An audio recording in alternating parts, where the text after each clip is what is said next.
The Book's Galaxy. The Woodlanders. Chapter 27. The doctor's professional visit to Hintock House was promptly repeated the next day and the next. He always found Mrs. Sharman reclining on a sofa and behaving generally as became a patient who was in no great hurry to lose that title. On each occasion he looked gravely at the little scratch on her arm, as if it had been a serious wound. He had also, to his further satisfaction, found a slight scar on her temple, and it was very convenient to put a piece of black plaster on this conspicuous part of her person in preference to Goldbeater's skin, so that it might catch the eyes of the servants and make his presence appear decidedly necessary in case there should be any doubt of the fact. "Oh, you hurt me," she exclaimed one day. He was peeling off the bit of plaster on her arm, under which the scrape had turned the color of an unripe blackberry previous to vanishing altogether. "Wait a moment then, I'll damp it," said Fitzpiers. He put his lips to the place and kept them there till the plaster came off easily. "It was at your request I put it on," said he. "I know it," she replied. "Is that blue vein still in my temple that used to show there? The scar must be just upon it. If the cut had been a little deeper, it would have spilt my hot blood indeed."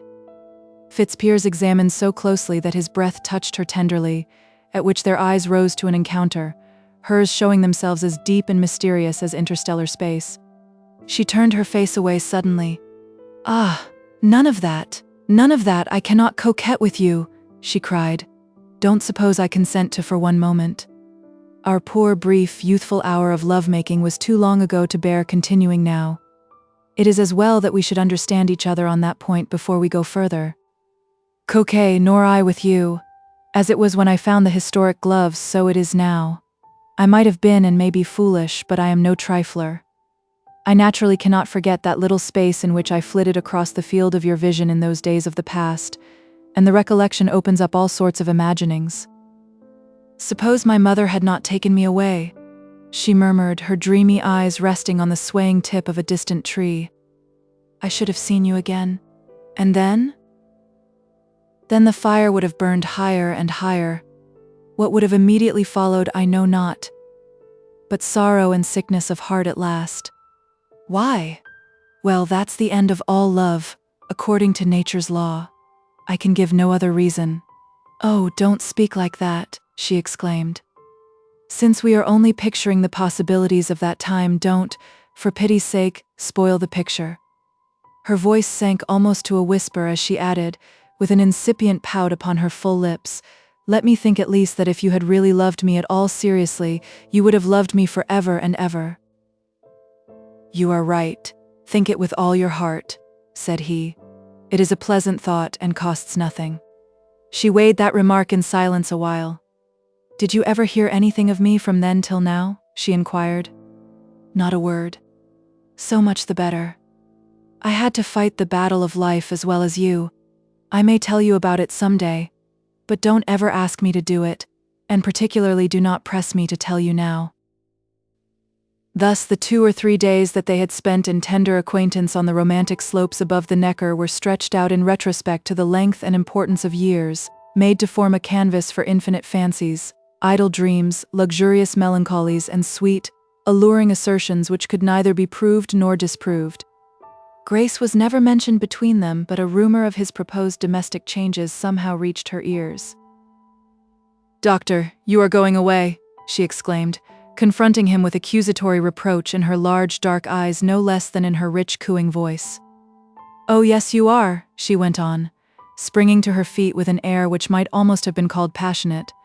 "It is no use denying it. You have bought a practice at Budmouth. I don't blame you. Nobody can live at Hintock. Least of all a professional man who wants to keep abreast of recent discovery. And there is nobody here to induce such a one to stay for other reasons. That's right. That's right. Go away. But no, I have not actually bought the practice as yet, though I am indeed in treaty for it. And, my dear friend, if I continue to feel about the business as I feel at this moment, perhaps I may conclude never to go at all." "But you hate Hintock and everybody and everything in it that you don't mean to take away with you?" Fitzpiers contradicted this idea in his most vibratory tones.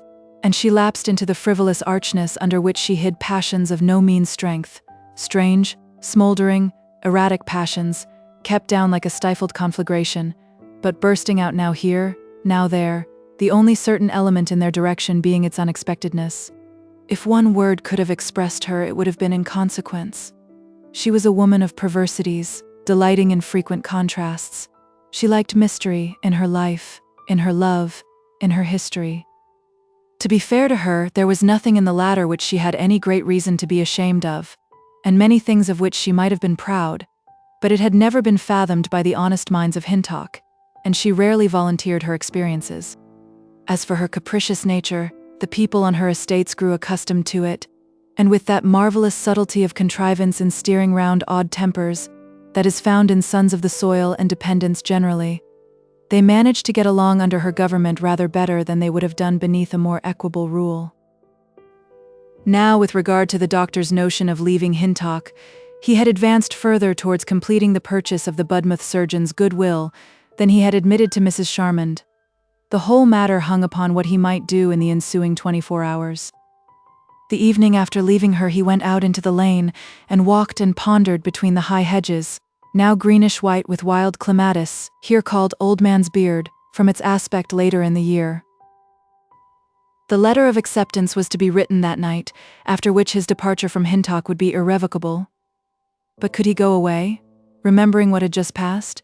The trees, the hills, the leaves, the grass, each had been endowed and quickened with a subtle charm since he had discovered the person and history, and above all, mood of their owner. There was every temporal reason for leaving. It would be entering again into a world which he had only quitted in a passion for isolation, induced by a fit of Achillean moodiness after an imagined slight. His wife herself saw the awkwardness of their position here, and cheerfully welcomed the purposed change, towards which every step had been taken but the last. But could he find it in his heart, as he found it clearly enough in his conscience, to go away? He drew a troubled breath, and went indoors. Here he rapidly penned a letter, wherein he withdrew once for all from the treaty for the Budmouth practice. As the postman had already left Little Hintock for that night, he sent one of Melbury's men to intercept a mail cart on another turnpike road, and so got the letter off. The man returned, met Fitzpiers in the lane, and told him the thing was done. Fitzpiers went back to his house musing. Why had he carried out this impulse, taken such wild trouble to effect a probable injury to his own and his young wife's prospects? His motive was fantastic, glowing, shapeless as the fiery scenery about the western sky. Mrs. Charmond could overtly be nothing more to him than a patient now, and to his wife, at the outside, a patron. In the unattached bachelor days of his first sojourning here, how highly proper an emotional reason for lingering on would have appeared to troublesome dubiousness. Matrimonial ambition is such an honorable thing. "My father has told me that you have sent off one of the men with a late letter to Budmouth," cried Grace, coming out vivaciously to meet him under the declining light of the sky wherein hung, solitary, the folding star. "I said at once that you had finally agreed to pay the premium they ask, and that the tedious question had been settled. When do we go, Edgar?" "I have altered my mind," said he. "They want too much. 750 is too large a sum, and in short, I have declined to go further. We must wait for another opportunity. I fear I am not a good businessman." He spoke the last words with a momentary faltering at the great foolishness of his act, for, as he looked in her fair and honorable face, his heart reproached him for what he had done. Her manner that evening showed her disappointment. Personally, she liked the home of her childhood much, and she was not ambitious, but her husband had seemed so dissatisfied with the circumstances hereabout since their marriage that she had sincerely hoped to go for his sake. It was 2 or 3 days before he visited Mrs. Charmond again. The morning had been windy, and little showers had sowed themselves like grain against the walls and window panes of the Hintock cottages. He went on foot across the wilder recesses of the park, where slimy streams of green moisture, exuding from decayed holes caused by old amputations, ran down the bark of the oaks and elms, the rind below being coated with a lichenous wash as green as emerald. They were stout-trunked trees that never rocked their stems in the fiercest gale, responding to it entirely by crooking their limbs, wrinkled like an old crone's face, and antlered with dead branches that rose above the foliage of their summits. They were nevertheless still green, though yellow had invaded the leaves of other trees. She was in a little boudoir or writing room on the first floor, and Fitzpiers was much surprised to find that the window curtains were closed and a red-shaded lamp and candles burning, though out of doors it was broad daylight. Moreover, a large fire was burning in the grate, though it was not cold. "What does it all mean?" he asked. She sat in an easy chair, her face being turned away. "Oh," she murmured, "it is because the world is so dreary outside. Sorrow and bitterness in the sky, and floods of agonized tears beating against the panes. I lay awake last night, and I could hear the scrape of snails creeping up the window glass. It was so sad.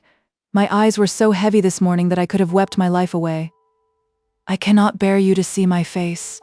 I keep it away from you purposely. Oh, why were we given hungry hearts and wild desires if we have to live in a world like this? Why should death only lend what life is compelled to borrow, rest?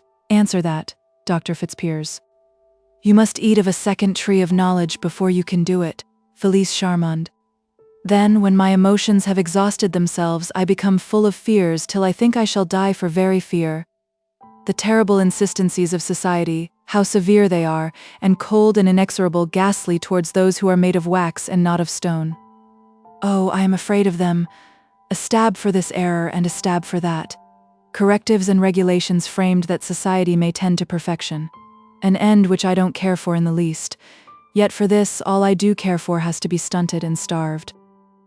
Fitzpiers had seated himself near her. "What sets you in this mournful mood?" he asked gently. In reality, he knew that it was the result of a loss of tone from staying indoors so much, but he did not say so. "My reflections. Doctor, you must not come here any more. They begin to think it a farce already. I say you must come no more there. Don't be angry with me." And she jumped up, pressed his hand, and looked anxiously at him. "It is necessary. It is best for both you and me." "But," said Fitzpiers gloomily, "what have we done?" "Done? We have done nothing.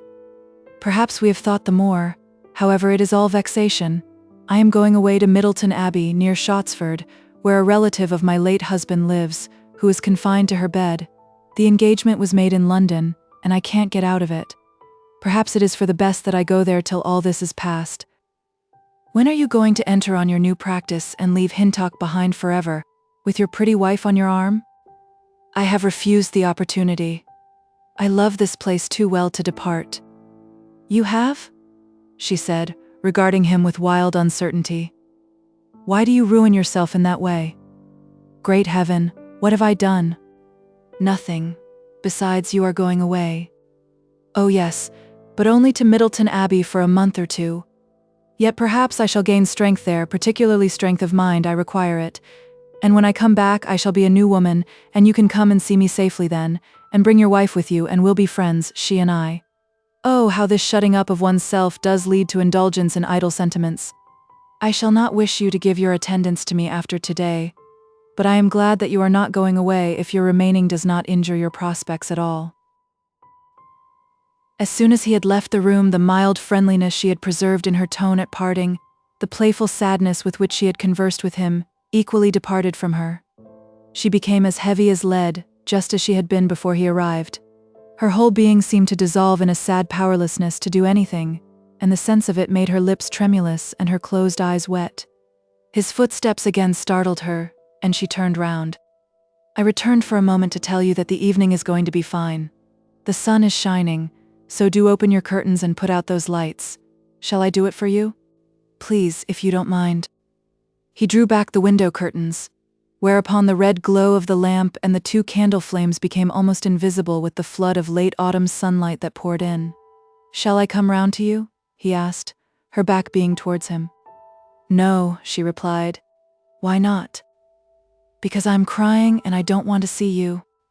He stood a moment irresolute, and regretted that he had killed the rosy, passionate lamplight by opening the curtains and letting in garish day. "Then I am going," he said. "Very well," she answered, stretching one hand round to him and patting her eyes with a handkerchief held in the other. "Shall I write a line to you at?" "No, no." A gentle reasonableness came into her tone as she added, "It must not be, you know. It won't do." "Very well. Goodbye." The next moment he was gone. In the evening, with listless adroitness, she encouraged the maid who dressed her for dinner to speak of Dr. Fitzpiers's marriage. "Mrs. Fitzpiers was once supposed to favor Mr. Winterbourne," said the young woman. "And why didn't she marry him?" said Mrs. Charmond. "Because, you see, ma'am, he lost his houses." "Lost his houses? How came he to do that?" "The houses were held on lives, and the lives dropped, and your agent wouldn't renew them. Though it is said that Mr. Winterbourne had a very good claim." "That's as I've heard it, ma'am, and it was through it that the match was broke off." Being just then distracted by a dozen emotions, Mrs. Charmond sunk into a mood of dismal self-reproach. In refusing that poor man his reasonable request, she said to herself, "I foredoomed my rejuvenated girlhood's romance. Who would have thought such a business matter could have nettled my own heart like this? Now for a winter of regrets and agonies and useless wishes, till I forget him in the spring. Oh, I'm glad I am going away." She left her chamber and went down to dine with a sigh. On the stairs she stood opposite the large window for a moment, and looked out upon the lawn. It was not yet quite dark. Halfway up the steep green slope confronting her stood old Timothy Tangs, who was shortening his way homeward by clambering here where there was no road, and in opposition to express orders that no path was to be made there. Tangs had momentarily stopped to take a pinch of snuff, but observing Mrs. Charmond gazing at him, he hastened to get over the top out of hail. His precipitancy made him miss his footing, and he rolled like a barrel to the bottom, his snuff-box rolling in front of him. Her indefinite, idle, impossible passion for Fitzpiers, her constitutional cloud of misery, the sorrowful drops that still hung upon her eyelashes, all made way for the incursive mood started by the spectacle. She burst into an immoderate fit of laughter, her very gloom of the previous hours seeming to render it the more uncontrollable. It had not died out of her when she reached the dining room, and even here, before the servants, her shoulders suddenly shook as the scene returned upon her, and the tears of her hilarity mingled with the remnants of those engendered by her grief. She resolved to be sad no more. She drank 2 glasses of champagne, and a little more still after those, and amused herself in the evening with singing little amatory songs. "I must do something for that poor man Winterbourne, however," she said. Chapter 28. A week had passed, and Mrs. Charmond had left Hintock House. Middleton Abbey, the place of her sojourn, was about 20 miles distant by road, 18 by bridle paths and footways. Grace observed, for the first time, that her husband was restless, that at moments he even was disposed to avoid her. The scrupulous civility of mere acquaintanceship crept into his manner, yet when sitting at meals, he seemed hardly to hear her remarks. Her little doings interested him no longer, while towards her father his bearing was not far from supercilious. It was plain that his mind was entirely outside her life. Whereabouts outside it she could not tell. In some region of science, possibly, or of psychological literature. But her hope that he was again immersing himself in those lucubrations which before her marriage had made his light a landmark in Hintock, was founded simply on the slender fact that he often sat up late. One evening she discovered him leaning over a gate on Rubdown Hill, the gate at which Winterbourne had once been standing, and which opened on the brink of a steep, slanting down directly into Blackmore Vale, or the Vale of the White Hart, extending beneath the eye at this point to a distance of many miles. His attention was fixed on the landscape far away, and Grace's approach was so noiseless that he did not hear her. When she came close, she could see his lips moving unconsciously, as to some impassioned visionary theme. She spoke, and Fitzpiers started. "What are you looking at?" she asked. "Oh, I was contemplating our old place of Buckbury, in my idle way," he said. It had seemed to her that he was looking much to the right of that cradle and tomb of his ancestral dignity. But she made no further observation, and taking his arm walked home beside him almost in silence. She did not know that Middleton Abbey lay in the direction of his gaze. "Are you going to have out Darling this afternoon?" she asked, presently. Darling being the light grey mare which Winterbourne had bought for Grace, and which Fitzpiers now constantly used, the animal having turned out a wonderful bargain, in combining a perfect docility with an almost human intelligence. Moreover, She was not too young. Fitzpiers was unfamiliar with horses, and he valued these qualities. "Yes," he replied, "but not to drive. I am riding her. I practice crossing a horse as often as I can now, for I find that I can take much shorter cuts on horseback." He had, in fact, taken these riding exercises for about a week, only since Mrs. Sharman's absence, his universal practice hitherto having been to drive. Some few days later, Fitzpiers started on the back of this horse to see a patient in the aforesaid vale. It was about 5 o'clock in the evening when he went away, and at bedtime he had not reached home. There was nothing very singular in this, though she was not aware that he had any patient more than 5 or 6 miles distant in that direction. The clock had struck 1 before Fitzpiers entered the house, and he came to his room softly, as if anxious not to disturb her. The next morning she was stirring considerably earlier than he. In the yard there was a conversation going on about the mare. The man who attended to the horses, Darling included, insisted that the latter was haggard, for when he had arrived at the stable that morning she was in such a state as no horse could be in by honest riding.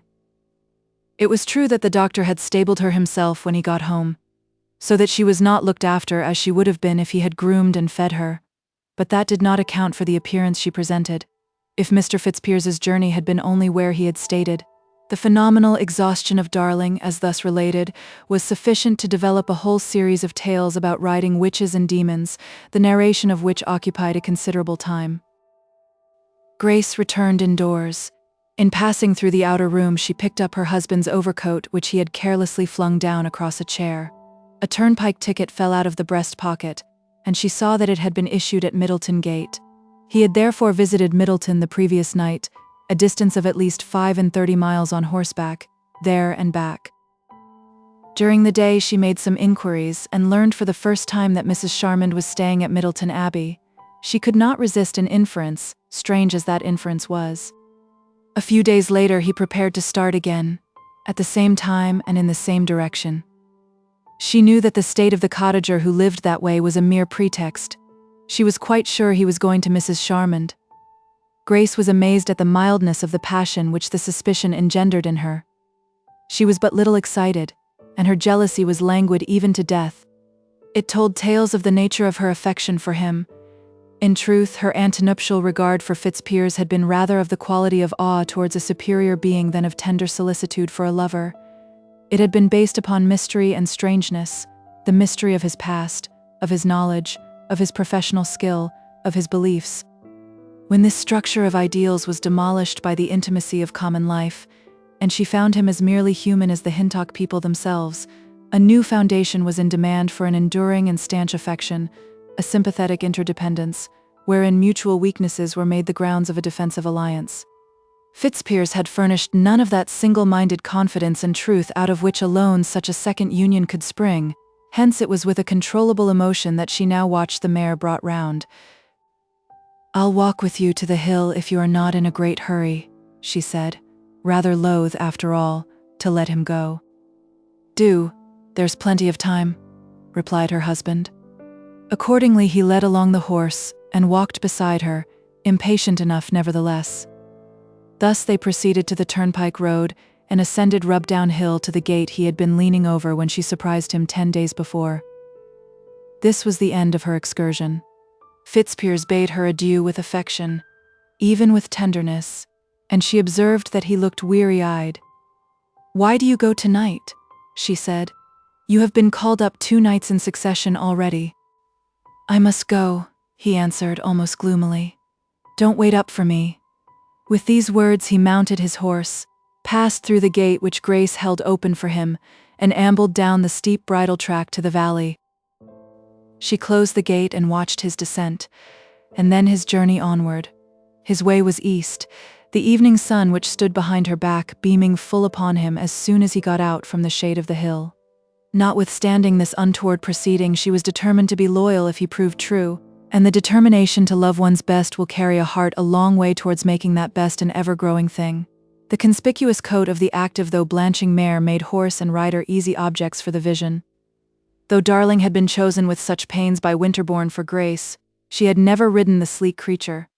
But her husband had found the animal exceedingly convenient, particularly now that he had taken to the saddle, plenty of staying power being left in Darling yet. Fitzpiers, like others of his character, while despising Melbury and his station, did not at all disdain to spend Melbury's money, or appropriate to his own use the horse which belonged to Melbury's daughter. And so the infatuated young surgeon went along through the gorgeous autumn landscape of White Hart Vale, surrounded by orchards lustrous with the reds of apple crops, berries, and foliage, the whole intensified by the gilding of the declining sun. The earth this year had been prodigally bountiful, and now was the supreme moment of her bounty. In the poorest spots the hedges were bowed with haws and blackberries, acorns cracked underfoot, and the burst husks of chestnuts lay exposing their auburn contents, as if arranged by anxious sellers in a fruit market. In all this proud show some kernels were unsound as her own situation, and she wondered if there were one world in the universe where the fruit had no worm, and marriage no sorrow.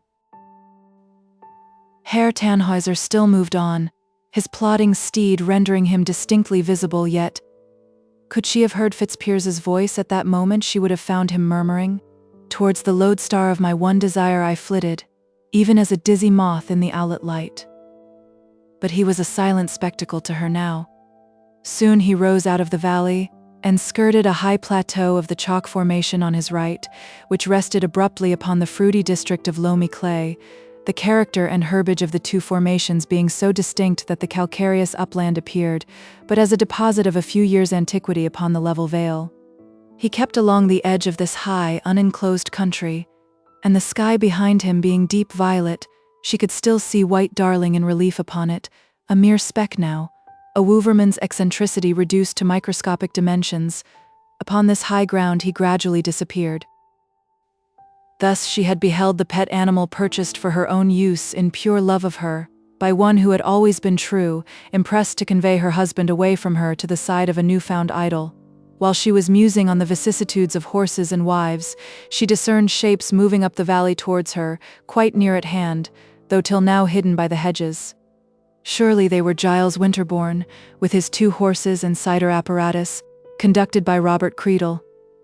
Upward they crept, a stray beam of the sun alighting every now and then like a star on the blades of the pomace shovels, which had been converted to steel mirrors by the action of the malic acid. She opened the gate when he came close, and the panting horses rested as they achieved the ascent. "How do you do, Giles?" said she, under a sudden impulse to be familiar with him. He replied with much more reserve. "You are going for a walk, Mrs. Fitzpiers?" he added. "It is pleasant just now." "No, I am returning," said she. The vehicles passed through, the gate slammed, and Winterbourne walked by her side in the rear of the apple mill. He looked and smelt like autumn's very brother, his face being sunburnt to wheat color, his eyes blue as cornflowers, his boots and leggings dyed with fruit stains, his hands clammy with the sweet juice of apples, his hat sprinkled with pips, and everywhere about him that atmosphere of cider which at its first return each season has such an indescribable fascination for those who have been born and bred among the orchards. Her heart rose from its late sadness like a released spring. Her senses reveled in the sudden lapse back to nature unadorned. The consciousness of having to be genteel because of her husband's profession, the veneer of artificiality which she had acquired at the fashionable schools were thrown off, and she became the crude country girl of her latent, earliest instincts. Nature was bountiful, she thought. No sooner had she been starved off by Edgar Fitzpiers than another being, impersonating bare and undiluted manliness, had arisen out of the earth, ready to hand. This was an excursion of the imagination which she did not encourage, and she said suddenly, to disguise the confused regard which had followed her thoughts, "Did you meet my husband?" Winterbourne, with some hesitation, "Yes." "Where did you meet him?" "At Café Cross." "I come from Middleton Abbey. I have been making there for the last week." "Haven't they a mill of their own?" "Yes, but it's out of repair." "I think I heard that Mrs. Charmond had gone there to stay?" "Yes, I have seen her at the windows once or twice." Grace waited an interval before she went on. "Did Mr. Fitzpiers take the way to Middleton?" "Yes. I met him on Darling." As she did not reply, he added, with a gentler inflection, "You know why the mare was called that?" "Oh yes, of course," she answered, quickly. They had risen so far over the crest of the hill that the whole west sky was revealed. Between the broken clouds they could see far into the recesses of heaven, the eye journeying on under a species of golden arcades, and past fiery obstructions, fancied cairns, logan stones, stalactites and stalagmite of topaz. Deeper than this their gaze passed thin flakes of incandescence, till it plunged into a bottomless medium of soft green fire. Her abandonment to the luscious time after her sense of ill usage, her revolt for the nonce against social law, her passionate desire for primitive life, may have showed in her face. Winterbourne was looking at her, his eyes lingering on a flower that she wore in her bosom. Almost with the abstraction of a somnambulist, he stretched out his hand and gently caressed the flower. She drew back. "What are you doing, Giles Winterbourne?" she exclaimed with a look of severe surprise. The evident absence of all premeditation from the act, however, speedily led her to think that it was not necessary to stand upon her dignity here and now. "You must bear in mind, Giles," she said kindly, "that we are not as we were, and some people might have said that what you did was taking a liberty." It was more than she need have told him. His action of forgetfulness had made him so angry with himself that he flushed through his tan. "I don't know what I am coming to," he exclaimed savagely. "Ah, I was not once like this." Tears of vexation were in his eyes. "No, now it was nothing. I was too reproachful. It would not have occurred to me if I had not seen something like it done elsewhere at Middleton lately," he said thoughtfully after a while. "By whom?" "Don't ask it." She scanned him narrowly. "I know quite well enough," she returned indifferently. "It was by my husband, and the woman was Mrs. Charmond. Association of ideas reminded you when you saw me. Giles, tell me all you know about that, please do, Giles. But no, I won't hear it. Let the subject cease. And as you are my friend, say nothing to my father." They reached a place where their ways divided. Winterbourne continued along the highway which kept outside the copse, and Grace opened a gate that entered it. Chapter 29. She walked up the soft grassy ride, screened on either hand by nut bushes, just now heavy with clusters of 2s and 3s and 4s. A little way on, the track she pursued was crossed by a similar one at right angles. Here Grace stopped. Some few yards up the transverse ride the buxom Suke Damson was visible, her gown tucked up high through her pocket-hole, and no bonnet on her head, in the act of pulling down boughs from which she was gathering and eating nuts with great rapidity, her lover Tim Tangs standing near her engaged in the same pleasant meal. Crack, crack went Suke's jaws every second or two. By an automatic chain of thought, Grace's mind reverted to the tooth-drawing scene described by her husband, and for the first time she wondered if that narrative were really true, Susan's jaws being so obviously sound and strong. Grace turned up towards the nut-gatherers, and conquered her reluctance to speak to the girl who was a little in advance of Tim. "Good evening, Susan," she said. "Good evening, Miss Melbury, Crack? Mrs. Fitzpiers?" "Oh yes, ma'am, Mrs. Fitzpiers," said Suke, with a peculiar smile.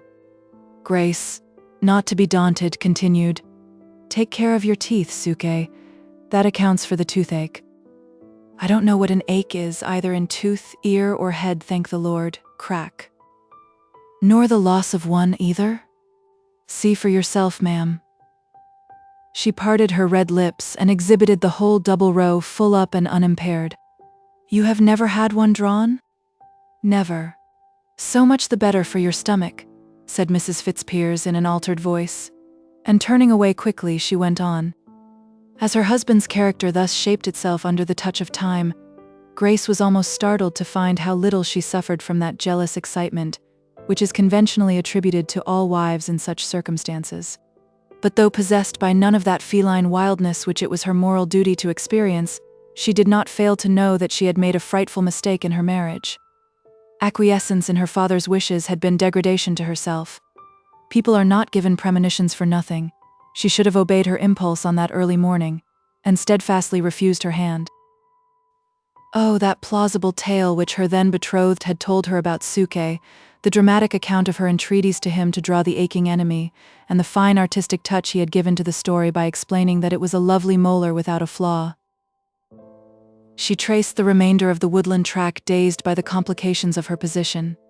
If his protestations to her before their marriage could be believed, her husband had felt affection of some sort for herself and this woman simultaneously, and was now again spreading the same emotion over Mrs. Charmand and herself conjointly, his manner being still kind and fond at times.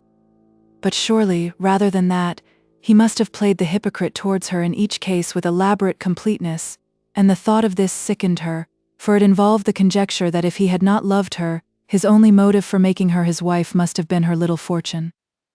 Yet here Grace made a mistake, for the love of men like Fitzpiers is unquestionably of such quality as to bear division and transference. He had indeed once declared, though not to her, that on one occasion he had noticed himself to be possessed by 5 distinct infatuations at the same time. Therein it differed from the highest affection as the lower orders of the animal world differ from advanced organisms, partition causing not death, but a multiplied existence. He had loved her sincerely, and had by no means ceased to love her now, but such double and treble-barreled hearts were naturally beyond her conception. Of poor Suke Damson, Grace thought no more. She had had her day. "If he does not love me, I will not love him," said Grace proudly. And though these were mere words, it was a somewhat formidable thing for Fitzpiers that her heart was approximating to a state in which it might be possible to carry them out. That very absence of hot jealousy which made his courses so easy, and on which indeed he congratulated himself, meant, unknown to either wife or husband, more mischief than the inconvenient watchfulness of a jaundiced eye. Her sleep that night was nervous. The wing allotted to her and her husband had never seemed so lonely. At last she got up, put on her dressing gown and went downstairs. Her father, who slept lightly, heard her descend and came to the stairhead. "Is that you, Grace? What's the matter?" he said. "Nothing more than that, I am restless. Edgar is detained by a case at Owlscombe in White Hart Vale." "But how's that?"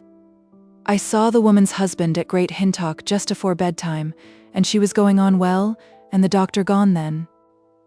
"Then he's detained somewhere else," said Grace. "Never mind me, he will soon be home. I expect him about 1. She went back to her room and dozed and woke several times. 1 o'clock had been the hour of his return on the last occasion, but it passed now by a long way, and Fitzpiers did not come. Just before dawn she heard the men stirring in the yard, and the flashes of their lanterns spread every now and then through her window blind. She remembered that her father had told her not to be disturbed if she noticed them, as they would be rising early to send off 4 loads of hurdles to a distant sheep fair.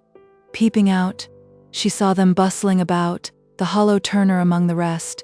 He was loading his wares, wooden bowls, dishes, spigots, spoons, cheese vats, funnels, and so on, upon one of her father's wagons, who carried them to the fair for him every year out of neighborly kindness. The scene and the occasion would have enlivened her but that her husband was still absent, though it was now 5 o'clock. She could hardly suppose him, whatever his infatuation, to have prolonged to a later hour than 10 an ostensibly professional call on Mrs. Charmand at Middleton, and he could have ridden home in 2 hours and a half. What, then, had become of him? That he had been out the greater part of the 2 preceding nights added to her uneasiness. She dressed herself, descended, and went out. The weird twilight of advancing day chilling the rays from the lanterns, and making the men's faces wan. As soon as Melbury saw her, he came round, showing his alarm. "Edgar is not come," she said, "and I have reason to know that he's not attending anybody. He has had no rest for 2 nights before this. I was going to the top of the hill to look for him." "I'll come with you," said Melbury. She begged him not to hinder himself, but he insisted, for he saw a peculiar and rigid gloom in her face over and above her uneasiness, and did not like the look of it. Telling the men he would be with them again soon, he walked beside her into the turnpike road, and partly up the hill whence she had watched Fitzpiers the night before across the Great White Hart or Blackmore Valley. They halted beneath a half-dead oak, hollow and disfigured with white tumors, its roots spreading out like accipitrine claws grasping the ground. A chilly wind circled round them, upon whose currents the seeds of a neighboring lime tree, supported parachute-wise by the wing attached, flew out of the boughs downward like fledglings from their nest. The vale was wrapped in a dim atmosphere of unnaturalness, and the east was like a livid curtain edged with pink.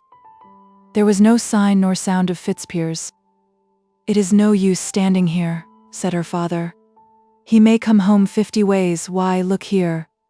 Here be Darling's tracks turned homeward and nearly blown dry and hard. He must have come in hours ago without your seeing him." "He has not done that," said she. They went back hastily. On entering their own gates, they perceived that the men had left the wagons and were standing round the door of the stable which had been appropriated to the doctor's use. "Is there anything the matter?" cried Grace. "Oh no, ma'am, all's well that ends well," said old Timothy Tangs. "I've heard of such things before among workfolk, though not among your gentle people, that's true." They entered the stable and saw the pale shape of Darling standing in the middle of her stall, with Fitzpiers on her back, sound asleep. Darling was munching hay as well as she could with the bit in her month, and the reins, which had fallen from Fitzpiers's hand, hung upon her neck. Grace went and touched his hand, shook it before she could arouse him. He moved, started, opened his eyes and exclaimed, "Ah, Felice! Oh, it's Grace! I could not see in the gloom. What, am I in the saddle?" "Yes," said she. "How do you come here?" He collected his thoughts, and in a few minutes stammered, "I was riding along homeward through the vale, very, very sleepy, having been up so much of late. When I came opposite Holywell Spring, the mare turned her head that way, as if she wanted to drink. I let her go in, and she drank. I thought she would never finish. While she was drinking, the clock of Owlscombe Church struck 12. I distinctly remember counting the strokes. From that moment I positively recollect nothing till I saw you here by my side. The name. If it had been any other horse he'd have had a broken neck," murmured Melbury. "'Tis wonderful, sure, how a quiet hoss will bring a man home at such times," said John Upjohn. "And what's more wonderful than keeping your seat in a deep, slumbering sleep? I've knowed men drowse off walking home from Randy's where the mead and other liquors have gone round well, and keep walking for more than a mile on end without waking. Well, doctor, I don't care who the man is. 'Tis a mercy you wasn't a drownded, or a splintered, or a hanged up to a tree like Absalom, also a handsome gentleman like yourself, as the prophets say." "True," murmured old Timothy. "From the sole of his foot to the crown of his head there was no blemish in him. Or leastwise you might have been wounded into tatters a'most, and no doctor to jine your few limbs together within 7 mile." While this grim address was proceeding, Fitzpiers had dismounted, and taking Grace's arm walked stiffly indoors with her. Melbury stood staring at the horse, which, in addition to being very weary, was spattered with mud. There was no mud to speak of about the Hintocks just now, only in the clammy hollows of the vale beyond Owlscombe, the stiff soil of which retained moisture for weeks after the uplands were dry. While they were rubbing down the mare, Melbury's mind coupled with the foreign quality of the mud the name he had heard unconsciously muttered by the surgeon when Grace took his hand. Felice? Who was Felice? Why, Mrs. Charmond, and she, as he knew, was staying at Middleton. Melbury had indeed pounced upon the image that filled Fitzpiers's half-awakened soul, wherein there had been a picture of a recent interview on a lawn with a capriciously passionate woman who had begged him not to come again in tones whose vibration incited him to disobey. "What are you doing here? Why do you pursue me? Another belongs to you. If they were to see you, they would seize you as a thief." And she had turbulently admitted to his ringing questions that her visit to Middleton had been undertaken less because of the invalid relative than in shamefaced fear of her own weakness if she remained near his home. A triumph then it was to Fitzpiers, poor and hampered as he had become, to recognize his real conquest of this beauty, delayed so many years. His was the selfish passion of Congreve's Millamont, to whom love's supreme delight lay in that heart which others bleed for. Bleed for me. When the horse had been attended to, Melbury stood uneasily here and there about his premises. He was rudely disturbed in the comfortable views which had lately possessed him on his domestic concerns. It is true that he had for some days discerned that Grace more and more sought his company, preferred supervising his kitchen and bakehouse with her stepmother to occupying herself with the lighter details of her own apartments. She seemed no longer able to find in her own hearth an adequate focus for her life, and hence, like a weak queen bee after leading off to an independent home, had hovered again into the parent hive. But he had not construed these and other incidents of the kind till now. Something was wrong in the dovecot. A ghastly sense that he alone would be responsible for whatever unhappiness should be brought upon her for whom he almost solely lived, whom to retain under his roof he had faced the numerous inconveniences involved in giving up the best part of his house to Fitzpiers. There was no room for doubt that, had he allowed events to take their natural course, she would have accepted Winterbourne, and realized his old dream of restitution to that young man's family. That Fitzpiers could allow himself to look on any other creature for a moment than Grace filled Melbury with grief and astonishment. In the pure and simple life he had led, it had scarcely occurred to him that after marriage a man might be faithless. That he could sweep to the heights of Mrs. Sharman's position, lift the veil of Isis, so to speak, would have amazed Melbury by its audacity if he had not suspected encouragement from that quarter. What could he and his simple Grace do to countervail the passions of such as those two sophisticated beings, versed in the world's ways, armed with every apparatus for victory? In such an encounter the homely timber dealer felt as inferior as a bow and arrow savage before the precise weapons of modern warfare. Grace came out of the house as the morning drew on. The village was silent, most of the folk having gone to the fair. Fitzpiers had retired to bed and was sleeping off his fatigue. She went to the stable and looked at poor darling, in all probability Giles Winterbourne, by obtaining for her a horse of such intelligence and docility, had been the means of saving her husband's life. She paused over the strange thought, and then there appeared her father behind her. She saw that he knew things were not as they ought to be, from the troubled dullness of his eye, and from his face, different points of which had independent motions, twitchings and tremblings unknown to himself, and involuntary. "He was detained, I suppose, last night?" said Melbury. "Oh yes, a bad case in the Vale," she replied calmly. "Nevertheless, he should have stayed at home." "But he couldn't, father." Her father turned away. He could hardly bear to see his whilom truthful girl brought to the humiliation of having to talk like that. That night Carking Care sat beside Melbury's pillow, and his stiff limbs tossed at its presence. "I can't lie here any longer," he muttered. Striking a light, he wandered about the room. "What have I done? What have I done for her?" he said to his wife, who had anxiously awakened. "I had long planned that she should marry the son of the man I wanted to make amends to.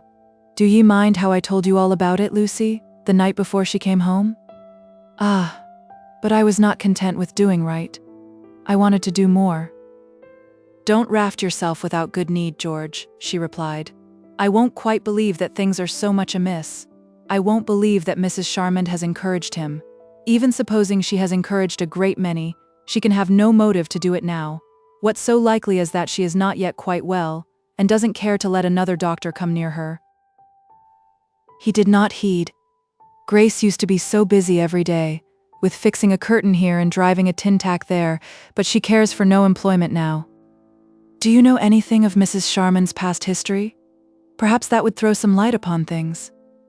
"Before she came here as the wife of old Sharman 4 or 5 years ago, not a soul seems to have heard aught of her. Why not make inquiries? And then do ye wait and see more. There'll be plenty of opportunity. Time enough to cry when you know 'tis a crying matter, and 'tis bad to meet troubles halfway." There was some good sense in the notion of seeing further. Melbury resolved to inquire and wait, hoping still but oppressed between whiles with much fear. Chapter 30. Examine Grace as her father might, she would admit nothing. For the present, therefore, he simply watched. The suspicion that his darling child was being slighted wrought almost a miraculous change in Melbury's nature. No man so furtive for the time as the ingenuous countryman who finds that his ingenuousness has been abused. Melbury's heretofore confidential candor towards his gentlemanly son-in-law was displaced by a feline stealth that did injury to his every action, thought, and mood. He knew that a woman once given to a man for life took, as a rule, her lot as it came and made the best of it, without external interference, but for the first time he asked himself why this so generally should be so. Moreover, this case was not, he argued, like ordinary cases. Leaving out the question of Grace being anything but an ordinary woman, her peculiar situation, as it were in mid-air between two planes of society, together with the loneliness of Hintock, made a husband's neglect a far more tragical matter to her than it would be to one who had a large circle of friends to fall back upon. Wisely or unwisely, and whatever other fathers did, he resolved to fight his daughter's battle still. Mrs. Charmond had returned, but Hintock House scarcely gave forth signs of life, so quietly had she re-entered it. He went to church at Great Hintock one afternoon as usual, there being no service at the smaller village. A few minutes before his departure, he had casually heard Fitzpiers, who was no churchgoer, tell his wife that he was going to walk in the wood. Melbury entered the building and sat down in his pew. The parson came in, then Mrs. Charmond, then Mr. Fitzpiers. The service proceeded, and the jealous father was quite sure that a mutual consciousness was uninterruptedly maintained between those two. He fancied that more than once their eyes met. At the end, Fitzpiers so timed his movement into the aisle that it exactly coincided with Felice Charmond's from the opposite side, and they walked out with their garments in contact, the surgeon being just that 2 or 3 inches in her rear, which made it convenient for his eyes to rest upon her cheek. The cheek warmed up to a richer tone. This was a worse feature in the flirtation than he had expected. If she had been playing with him in an idle freak, the game might soon have wearied her, but the smallest germ of passion, and women of the world do not change color for nothing, was a threatening development. The mere presence of Fitzpiers in the building after his statement was well nigh conclusive as far as he was concerned, but Melbury resolved yet to watch. He had to wait long. Autumn drew shiveringly to its end. One day something seemed to be gone from the gardens. The tenderer leaves of vegetables had shrunk under the first smart frost, and hung like faded linen rags. Then the forest leaves, which had been descending at leisure, descended in haste and in multitudes, and all the golden colors that had hung overhead were now crowded together in a degraded mass underfoot, where the fallen myriads got redder and hornier, and curled themselves up to rot. The only suspicious features in Mrs. Charmond's existence at this season were 2. The first, that she lived with no companion or relative about her, which, considering her age and attractions, was somewhat unusual conduct for a young widow in a lonely country house. The other, that she did not, as in previous years, start from Hintock to winter abroad. In Fitzpiers, the only change from his last autumn's habits lay in his abandonment of night study. His lamp never shone from his new dwelling as from his old. If the suspected ones met, it was by such adroit contrivances that even Melbury's vigilance could not encounter them together. A simple call at her house by the doctor had nothing irregular about it, and that he had paid 2 or 3 such calls was certain. What had passed at those interviews was known only to the parties themselves, but that Felice Charmond was under someone's influence Melbury soon had opportunity of perceiving. Winter had come on. Owls began to be noisy in the mornings and evenings, and flocks of wood pigeons made themselves prominent again. One day in February, about 6 months after the marriage of Fitzpiers, Melbury was returning from Great Hintock on foot through the lane, when he saw before him the surgeon also walking. Melbury would have overtaken him, but at that moment Fitzpiers turned in through a gate to one of the rambling drives among the trees at this side of the wood, which led to nowhere in particular, and the beauty of whose serpentine curves was the only justification of their existence. Felice almost simultaneously trotted down the lane towards the timber dealer, in a little basket carriage which she sometimes drove about the estate, unaccompanied by a servant. She turned in at the same place without having seen either Melbury or apparently Fitzpiers. Melbury was soon at the spot, despite his aches and his 60 years. Mrs. Charmond had come up with the doctor, who was standing immediately behind the carriage. She had turned to him, her arm being thrown carelessly over the back of the seat. They looked in each other's faces without uttering a word, an arch yet gloomy smile wreathing her lips. Fitzpiers clasped her hanging hand, and, while she still remained in the same listless attitude, looking volumes into his eyes, he stealthily unbuttoned her glove and stripped her hand of it by rolling back the gauntlet over the fingers so that it came off inside out. He then raised her hand to his month, she still reclining passively, watching him as she might have watched a fly upon her dress. At last she said, "Well, sir, what excuse for this disobedience?" "I make none." "Then go your way, and let me go mine." She snatched away her hand, touched the pony with the whip, and left him standing there, holding the reversed glove. Melbury's first impulse was to reveal his presence to Fitzpiers, and upbraid him bitterly. But a moment's thought was sufficient to show him the futility of any such simple proceeding. There was not, after all, so much in what he had witnessed as in what that scene might be the surface and froth of. probably a state of mind on which censure operates as an aggravation rather than as a cure. Moreover, he said to himself that the point of attack should be the woman, if either. He therefore kept out of sight, and musing sadly, even tearfully, for he was meek as a child in matters concerning his daughter, continued his way towards Hintock. The insight which is bred of deep sympathy was never more finely exemplified than in this instance. Through her guarded manner, her dignified speech, her placid countenance, he discerned the interior of Grace's life only too truly, hidden as were its incidents from every outer eye. These incidents had become painful enough. Fitzpiers had latterly developed an irritable discontent which vented itself in monologues when Grace was present to hear them. The early morning of this day had been dull, after a night of wind, and on looking out of the window, Fitzpiers had observed some of Melbury's men dragging away a large limb which had been snapped off a beech tree. Everything was cold and colorless. "My good heaven," he said, as he stood in his dressing gown. "This is life." He did not know whether Grace was awake or not, and he would not turn his head to ascertain. "Ah, fool," he went on to himself, "to clip your own wings when you were free to soar, but I could not rest till I had done it. Why do I never recognize an opportunity till I have missed it, nor the good or ill of a step till it is irrevocable? I fell in love. Love indeed. Love's but the frailty of the mind when 'tis not with ambition joined, a sickly flame which if not fed expires and feeding wastes in self-consuming fires. Ah, old author of The Way of the World, you knew. Grace moved. He thought she had heard some part of his soliloquy. He was sorry, though he had not taken any precaution to prevent her.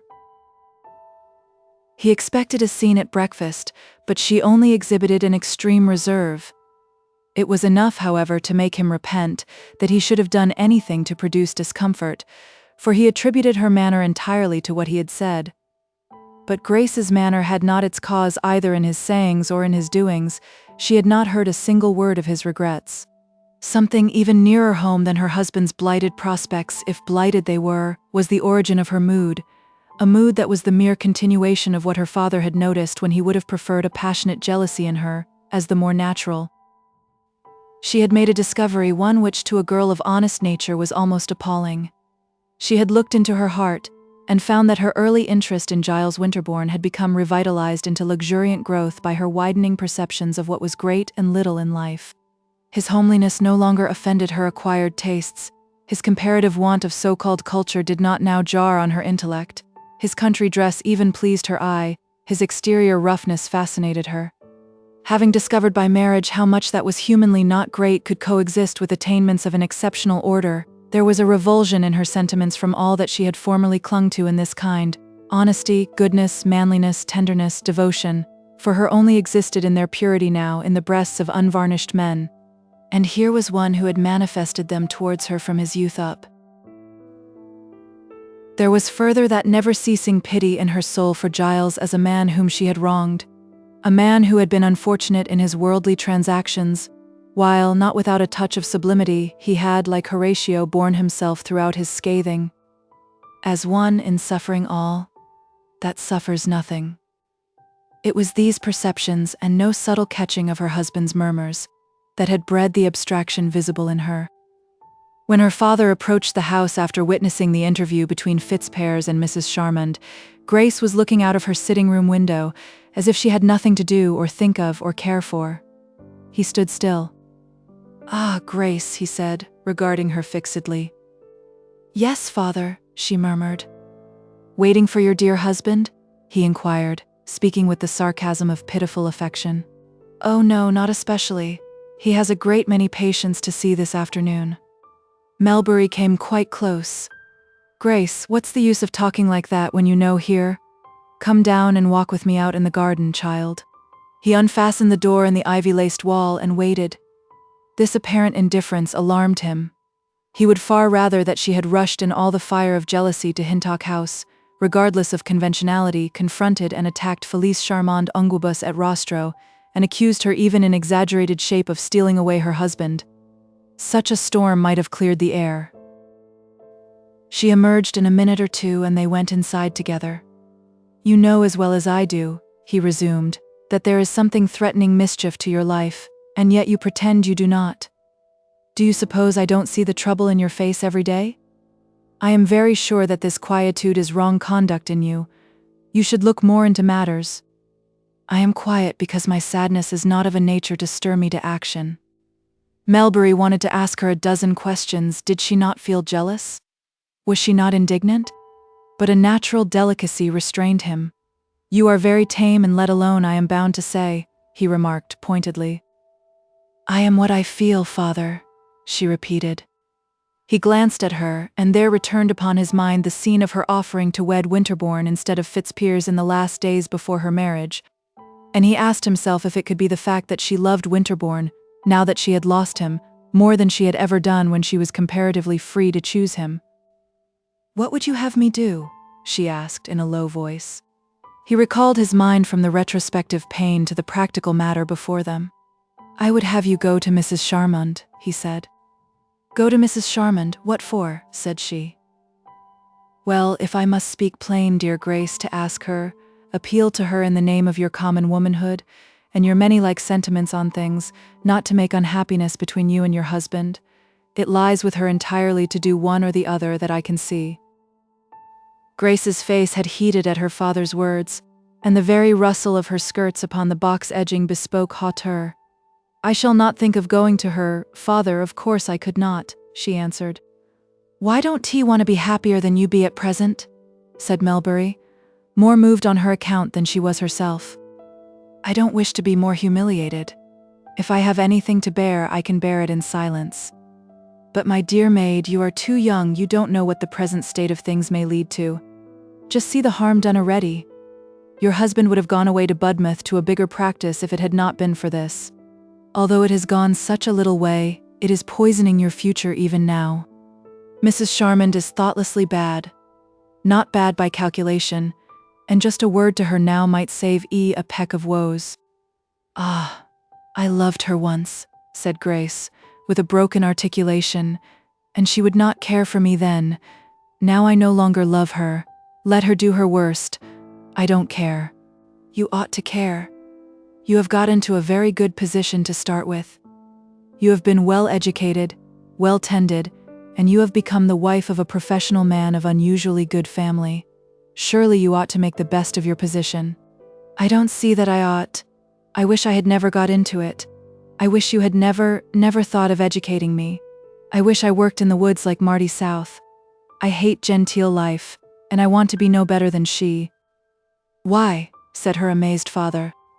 Because cultivation has only brought me inconveniences and troubles. I say again, I wish you had never sent me to those fashionable schools you set your mind on.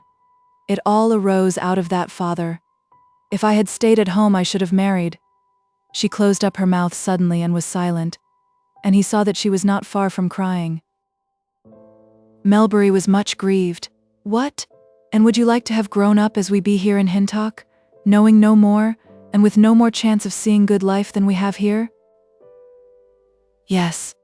I have never got any happiness outside Hintock that I know of, and I have suffered many a heartache at being sent away.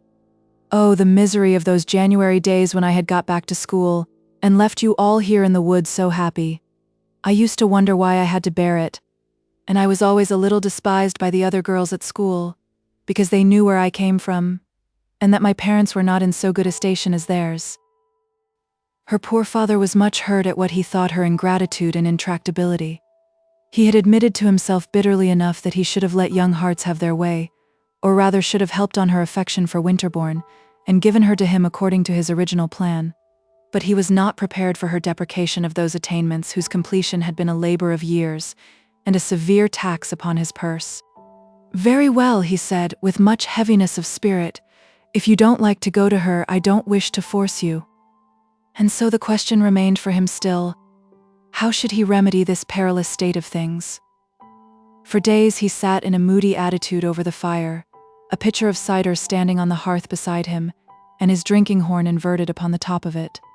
He spent a week and more thus composing a letter to the chief offender, which he would every now and then attempt to complete, and suddenly crumple up in his hand. Chapter 31. As February merged in March and lighter evenings broke the gloom of the woodman's homeward journey, the Hintocks great and little began to have ears for a rumor of the events out of which had grown the timber dealer's troubles. It took the form of a wide sprinkling of conjecture, wherein no man knew the exact truth. Tantalizing phenomena, at once showing and concealing the real relationship of the persons concerned, caused a diffusion of excited surprise. Honest people as the Woodlanders were, it was hardly to be expected that they could remain immersed in the study of their trees and gardens amid such circumstances, or sit with their backs turned like the good burghers of Coventry at the passage of the beautiful lady.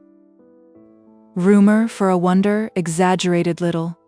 There were, in fact, in this case as in thousands, the well-worn incidents old as the hills, which, with individual variations, made a mourner of Ariadne, a byword of Vashti, and a corpse of the Countess Amy. There were rencounters accidental and contrived, stealthy correspondence, sudden misgivings on one side, sudden self-reproaches on the other. The inner state of the twain was one as of confused noise that would not allow the accents of calmer reason to be heard.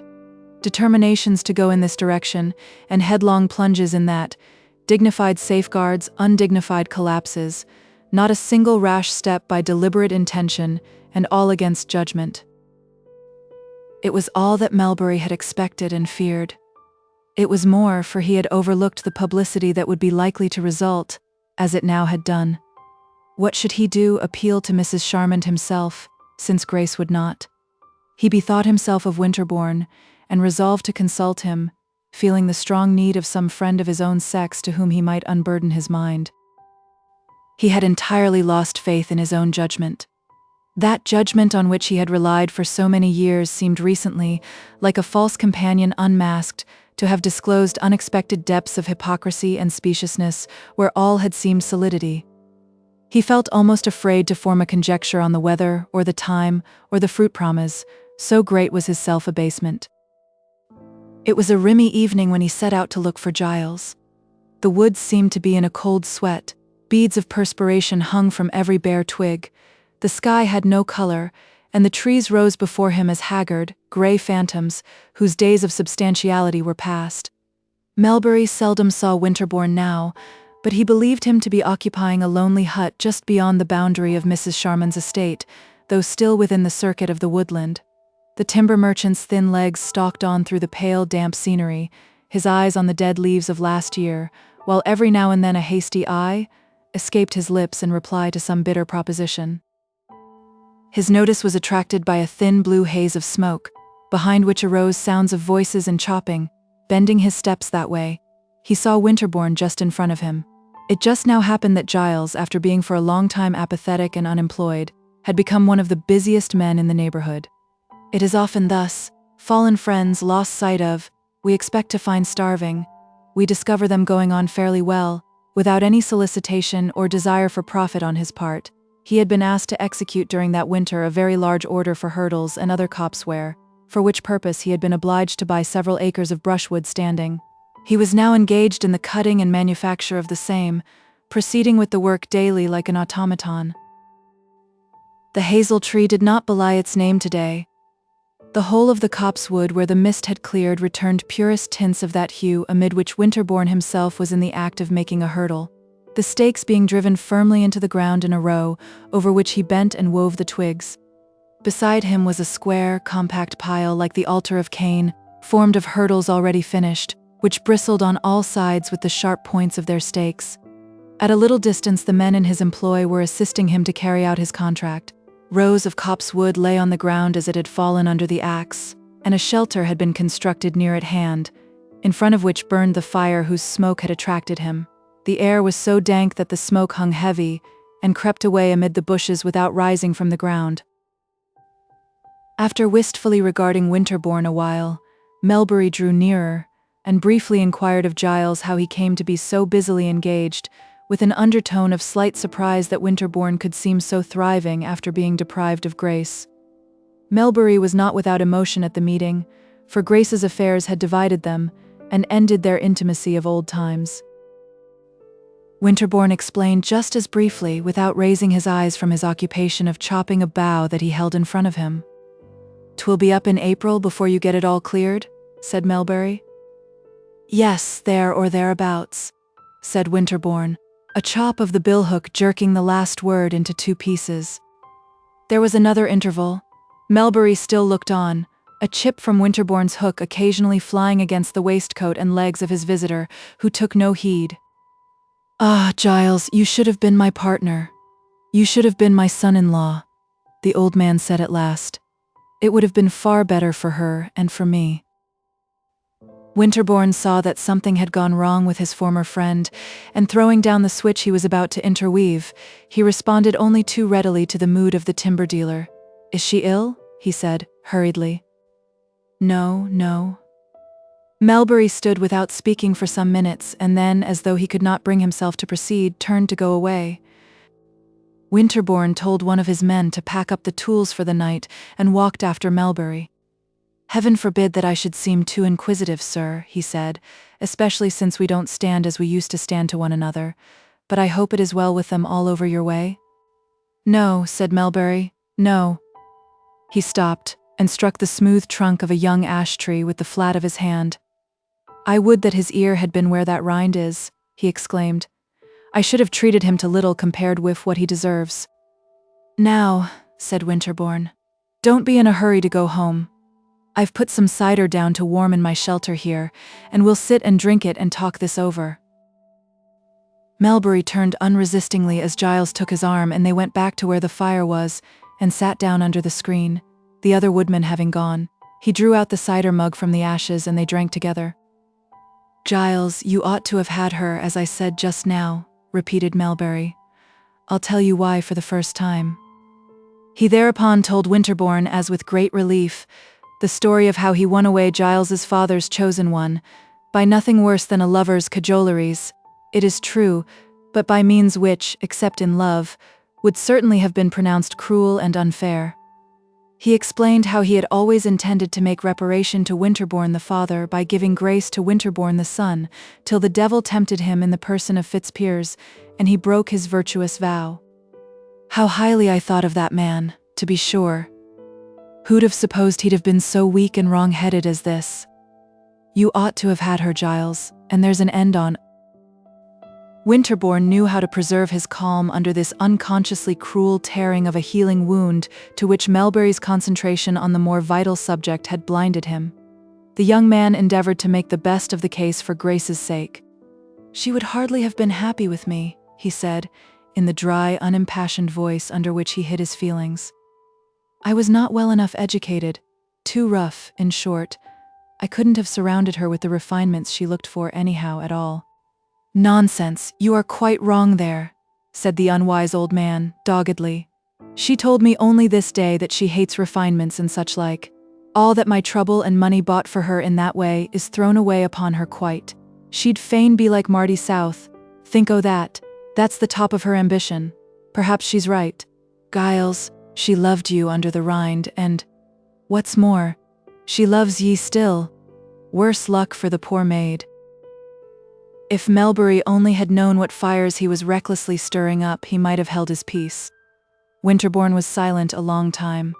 The darkness had closed in round them, and the monotonous drip of the fog from the branches quickened as it turned to fine rain.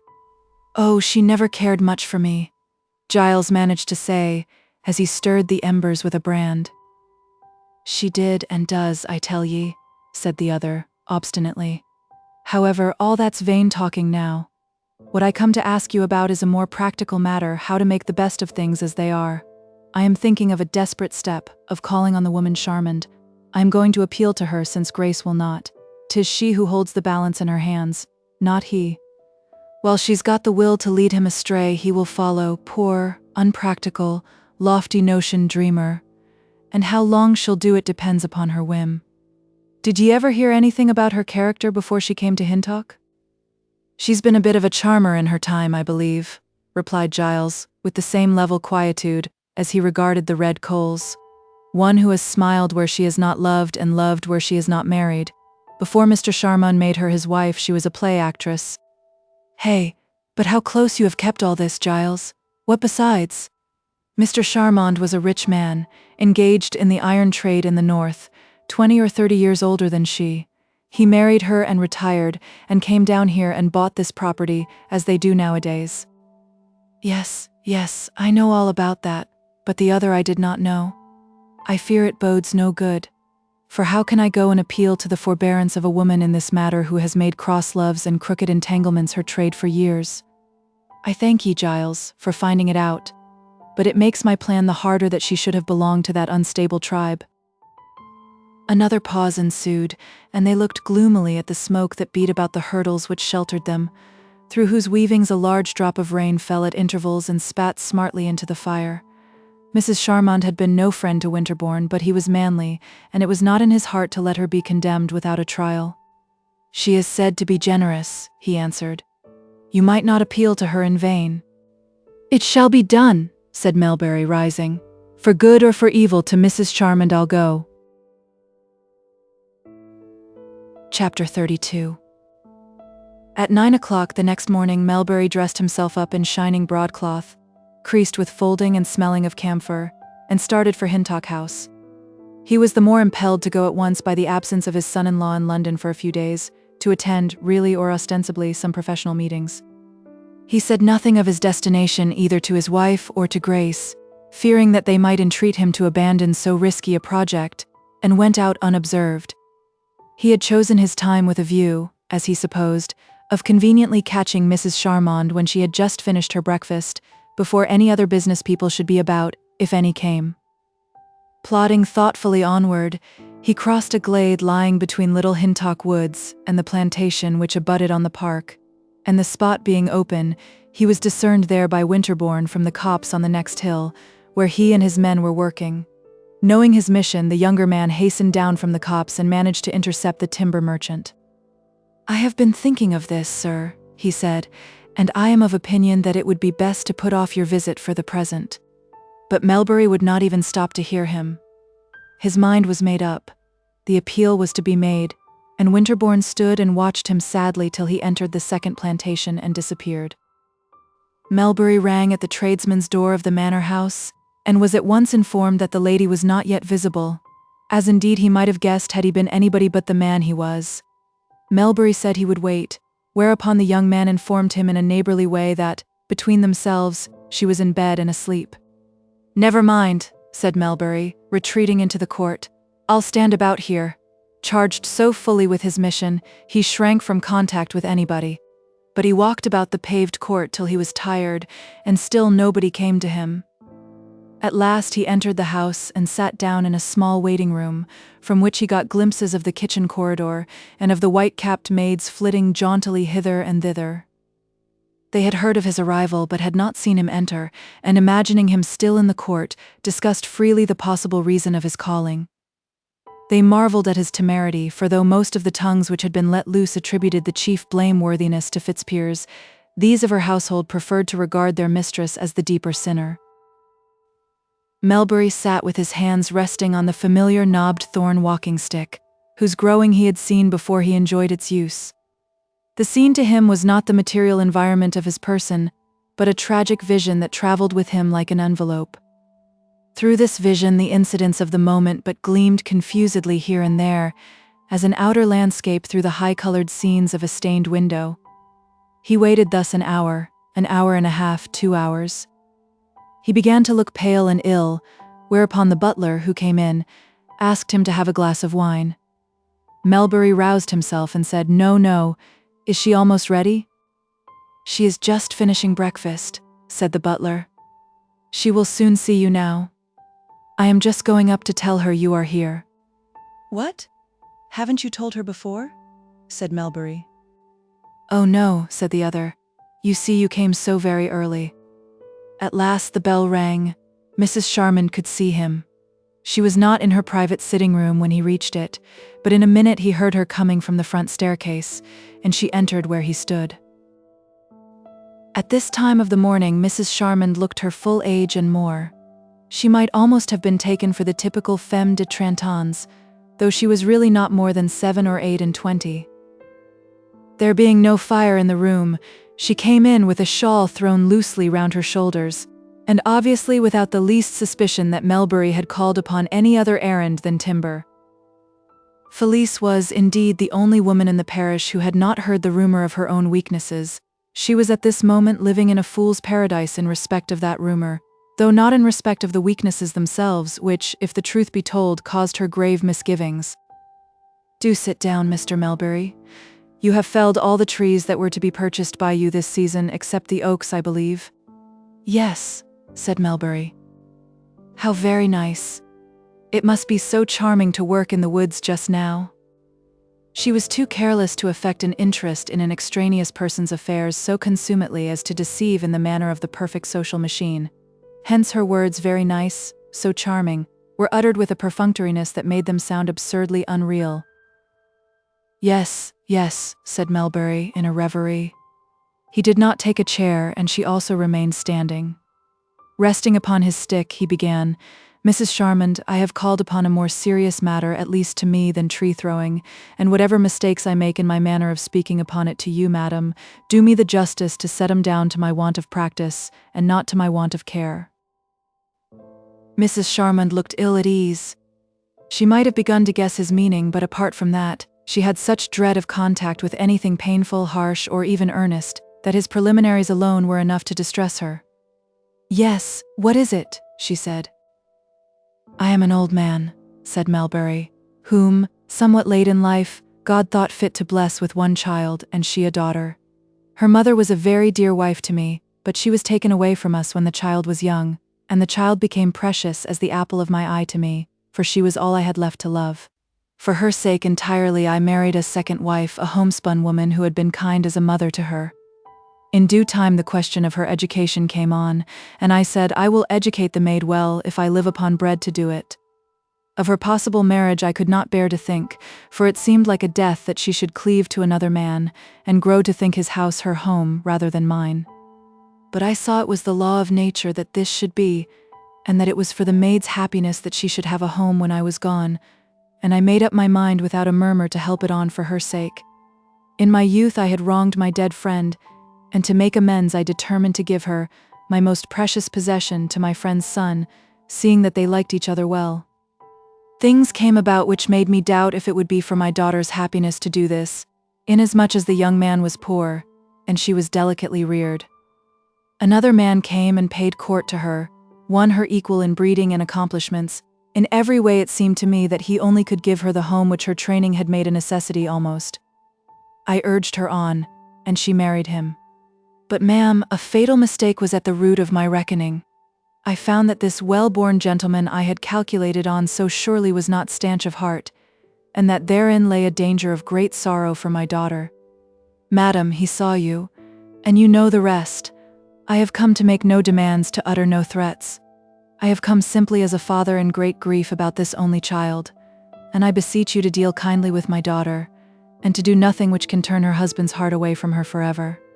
Forbid him your presence, ma'am, and speak to him on his duty as one with your power over him well can do, and I am hopeful that the rent between them may be patched up, for it is not as if you would lose by so doing. Your course is far higher than the courses of a simple professional man, and the gratitude you would win from me and mine by your kindness is more than I can say." Mrs. Charmond had first rushed into a mood of indignation on comprehending Melbury's story, hot and cold by turns. She had murmured, "Leave me, leave me." But as he seemed to take no notice of this, his words began to influence her, and when he ceased speaking, she said, with hurried, hot breath, "What has led you to think this of me? Who says I have won your daughter's husband away from her? Some monstrous calumnies are afloat, of which I have known nothing until now." Melbury started and looked at her simply. "But surely, ma'am, you know the truth better than I?" Her features became a little pinched, and the touches of powder on her handsome face for the first time showed themselves as an extrinsic film. "Will you leave me to myself?" she said, with a faintness which suggested a guilty conscience. "This is so utterly unexpected. You obtain admission to my presence by misrepresentation." "As God's in heaven, ma'am, that's not true. I made no pretense, and I thought in reason you would know why I had come. This gossip, I have heard nothing of it. Tell me of it, I say." "Tell you, ma'am, not I. What the gossip is no matter. What really is, you know, set facts right, and the scandal will right of itself. But pardon me, I speak roughly, and I came to speak gently, to coax you. Beg you to be my daughter's friend. She loved you once, ma'am. You began by liking her. Then you dropped her without a reason, and it hurt her warm heart more than I can tell ye. But you were within your right as the superior, no doubt. But if you would consider her position now, surely you would do her no harm. Certainly I would do her no harm, Melbury's eye met hers. It was curious, but the allusion to Grace's former love for her seemed to touch her more than all Melbury's other arguments. "Oh, Melbury," she burst out, "you have made me so unhappy. How could you come to me like this? It is too dreadful. Now go away, go." "I will," he said, in a husky tone. As soon as he was out of the room, she went to a corner, and there sat and writhed under an emotion in which hurt pride and vexation mingled with better sentiments. Mrs. Sharman's mobile spirit was subject to these fierce periods of stress and storm.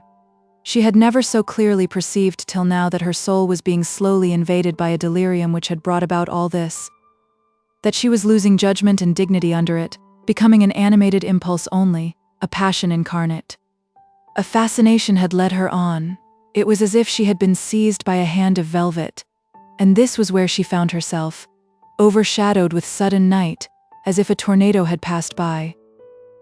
While she sat, or rather crouched, unhinged by the interview, lunchtime came, and then the early afternoon almost without her consciousness. Then a strange gentleman who says it is not necessary to give his name was suddenly announced. "I cannot see him, whoever he may be. I am not at home to anybody." She heard no more of her visitor, and shortly after, in an attempt to recover some mental serenity by violent physical exercise, she put on her hat and cloak and went out of doors, taking a path which led her up the slopes to the nearest spur of the wood. She disliked the woods, but they had the advantage of being a place in which she could walk comparatively unobserved. Chapter 33. There was agitation today in the lives of all whom these matters concerned. It was not till the Hintock dinner time, 1 o'clock, that Grace discovered her father's absence from the house after a departure in the morning under somewhat unusual conditions. By a little reasoning and inquiry she was able to come to a conclusion on his destination, and to divine his errand. Her husband was absent, and her father did not return. He had, in truth, gone on to Sherton after the interview, but this Grace did not know. In an indefinite dread that something serious would arise out of Melbury's visit by reason of the inequalities of temper and nervous irritation to which he was subject, something possibly that would bring her much more misery than accompanied her present negative state of mind, she left the house about 3 o'clock, and took a loitering walk in the woodland track by which she imagined he would come home. This track, under the bare trees and over the cracking sticks, screened and roofed in from the outer world of wind and cloud by a network of boughs, led her slowly on till in time she had left the larger trees behind her and swept round into the coppice where Winterbourne and his men were clearing the undergrowth. Had Giles's attention been concentrated on his hurdles, he would not have seen her, but ever since Melbury's passage across the opposite glade in the morning, he had been as uneasy and unsettled as Grace herself, and her advent now was the one appearance which, since her father's avowal, could arrest him more than Melbury's return with his tidings. Fearing that something might be the matter, he hastened up to her. She had not seen her old lover for a long time, and, too conscious of the late pranks of her heart, she could not behold him calmly. "I am only looking for my father," she said, in an unnecessarily apologetic intonation. "I was looking for him too," said Giles. "I think he may perhaps have gone on farther." "Then you knew he was going to the house, Giles?" she said, turning her large, tender eyes anxiously upon him. "Did he tell you what for?" Winterbourne glanced doubtingly at her, and then softly hinted that her father had visited him the evening before, and that their old friendship was quite restored, on which she guessed the rest. "Oh, I am glad indeed that you two are friends again," she cried. And then they stood facing each other, fearing each other, troubling each other's souls. Grace experienced acute misery at the sight of these wood-cutting scenes, because she had estranged herself from them, craving, even to its defects and inconveniences, that homely sylvan life of her father, which in the best probable succession of events would shortly be denied her. At a little distance on the edge of the clearing, Marty South was shaping spargads to take home for manufacture during the evenings. While Winterbourne and Mrs. Fitzpiers stood looking at her in their mutual embarrassment at each other's presence, they beheld approaching the girl a lady in a dark fur mantle and a black hat, having a white veil tied picturesquely round it. She spoke to Marty, who turned and courtesied, and the lady fell into conversation with her. It was Mrs. Charmand. On leaving her house, Mrs. Charmand had walked on and onward under the fret and fever of her mind with more vigor than she was accustomed to show in her normal moods. A fever which the solace of a cigarette did not entirely allay. Reaching the coppice, she listlessly observed Marty at work, threw away her cigarette, and came near. Chop, chop, chop, went Marty's little billhook with never more assiduity, till Mrs. Charmand spoke. "Who is that young lady I see talking to the woodman yonder?" she asked. "Mrs. Fitzpiers, ma'am," said Marty. "Oh," said Mrs. Charmand, with something like a start, for she had not recognized Grace at that distance. "And the man she is talking to?" "That's Mr. Winterbourne." A redness stole into Marty's face as she mentioned Giles's name, which Mrs. Charmand did not fail to notice informed her of the state of the girl's heart. "Are you engaged to him?" she asked softly. "No, ma'am," said Marty. "She was once, and I think—" But Marty could not possibly explain the complications of her thoughts on this matter, which were nothing less than one of extraordinary acuteness for a girl so young and inexperienced, namely, that she saw danger to two hearts naturally honest in Grace being thrown back into Winterbourne's society by the neglect of her husband. Mrs. Charmand, however, with the almost supersensory means to knowledge which women have on such occasions, quite understood what Marty had intended to convey, and the picture thus exhibited to her of lives drifting away, involving the wreck of poor Marty's hopes, prompted her to more generous resolves than all Melbury's remonstrances had been able to stimulate. Full of the new feeling, she bade the girl good afternoon and went on over the stumps of hazel to where Grace and Winterbourne were standing. They saw her approach, and Winterbourne said, "She is coming to you, it is a good omen." "She dislikes me, so I'll go away." He accordingly retreated to where he had been working before Grace came, and Grace's formidable rival approached her, each woman taking the other's measure as she came near. "Dear Mrs. Fitzpiers," said Felice Charmand, with some inward turmoil which stopped her speech, "I have not seen you for a long time." She held out her hand tentatively, while Grace stood like a wild animal on first confronting a mirror or other puzzling product of civilization. Was it really Mrs. Charmand speaking to her thus? If it was, she could no longer form any guess as to what it signified. "I want to talk with you," said Mrs. Charmand imploringly, for the gaze of the young woman had chilled her through. "Can you walk on with me till we are quite alone?" Sick with distaste, Grace nevertheless complied as by clockwork, and they moved evenly side by side into the deeper recesses of the woods. They went farther, much farther than Mrs. Charmand had meant to go, but she could not begin her conversation, and in default of it kept walking. "I have seen your father," she at length resumed, "and I am much troubled by what he told me." "What did he tell you?" "I have not been admitted to his confidence on anything he may have said to you. Nevertheless, why should I repeat to you what you can easily divine?" "True, true," returned Grace, mournfully. "Why should you repeat what we both know to be in our minds already? Mrs. Fitzpiers, your husband—" The moment that the speaker's tongue touched the dangerous subject, a vivid look of self-consciousness flashed over her, in which her heart revealed, as by a lightning gleam, what filled it to overflowing. So transitory was the expression that none but a sensitive woman, and she in Grace's position, would have had the power to catch its meaning. Upon her the phase was not lost. "Then you do love him?" she exclaimed in a tone of much surprise. "What do you mean, my young friend?" "Why," cried Grace, "I thought till now that you had only been cruelly flirting with my husband, to amuse your idle moments, a rich lady with a poor professional gentleman whom in her heart she despised not much less than her who belongs to him. But I guess from your manner that you love him desperately, and I don't hate you as I did before." "Yes, indeed," continued Mrs. Fitzpiers, with a trembling tongue, "since it is not playing in your case at all, but real. Oh, I do pity you, more than I despise you, for you will suffer most." Mrs. Charmand was now as much agitated as Grace. "I ought not to allow myself to argue with you," she exclaimed. "I demean myself by doing it, but I liked you once, and for the sake of that time I try to tell you how mistaken you are." Much of her confusion resulted from her wonder and alarm at finding herself in a sense dominated mentally and emotionally by this simple schoolgirl. "I do not love him," she went on, with desperate untruth. "It was a kindness, my making somewhat more of him than one usually does of one's doctor. I was lonely. I talked well, I trifled with him. I am very sorry if such child's playing out of pure friendship has been a serious matter to you. Who could have expected it? But the world is so simple here." "Oh, that's affectation," said Grace, shaking her head. "It is no use you love him. I can see in your face that in this matter of my husband you have not let your acts belie your feelings. During these last 4 or 6 months you have been terribly indiscreet, but you have not been insincere, and that almost disarms me. I have been insincere, if you will have the word. I mean, I have coquetted and do not love him." But Grace clung to her position like a limpet. "You may have trifled with others, but him you love as you never loved another man."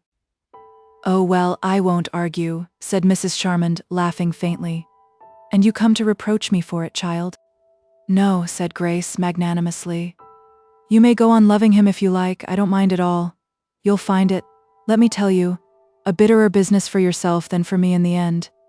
He'll get tired of you soon, as tired as can be. You don't know him so well as I, and then you may wish you had never seen him." Mrs. Charmond had grown quite pale and weak under this prophecy. It was extraordinary that Grace, whom almost everyone would have characterized as a gentle girl, should be of stronger fiber than her interlocutor. "You exaggerate, cruel, silly young woman," she reiterated, writhing with little agonies. "It is nothing but playful friendship, nothing. It will be proved by my future conduct. I shall at once refuse to see him more, since it will make no difference to my heart, and much to my name." "I question if you will refuse to see him again," said Grace, dryly, as with eyes askance she bent a sapling down. "But I am not incensed against you as you are against me," she added, abandoning the tree to its natural perpendicular. "Before I came I had been despising you for wanton cruelty, now I only pity you for misplaced affection. When Edgar has gone out of the house in hope of seeing you at seasonable hours and unseasonable, when I have found him riding miles and miles across the country at midnight, and risking his life, and getting covered with mud, to get a glimpse of you, I have called him a foolish man, the plaything of a finished coquette. I thought that what was getting to be a tragedy to me was a comedy to you. But now I see that tragedy lies on your side of the situation no less than on mine, and more. That if I have felt trouble at my position, you have felt anguish at yours. That if I have had disappointments, you have had despairs. Heaven may fortify me, God help you." "I cannot attempt to reply to your raving eloquence," returned the other, struggling to restore a dignity which had completely collapsed. "My acts will be my proofs. In the world which you have seen nothing of, friendships between men and women are not unknown, and it would have been better both for you and your father if you had each judged me more respectfully, and left me alone. As it is, I wish never to see or speak to you, madam, any more." Grace bowed, and Mrs. Charmond turned away. The two went apart in directly opposite courses, and were soon hidden from each other by their umbrageous surroundings and by the shadows of eve. In the excitement of their long argument, they had walked onward and zigzagged about without regarding direction or distance. All sound of the woodcutters had long since faded into remoteness, and even had not the interval been too great for hearing them, they would have been silent and homeward bound at this twilight hour. But Grace went on her course without any misgiving, though there was much underwood here, with only the narrowest passages for walking, across which brambles hung. She had not, however, traversed this, the wildest part of the wood since her childhood, and the transformation of outlines had been great. Old trees which once were landmarks had been felled or blown down, and the bushes which then had been small and scrubby were now large and overhanging. She soon found that her ideas as to direction were vague, that she had indeed no ideas as to direction at all. If the evening had not been growing so dark, and the wind had not put on its night moans so distinctly, Grace would not have minded. But she was rather frightened now, and began to strike across hither and thither in random courses.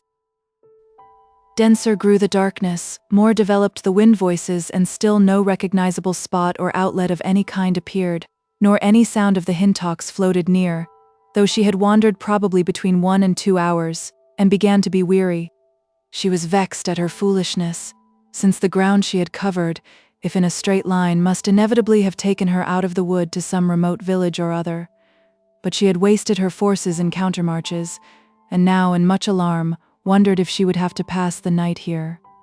She stood still to meditate, and fancied that between the soughing of the wind she heard shuffling footsteps on the leaves heavier than those of rabbits or hares. Though fearing at first to meet anybody on the chance of his being a friend, she decided that the fellow night rambler, even if a poacher, would not injure her, and that he might possibly be someone sent to search for her. She accordingly shouted a rather timid "Hoy!"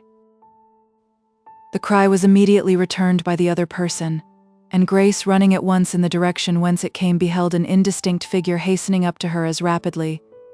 They were almost in each other's arms when she recognized in her vis-a-vis the outline and white veil of her whom she had parted from an hour and a half before, Mrs. Charmand. "I have lost my way, I have lost my way," cried that lady. "Oh, is it indeed you? I am so glad to meet you or anybody. I have been wandering up and down ever since we parted, and am nearly dead with terror and misery and fatigue." "So am I," said Grace. What shall we do?" "You won't go away from me?" asked her companion, anxiously. "No, indeed. Are you very tired?" "I can scarcely move, and I am scratched dreadfully about the ankles." Grace reflected. Perhaps, as it is dry underfoot, the best thing for us to do would be to sit down for half an hour, and then start again when we have thoroughly rested. By walking straight we must come to a track leading somewhere before the morning. They found a clump of bushy hollies which afforded a shelter from the wind, and sat down under it, some tufts of dead fern, crisp and dry, that remained from the previous season forming a sort of nest for them. But it was cold, nevertheless, on this March night, particularly for Grace, who, with the sanguine prematureness of youth in matters of dress, had considered it springtime, and hence was not so warmly clad as Mrs. Charmand, who still wore her winter fur. But after sitting a while, the latter lady shivered no less than Grace as the warmth imparted by her hasty walking began to go off, and they felt the cold air drawing through the holly leaves which scratched their backs and shoulders.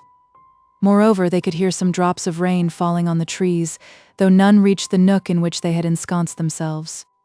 "If we were to cling close together," said Mrs. Charmand, "we should keep each other warm, but," she added in an uneven voice, "I suppose you won't come near me for the world." "Why not?" "Because, well, you know." "Yes, I will. I don't hate you at all." They consequently crept up to one another, and being in the dark, lonely and weary, did what neither had dreamed of doing beforehand, clasped each other closely, Mrs. Charmand's furs consoling Grace's cold face, and each one's body as she breathed alternately heaving against that of her companion. When a few minutes had been spent thus, Mrs. Charmand said, "I am so wretched," in a heavy, emotional whisper. "You are frightened," said Grace kindly, "but there is nothing to fear. I know these woods well." "I am not at all frightened at the wood, but I am at other things."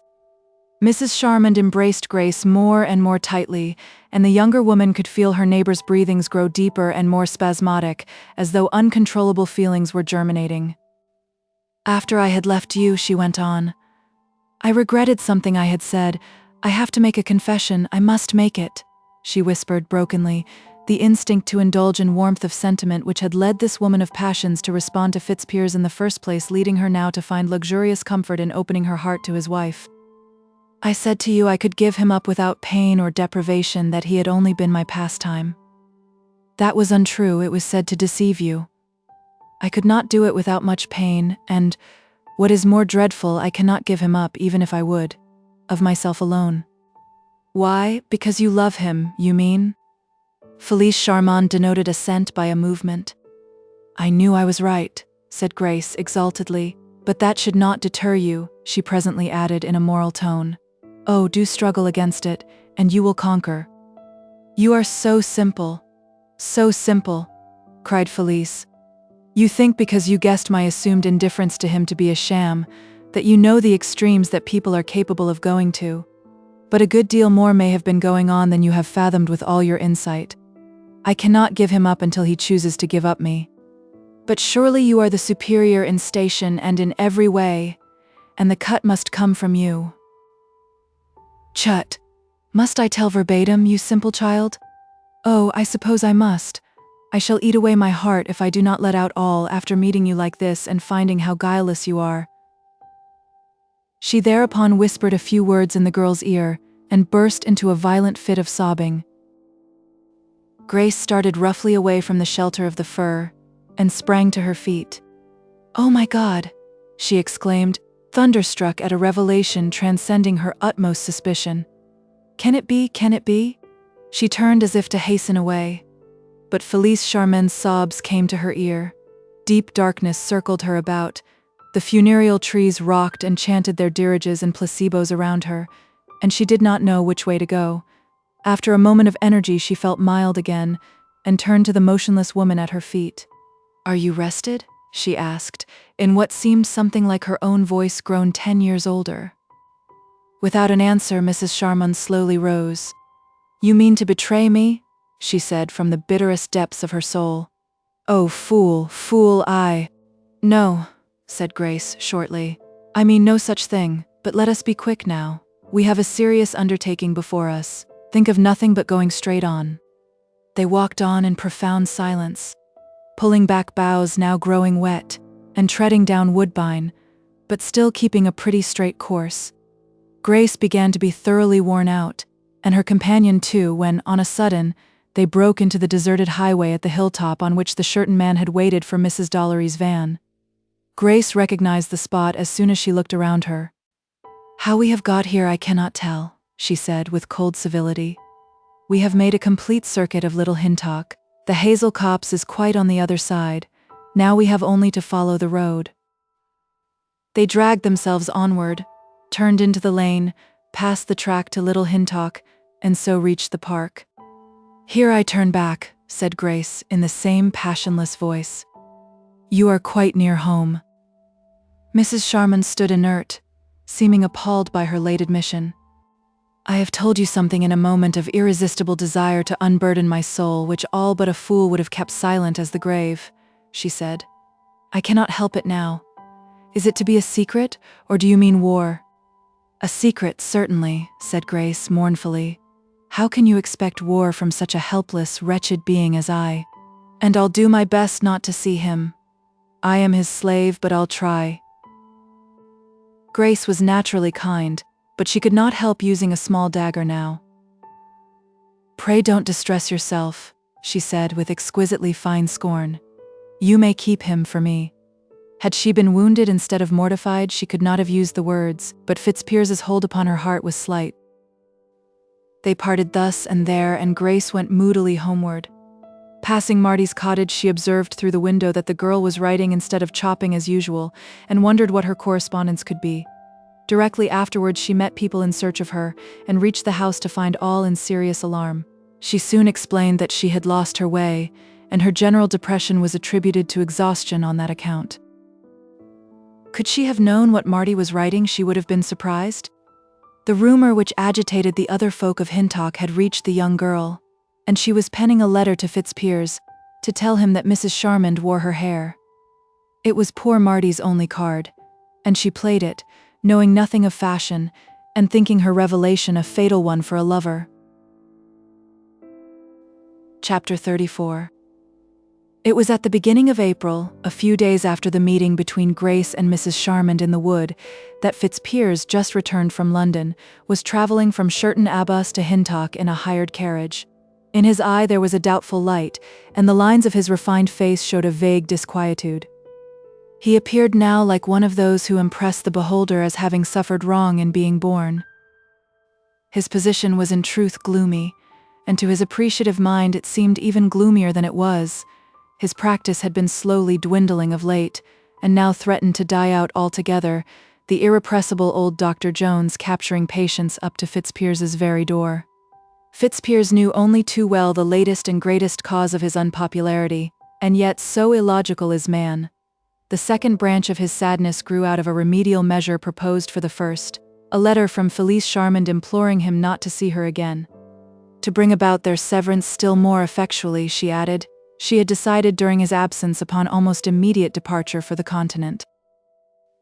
The time was that dull interval in a woodlander's life which coincides with great activity in the life of the woodland itself, a period following the close of the winter tree cutting and preceding the barking season, when the saps are just beginning to heave with the force of hydraulic lifts inside all the trunks of the forest. Winterbourne's contract was completed and the plantations were deserted. It was dusk. There were no leaves as yet. The nightingales would not begin to sing for a fortnight, and the mother of the months was in her most attenuated phase, starved and bent to a mere bowed skeleton, which glided along behind the bare twigs in Fitzpiers's company. When he reached home, he went straight up to his wife's sitting room. He found it deserted, and without a fire.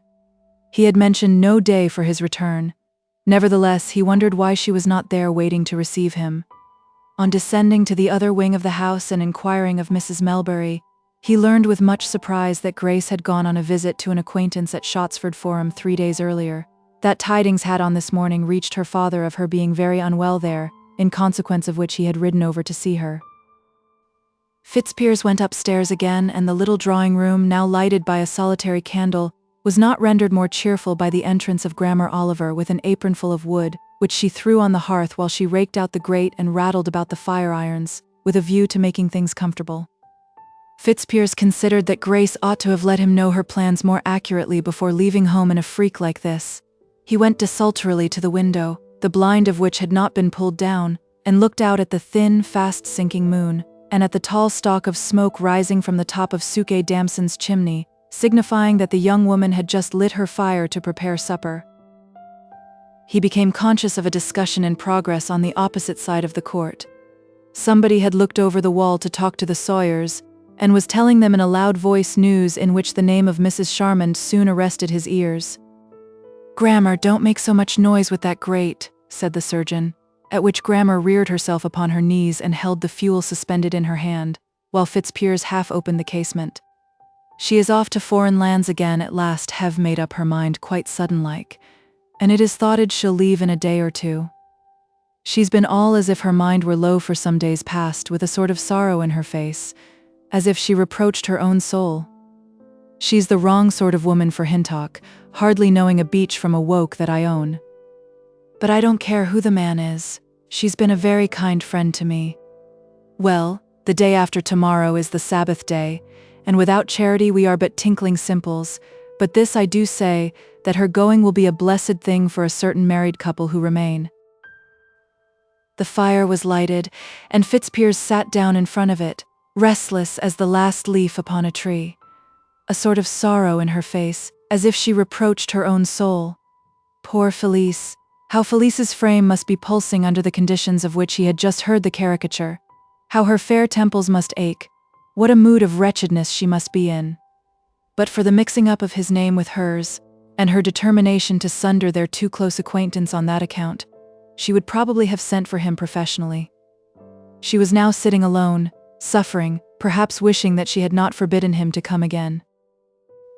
Unable to remain in this lonely room any longer, or to wait for the meal which was in course of preparation, he made himself ready for riding, descended to the yard, stood by the stable door while Darling was being saddled, and rode off down the lane. He would have preferred walking, but was weary with his day's travel. As he approached the door of Marty South's cottage, which it was necessary to pass on his way, she came from the porch as if she had been awaiting him, and met him in the middle of the road, holding up a letter. Fitzpiers took it without stopping, and asked over his shoulder from whom it came. Marty hesitated. "From me," she said shyly, though with noticeable firmness. This letter contained, in fact, Marty's declaration that she was the original owner of Mrs. Charmond's supplementary locks, and enclosed a sample from the native stock, which had grown considerably by this time. It was her long-contemplated apple of discord, and much her hand trembled as she handed the document up to him. But it was impossible on account of the gloom for Fitzpiers to read it then, while he had the curiosity to do so, and he put it in his pocket, his imagination having already centered itself on Hintock House. In his pocket the letter remained unopened and forgotten, all the while that Marty was hopefully picturing its excellent weaning effect upon him. He was not long in reaching the precincts of the manor house. He drew rein under a group of dark oaks commanding a view of the front, and reflected a while. His entry would not be altogether unnatural in the circumstances of her possible indisposition, but upon the whole he thought it best to avoid riding up to the door. By silently approaching, he could retreat unobserved in the event of her not being alone. Thereupon he dismounted, hitched Darling to a stray bough hanging a little below the general browsing line of the trees, and proceeded to the door on foot. In the meantime, Melbury had returned from Shottsford Forum. The great court or quadrangle of the timber merchant's house, divided from the shady lane by an ivy-covered wall, was entered by two white gates, one standing near each extremity of the wall. It so happened that at the moment when Fitzpiers was riding out at the lower gate on his way to the manor house, Melbury was approaching the upper gate to enter it. Fitzpiers being in front of Melbury was seen by the latter, but the surgeon, never turning his head, did not observe his father-in-law, ambling slowly and silently along under the trees, though his horse too was a grey one. "How is Grace?" said his wife, as soon as he entered. Melbury looked gloomy. "She is not at all well," he said. "I don't like the looks of her at all. I couldn't bear the notion of her biding away in a strange place any longer, and I begged her to let me get her home. At last she agreed to it, but not till after much persuading. I was then sorry that I rode over instead of driving, but I have hired a nice comfortable carriage, the easiest going I could get, and she'll be here in a couple of hours or less. I rode on ahead to tell you to get her room ready, but I see her husband has come back." "Yes," said Mrs. Melbury. She expressed her concern that her husband had hired a carriage all the way from Shottsford. "What it will cost," she said. "I don't care what it costs," he exclaimed testily. "I was determined to get her home. Why she went away, I can't think. She acts in a way that is not at all likely to mend matters as far as I can see." Grace had not told her father of her interview with Mrs. Charmond, and the disclosure that had been whispered in her startled ear. "Since Edgar is come," he continued, "he might have waited in till I got home, to ask me how she was, if only for a compliment. I saw him go out. Where is he gone?" Mrs. Melbury did not know positively, but she told her husband that there was not much doubt about the place of his first visit after an absence. She had in fact seen Fitzpiers take the direction of the manor house. Melbury said no more. It was exasperating to him that just at this moment, when there was every reason for Fitzpiers to stay indoors, or at any rate to ride along the Shottsford road to meet his ailing wife, he should be doing despite to her by going elsewhere. The old man went out of doors again, and his horse being hardly unsaddled as yet, he told Upjohn to retighten the girths, when he again mounted, and rode off at the heels of the surgeon.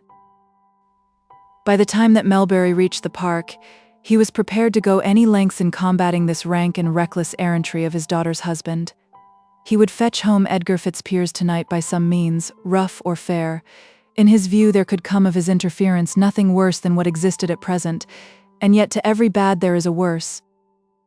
He had entered by the bridle gate, which admitted to the park on this side, and cantered over the soft turf almost in the tracks of Fitzpiers's horse, till he reached the clump of trees under which his precursor had halted. The whitish object that was indistinctly visible here in the gloom of the boughs he found to be Darling, as left by Fitzpiers. "Damn him! Why did he not ride up to the house in an honest way?" said Melbury. He profited by Fitzpiers's example. Dismounting, he tied his horse under an adjoining tree and went on to the house on foot, as the other had done. He was no longer disposed to stick at trifles in his investigation, and did not hesitate to gently open the front door without ringing. The large square hall, with its oak floor, staircase and wainscot, was lighted by a dim lamp hanging from a beam. Not a soul was visible. He went into the corridor and listened at a door which he knew to be that of the drawing-room. There was no sound, and on turning the handle he found the room empty. A fire burning low in the grate was the sole light of the apartment. Its beams flashed mockingly on the somewhat showy Versailles furniture and gilding here, in style as unlike that of the structural parts of the building as it was possible to be, and probably introduced by Felice to counteract the fine old English gloom of the place. Disappointed in his hope of confronting his son-in-law here, he went on to the dining-room. This was without light or fire, and pervaded by a cold atmosphere which signified that she had not dined there that day. By this time Melbury's mood had a little mollified. Everything here was so pacific, so unaggressive in its repose that he was no longer incited to provoke a collision with Fitzpiers or with anybody. The comparative stateliness of the apartments influenced him to an emotion, rather than to a belief, that where all was outwardly so good and proper, there could not be quite that delinquency within which he had suspected. It occurred to him, too, that even if his suspicion were justified, his abrupt, if not unwarrantable, entry into the house might end in confounding its inhabitant at the expense of his daughter's dignity and his own. Any ill result would be pretty sure to hit Grace hardest in the long run. He would, after all, adopt the more rational course, and plead with Fitzpiers privately as he had pleaded with Mrs. Charmond. He accordingly retreated as silently as he had come. Passing the door of the drawing-room anew, he fancied that he heard a noise within which was not the crackling of the fire. Melbury gently reopened the door to a distance of a few inches, and saw at the opposite window 2 figures in the act of stepping out, a man and a woman, in whom he recognized the lady of the house and his son-in-law. In a moment they had disappeared amid the gloom of the lawn. He returned into the hall, and let himself out by the carriage entrance door, coming round to the lawn front in time to see the 2 figures parting at the railing which divided the precincts of the house from the open park. Mrs. Charmond turned to hasten back immediately that Fitzpiers had left her side, and he was speedily absorbed into the duskiness of the trees. Melbury waited till Mrs. Charmond had re-entered the drawing-room, and then followed after Fitzpiers, thinking that he would allow the latter to mount and ride ahead a little way before overtaking him and giving him a piece of his mind. His son-in-law might possibly see the second horse near his own, but that would do him no harm, and might prepare him for what he was to expect. The event, however, was different from the plan. On plunging into the thick shade of the clump of oaks, he could not perceive his horse Blossom anywhere, but feeling his way carefully along, he by and by discerned Fitzpiers's mare Darling still standing as before under the adjoining tree. For a moment Melbury thought that his own horse, being young and strong, had broken away from her fastening, but on listening intently he could hear her ambling comfortably along a little way ahead, and a creaking of the saddle which showed that she had a rider. Walking on as far as the small gate in the corner of the park, he met a laborer who, in reply to Melbury's inquiry if he had seen any person on a grey horse, said that he had only met Dr. Fitzpiers. It was just what Melbury had begun to suspect. Fitzpiers had mounted the mare which did not belong to him in mistake for his own, an oversight easily explicable, in a man ever unwitting in horse-flesh, by the darkness of the spot and the near similarity of the animals in appearance, though Melbury's was readily enough seen to be the greyer horse by day. He hastened back, and did what seemed best in the circumstances, got upon old Darling, and rode rapidly after Fitzpiers. Melbury had just entered the wood, and was winding along the cartway which led through it, channeled deep in the leaf mold with large ruts that were formed by the timber wagons in fetching the spoil of the plantations, when all at once he descried in front, at a point where the road took a turning round a large chestnut tree, the form of his own horse Blossom, at which Melbury quickened Darling's pace, thinking to come up with Fitzpiers. Nearer view revealed that the horse had no rider. At Melbury's approach it galloped friskily away under the trees in a homeward direction. Thinking something was wrong, the timber merchant dismounted as soon as he reached the chestnut, and after feeling about for a minute or two discovered Fitzpiers lying on the ground. "Here, help!" cried the latter as soon as he felt Melbury's touch. "I have been thrown off, but there's not much harm done, I think." Since Melbury could not now very well read the younger man the lecture he had intended, and as friendliness would be hypocrisy, his instinct was to speak not a single word to his son-in-law. He raised Fitzpiers into a sitting posture, and found that he was a little stunned and stupefied, but, as he had said, not otherwise hurt. How this fall had come about was readily conjecturable.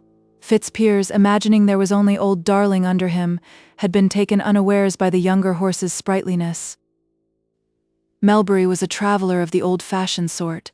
Having just come from Shottsford Forum, he still had in his pocket the pilgrim's flask of rum which he always carried on journeys exceeding a dozen miles, though he seldom drank much of it.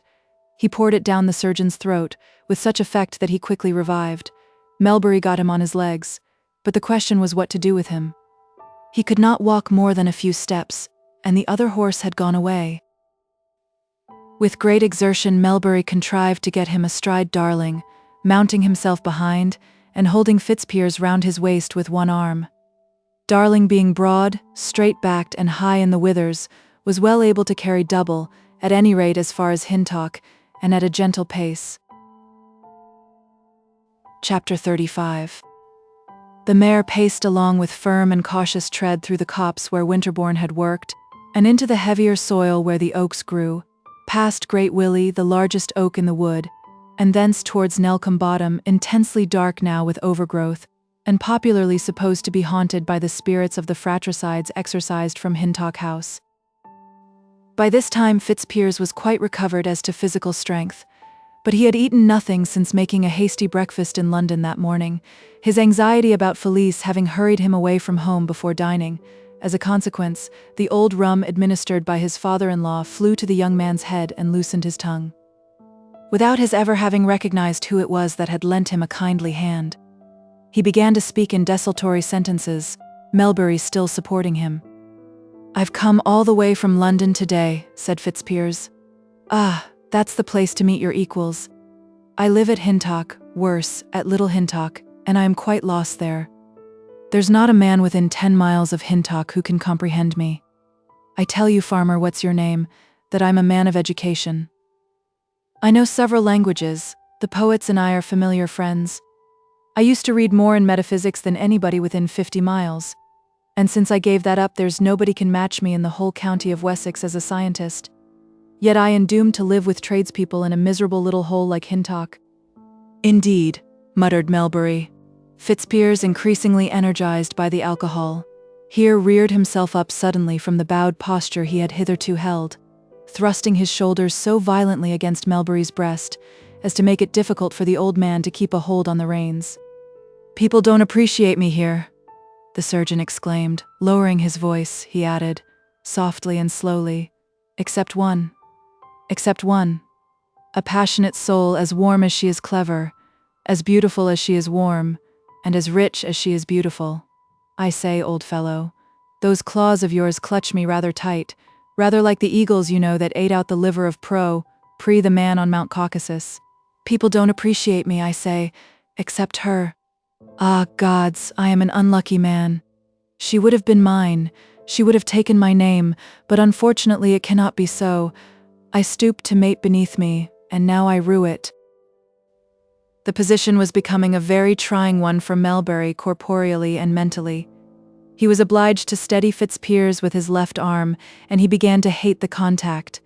He hardly knew what to do. It was useless to remonstrate with Fitzpiers in his intellectual confusion from the rum and from the fall. He remained silent, his hold upon his companion, however, being stern rather than compassionate. "You hurt me a little, farmer, though I am much obliged to you for your kindness. People don't appreciate me, I say. Between ourselves, I am losing my practice here, and why?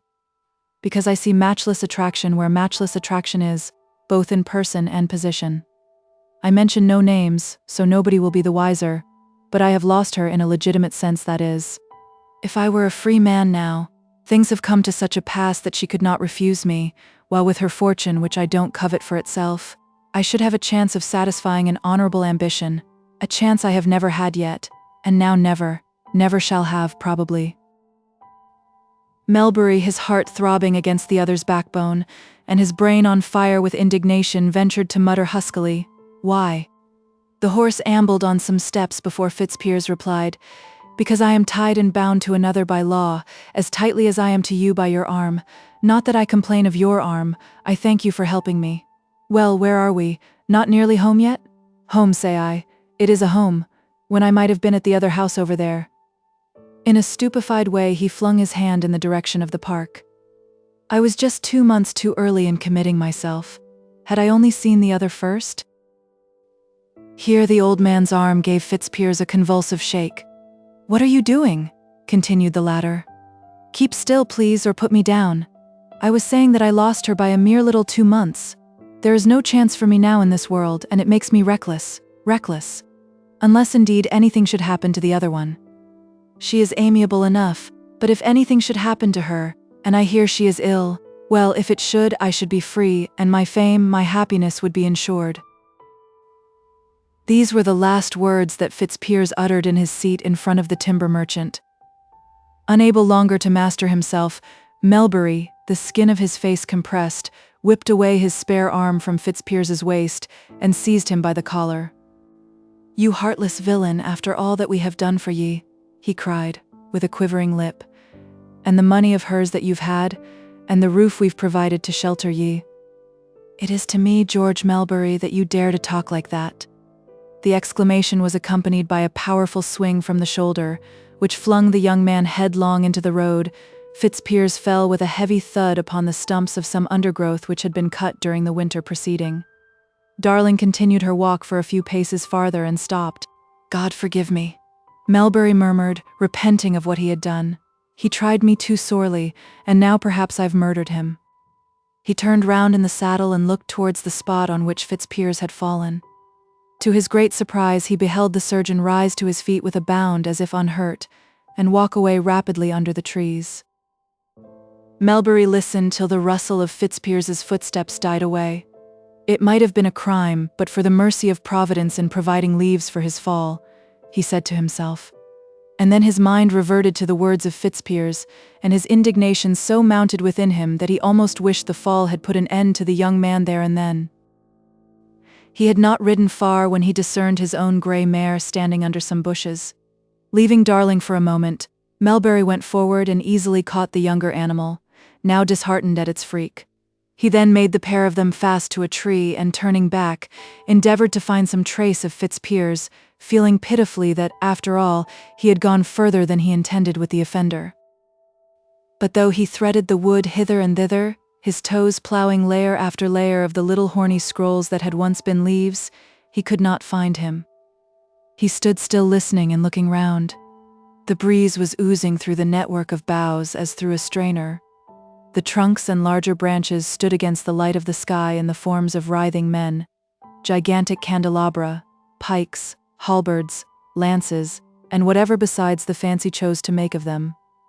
Giving up the search, Melbury came back to the horses and walked slowly homeward, leading one in each hand. It happened that on this self-same evening a boy had been returning from Great to Little Hintock about the time of Fitzpiers's and Melbury's passage home along that route. A horse collar that had been left at the harness mender's to be repaired was required for use at 5 o'clock next morning, and in consequence the boy had to fetch it overnight. He put his head through the collar and accompanied his walk by whistling the one tune he knew as an antidote to fear. The boy suddenly became aware of a horse trotting rather friskily along the track behind him, and not knowing whether to expect friend or foe, Prudence suggested that he should cease his whistling and retreat among the trees till the horse and his rider had gone by, a course to which he was still more inclined when he found how noiselessly they approached, and saw that the horse looked pale, and remembered what he had read about death in the Revelation. He therefore deposited the collar by a tree and hid himself behind it. The horseman came on, and the youth, whose eyes were as keen as telescopes, to his great relief recognized the doctor. As Melbury surmised, Fitzpiers had in the darkness taken Blossom for Darling, and he had not discovered his mistake when he came up opposite the boy, though he was somewhat surprised at the liveliness of his usually placid mare. The only other pair of eyes on the spot whose vision was keen as the young carter's were those of the horse, and with that strongly conservative objection to the unusual which animals show, Blossom, on eyeing the collar under the tree, quite invisible to Fitzpiers, exercised none of the patience of the older horse, but shied sufficiently to unseat so second-rate an equestrian as the surgeon. He fell and did not move, lying as Melbury afterwards found him. The boy ran away, salving his conscience for the desertion by thinking how vigorously he would spread the alarm of the accident when he got to Hintock, which he uncompromisingly did, encrusting the skeleton event with a load of dramatic horrors. Grace had returned, and the fly hired on her account, though not by her husband, at the Crown Hotel, Shottsford Forum, had been paid for and dismissed. The long drive had somewhat revived her illness being a feverish intermittent nervousness which had more to do with mind than body, and she walked about her sitting room in something of a hopeful mood. Mrs. Melbury had told her as soon as she arrived that her husband had returned from London. He had gone out, she said, to see a patient, as she supposed, and he must soon be back, since he had had no dinner or tea. Grace would not allow her mind to harbor any suspicion of his whereabouts, and her stepmother said nothing of Mrs. Sharman's rumored sorrows and plans of departure. So the young wife sat by the fire, waiting silently. She had left Hintock in a turmoil of feeling after the revelation of Mrs. Charmand, and had intended not to be at home when her husband returned. But she had thought the matter over, and had allowed her father's influence to prevail and bring her back, and now somewhat regretted that Edgar's arrival had preceded hers. By and by, Mrs. Melbury came upstairs with a slight air of flurry and abruptness. "I have something to tell, some bad news," she said. "But you must not be alarmed, as it is not so bad as it might have been. Edgar has been thrown off his horse. We don't think he is hurt much. It happened in the wood the other side of Nelcombe Bottom, where 'tis said the ghosts of the brothers walk." She went on to give a few of the particulars, but none of the invented horrors that had been communicated by the boy. "I thought it better to tell you at once," she added, "in case he should not be very well able to walk home, and somebody should bring him." Mrs. Melbury really thought matters much worse than she represented, and Grace knew that she thought so. She sat down dazed for a few minutes, returning a negative to her stepmother's inquiry if she could do anything for her. "But please go into the bedroom," Grace said on second thoughts, "and see if all is ready there in case it is serious." Mrs. Melbury thereupon called Grammer, and they did as directed, supplying the room with everything they could think of for the accommodation of an injured man. Nobody was left in the lower part of the house. Not many minutes passed when Grace heard a knock at the door, a single knock, not loud enough to reach the ears of those in the bedroom. She went to the top of the stairs and said faintly, "Come up," knowing that the door stood, as usual in such houses, wide open. Retreating into the gloom of the broad landing, she saw rise up the stairs a woman whom at first she did not recognize, till her voice revealed her to be Suke Damson, in great fright and sorrow. A streak of light from the partially closed door of Grace's room fell upon her face as she came forward, and it was drawn and pale. "Oh, Miss Melbury, I would say Mrs. Fitzpiers," she said, wringing her hands. "This terrible news, is he dead? Is he hurted very bad? Tell me. I couldn't help coming. Please forgive me, Miss Melbury, Mrs. Fitzpiers, I would say." Grace sank down on the oak chest which stood on the landing, and put her hands to her now flushed face and head. Could she order Suke Damson downstairs and out of the house? Her husband might be brought in at any moment, and what would happen? But could she order this genuinely grieved woman away? There was a dead silence of half a minute or so, till Suke said, "Why don't you speak? Is he here? Is he dead? If so, why can't I see him? Would it be so very wrong?" Before Grace had answered, somebody else came to the door below, a footfall light as a rose. There was a hurried tapping upon the panel, as if with the impatient tips of fingers whose owner thought not whether a knocker were there or no. Without a pause, and possibly guided by the stray beam of light on the landing, the newcomer ascended the staircase as the first had done. Grace was sufficiently visible, and the lady, for a lady it was, came to her side. "I could make nobody hear downstairs," said Felice Charmand, with lips whose dryness could almost be heard, and panting, as she stood like one ready to sink on the floor with distress. "What is the matter? Tell me the worst. Can he live?" She looked at Grace imploringly, without perceiving poor Suke, who, dismayed at such a presence, had shrunk away into the shade. Mrs. Charmand's little feet were covered with mud. She was quite unconscious of her appearance now. "I have heard such a dreadful report," she went on. "I came to ascertain the truth of it. Is he killed?" "She won't tell us. He's dying. He's in that room," burst out Suke, regardless of consequences, as she heard the distant movements of Mrs. Melbury and Grammer in the bedroom at the end of the passage. "Where?" said Mrs. Charmand, and on Suke pointing out the direction, she made as if to go thither. Grace barred the way. "He is not there," she said. "I have not seen him any more than you. I have heard a report only not so bad as you think. It must have been exaggerated to you." "Please do not conceal anything. Let me know all," said Felice doubtingly. "You shall know all I know. You have a perfect right to know. Who can have a better than either of you?" said Grace, with a delicate sting which was lost upon Felice Charmand now. "I repeat, I have only heard a less alarming account than you have heard. How much it means and how little I cannot say. I pray God that it means not much in common humanity. You probably pray the same for other reasons." She regarded them both there in the dim light a while. They stood dumb in their trouble, not stinging back at her, not heeding her mood. A tenderness spread over Grace like a dew. It was well, very well, conventionally, to address either one of them in the wife's regulation terms of virtuous sarcasm, as woman, creature, or thing, for losing their hearts to her husband. But life, what was it, and who was she? She had, like the singer of the Psalm of Asaph, been plagued and chastened all the day long, but could she, by retributive words, in order to please herself, the individual, offend against the generation, as he would not? "He is dying, perhaps," blubbered Suk Damson, putting her apron to her eyes. In their gestures and faces there were anxieties, affection, agony of heart, all for a man who had wronged them, had never really behaved towards either of them anyhow but selfishly. Neither one but would have well-nigh sacrificed half her life to him even now. The tears which his possibly critical situation could not bring to her eyes surged over at the contemplation of these fellow women. She turned to the balustrade, bent herself upon it, and wept. Thereupon Felice began to cry also, without using her handkerchief, and letting the tears run down silently. While these three poor women stood together thus, pitying another though most to be pitied themselves, the pacing of a horse or horses became audible in the court, and in a moment Melbury's voice was heard calling to his stableman. Grace at once started up, ran down the stairs and out into the quadrangle as her father crossed it towards the door. "Father, what is the matter with him?" she cried. "Who, Edgar?" said Melbury abruptly. "Matter? Nothing. What, my dear? And have you got home safe? Why, you are better already, but you ought not to be out in the air like this." "But he has been thrown off his horse." I know, I saw it." He got up again, and walked off as well as ever. A fall on the leaves didn't hurt a spry fellow like him. "He did not come this way," he added, significantly.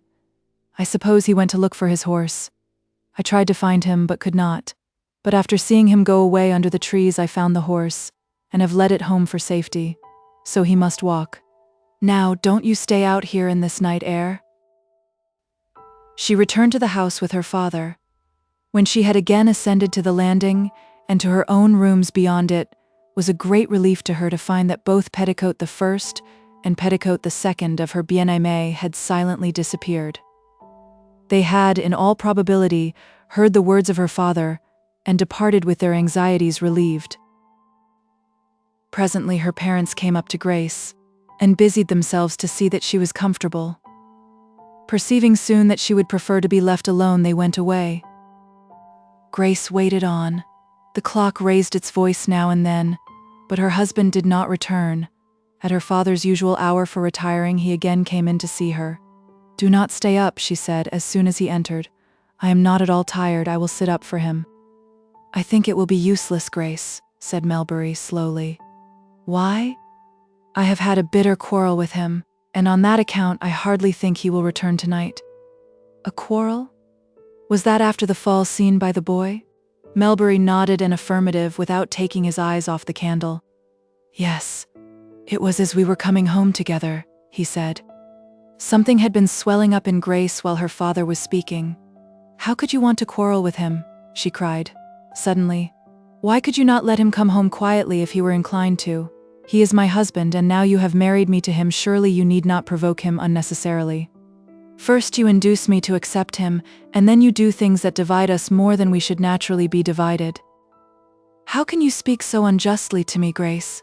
said Melbury, with indignant sorrow. "I divide you from your husband, indeed. You little think." He was inclined to say more, to tell her the whole story of the encounter, and that the provocation he had received had lain entirely in hearing her despised. But it would have greatly distressed her, and he forbore. "You had better lie down. You are tired," he said soothingly. "Good night." The household went to bed, and a silence fell upon the dwelling, broken only by the occasional skirr of a halter in Melbury's stables. Despite her father's advice, Grace still waited up, but nobody came. It was a critical time in Grace's emotional life that night. She thought of her husband a good deal, and for the nonce forgot Winterbourne. How these unhappy women must have admired Edgar, she said to herself. How attractive he must be to everybody. and indeed he is attractive. The possibility is that, piqued by rivalry, these ideas might have been transformed into their corresponding emotions by a show of the least reciprocity in Fitzpiers. There was in truth a lovebird yearning to fly from her heart, and it wanted a lodging badly. But no husband came. The fact was that Melbury had been much mistaken about the condition of Fitzpiers. People do not fall headlong on stumps of underwood with impunity. Had the old man been able to watch Fitzpiers narrowly enough, he would have observed that on rising and walking into the thicket he dropped blood as he went, that he had not proceeded 50 yards before he showed signs of being dizzy and, raising his hands to his head, reeled and fell down. Chapter 36. Grace was not the only one who watched and meditated in Hintock that night. Felice Charmond was in no mood to retire to rest at a customary hour, and over her drawing-room fire at the manor house she sat as motionless and in as deep a reverie as Grace in her little apartment at the homestead. Having caught ear of Melbury's intelligence while she stood on the landing at his house, and been eased of much of her mental distress, her sense of personal decorum returned upon her with a rush.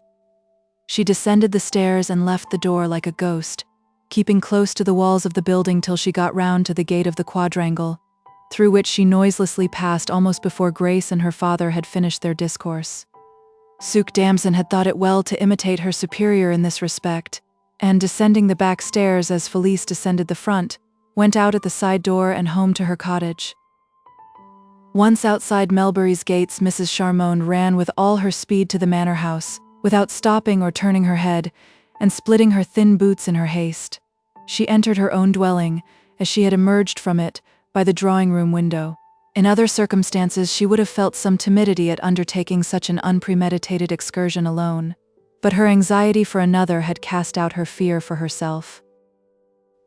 Everything in her drawing-room was just as she had left it, the candles still burning, the casement closed, and the shutters gently pulled to, so as to hide the state of the window from the cursory glance of a servant entering the apartment. She had been gone about 3/4 of an hour by the clock, and nobody seemed to have discovered her absence. Tired in body but tense in mind, she sat down, palpitating, round-eyed, bewildered at what she had done. She had been betrayed by a frighted love into a visit which, now that the emotion instigating it had calmed down under her belief that Fitzpiers was in no danger, was the saddest surprise to her. This was how she had set about doing her best to escape her passionate bondage to him. Somehow, in declaring to Grace and to herself the unseemliness of her infatuation, she had grown a convert to its irresistibility. If heaven would only give her strength, but heaven never did. One thing was indispensable: she must go away from Hintock if she meant to withstand further temptation. The struggle was too wearying, too hopeless, while she remained. It was but a continual capitulation of conscience to what she dared not name. By degrees, as she sat, Felice's mind, helped perhaps by the anticlimax of learning that her lover was unharmed after all her fright about him, grew wondrously strong in wise resolve.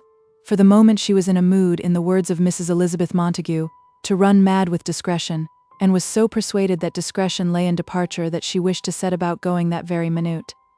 Jumping up from her seat, she began to gather together some small personal knickknacks scattered about the room, to feel that preparations were really in train. While moving here and there, she fancied that she heard a slight noise out of doors and stood still. Surely it was a tapping at the window. A thought entered her mind and burned her cheek.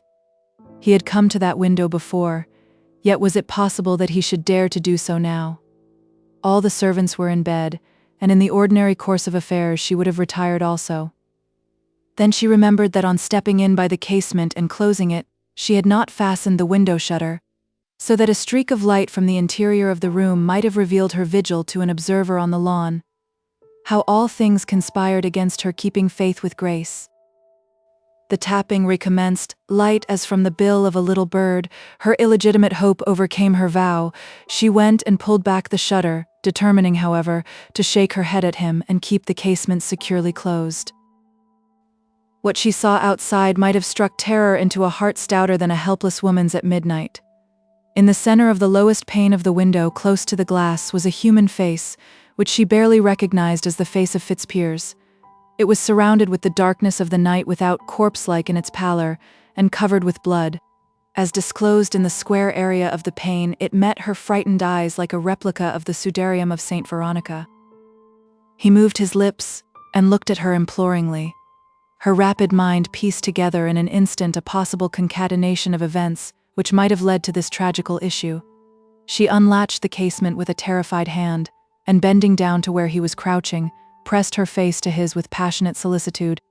She assisted him into the room without a word, to do which it was almost necessary to lift him bodily. Quickly closing the window and fastening the shutters, she bent over him breathlessly. "Are you hurt much?" she cried, faintly. Oh, how is this?" "Rather much, but don't be frightened," he answered in a difficult whisper, and turning himself to obtain an easier position if possible. "A little water, please." She ran across into the dining room and brought a bottle and glass from which he eagerly drank. He could then speak much better, and with her help got upon the nearest couch. "Are you dying, Edgar?" she said. "Do speak to me." "I am half dead," said Fitzpiers. "But perhaps I shall get over it. It is chiefly loss of blood." "But I thought your fall did not hurt you," said she. "Who did this?" "Felice, my father-in-law. I have crawled to you more than a mile on my hands and knees. God, I thought I should never have got here. I have come to you because you are the only friend I have in the world now. I can never go back to Hintock, never to the roof of the Melburys. Not Poppy nor Mandragora will ever medicine this bitter feud. If I were only well again. Let me bind your head, now that you have rested." "Yes, but wait a moment. It has stopped bleeding, fortunately, or I should be a dead man before now. While in the wood I managed to make a tourniquet of some halfpence and my handkerchief, as well as I could in the dark. But listen, dear Felice, can you hide me till I am well? Whatever comes, I can be seen in Hintock no more. My practice is nearly gone, you know, and after this I would not care to recover it if I could." By this time Felice's tears began to blind her. Where were now her discreet plans for sundering their lives forever? To administer to him in his pain and trouble and poverty was her single thought. The first step was to hide him, and she asked herself where. A place occurred to her mind. She got him some wine from the dining room, which strengthened him much. Then she managed to remove his boots, and as he could now keep himself upright by leaning upon her on one side and a walking stick on the other, they went thus in slow march out of the room and up the stairs. At the top she took him along a gallery, pausing whenever he required rest, and thence up a smaller staircase to the least used part of the house, where she unlocked a door. Within was a lumber room, containing abandoned furniture of all descriptions, built up in piles which obscured the light of the windows, and formed between them nooks and lairs in which a person would not be discerned even should an eye gaze in at the door. The articles were mainly those that had belonged to the previous owner of the house, and had been bought in by the late Mr. Charmond at the auction, but changing fashion, and the tastes of a young wife, had caused them to be relegated to this dungeon. Here Fitzpiers sat on the floor against the wall till she had hauled out materials for a bed, which she spread on the floor in one of the aforesaid nooks. She obtained water in a basin, and washed the dried blood from his face and hands, and when he was comfortably reclining, fetched food from the larder. While he ate, her eyes lingered anxiously on his face, following its every movement with such loving kindness as only a fond woman can show. He was now in better condition, and discussed his position with her. "What I fancy I said to Melbury must have been enough to enrage any man, if uttered in cold blood, and with knowledge of his presence. But I did not know him, and I was stupefied by what he had given me, so that I hardly was aware of what I said. Well, the veil of that temple is rent in twain. As I am not going to be seen again in Hintock, my first efforts must be directed to allay any alarm that may be felt at my absence, before I am able to get clear away. Nobody must suspect that I have been hurt, or there will be a country talk about me. Felice, I must at once concoct a letter to check all search for me. I think if you can bring me a pen and paper I may be able to do it now. I could rest better if it were done. Poor thing, how I tire her with running up and down." She fetched writing materials and held up the blotting book as a support to his hand, while he penned a brief note to his nominal wife. The animosity shown towards me by your father, he wrote, in this coldest of marital epistles, is such that I cannot return again to a roof which is his, even though it shelters you. A parting is unavoidable, as you are sure to be on his side in this division. I am starting on a journey which will take me a long way from Hintock, and you must not expect to see me there again for some time. He then gave her a few directions bearing upon his professional engagements and other practical matters, concluding without a hint of his destination, or a notion of when she would see him again. He offered to read the note to Felice before he closed it up, but she would not hear or see it. That side of his obligations distressed her beyond endurance. She turned away from Fitzpiers and sobbed bitterly. "If you can get this posted at a place some miles away," he whispered, exhausted by the effort of writing, "at Shottsford or Port Brady, or still better Budmouth, it will divert all suspicion from this house as the place of my refuge. I will drive to one or other of the places myself, anything to keep it unknown," she murmured, her voice weighted with vague foreboding, now that the excitement of helping him had passed away. Fitzpiers told her that there was yet one thing more to be done. In creeping over the fence onto the lawn, he said, "I made the rail bloody, and it shows rather much on the white paint. I could see it in the dark. At all hazards it should be washed off. Could you do that also, Felice?" What will not women do on such devoted occasions? Weary as she was, she went all the way down the rambling staircases to the ground floor, then to search for a lantern, which she lighted and hid under her cloak, then for a wet sponge, and next went forth into the night. The white railing stared out in the darkness at her approach, and a ray from the enshrouded lantern fell upon the blood, just where he had told her it would be found. She shuddered. It was almost too much to bear in one day, but with a shaking hand she sponged the rail clean and returned to the house. The time occupied by these several proceedings was not much less than 2 hours. When all was done and she had smoothed his extemporized bed and placed everything within his reach that she could think of, she took her leave of him and locked him in. Chapter 37. When her husband's letter reached Grace's hands, bearing upon it the postmark of a distant town, it never once crossed her mind that Fitzpiers was within a mile of her still. She felt relieved that he did not write more bitterly of the quarrel with her father, whatever its nature might have been, but the general frigidity of his communication quenched in her the incipient spark that events had kindled so shortly before. From this center of information it was made known in Hintock that the doctor had gone away, and as none but the Melbury household was aware that he did not return on the night of his accident, no excitement manifested itself in the village. Thus the early days of May passed by. None but the nocturnal birds and animals observed that late one evening, towards the middle of the month, a closely wrapped figure, with a crutch under one arm and a stick in his hand, crept out from Hintock House across the lawn to the shelter of the trees, taking thence a slow and laborious walk to the nearest point of the turnpike road. The mysterious personage was so disguised that his own wife would hardly have known him. Felice Charmand was a practiced hand at make-ups, as well she might be, and she had done her utmost in padding and painting Fitzpiers with the old materials of her art in the recesses of the lumber room. In the highway he was met by a covered carriage which conveyed him to Sherton Abbas, whence he proceeded to the nearest port on the south coast, and immediately crossed the channel. But it was known to everybody that 3 days after this time Mrs. Charmand executed her long-deferred plan of setting out for a long term of travel and residence on the continent. She went off one morning as unostentatiously as could be, and took no maid with her, having, she said, engaged one to meet her at a point farther on in her route. After that, Hintock House, so frequently deserted, was again to be let.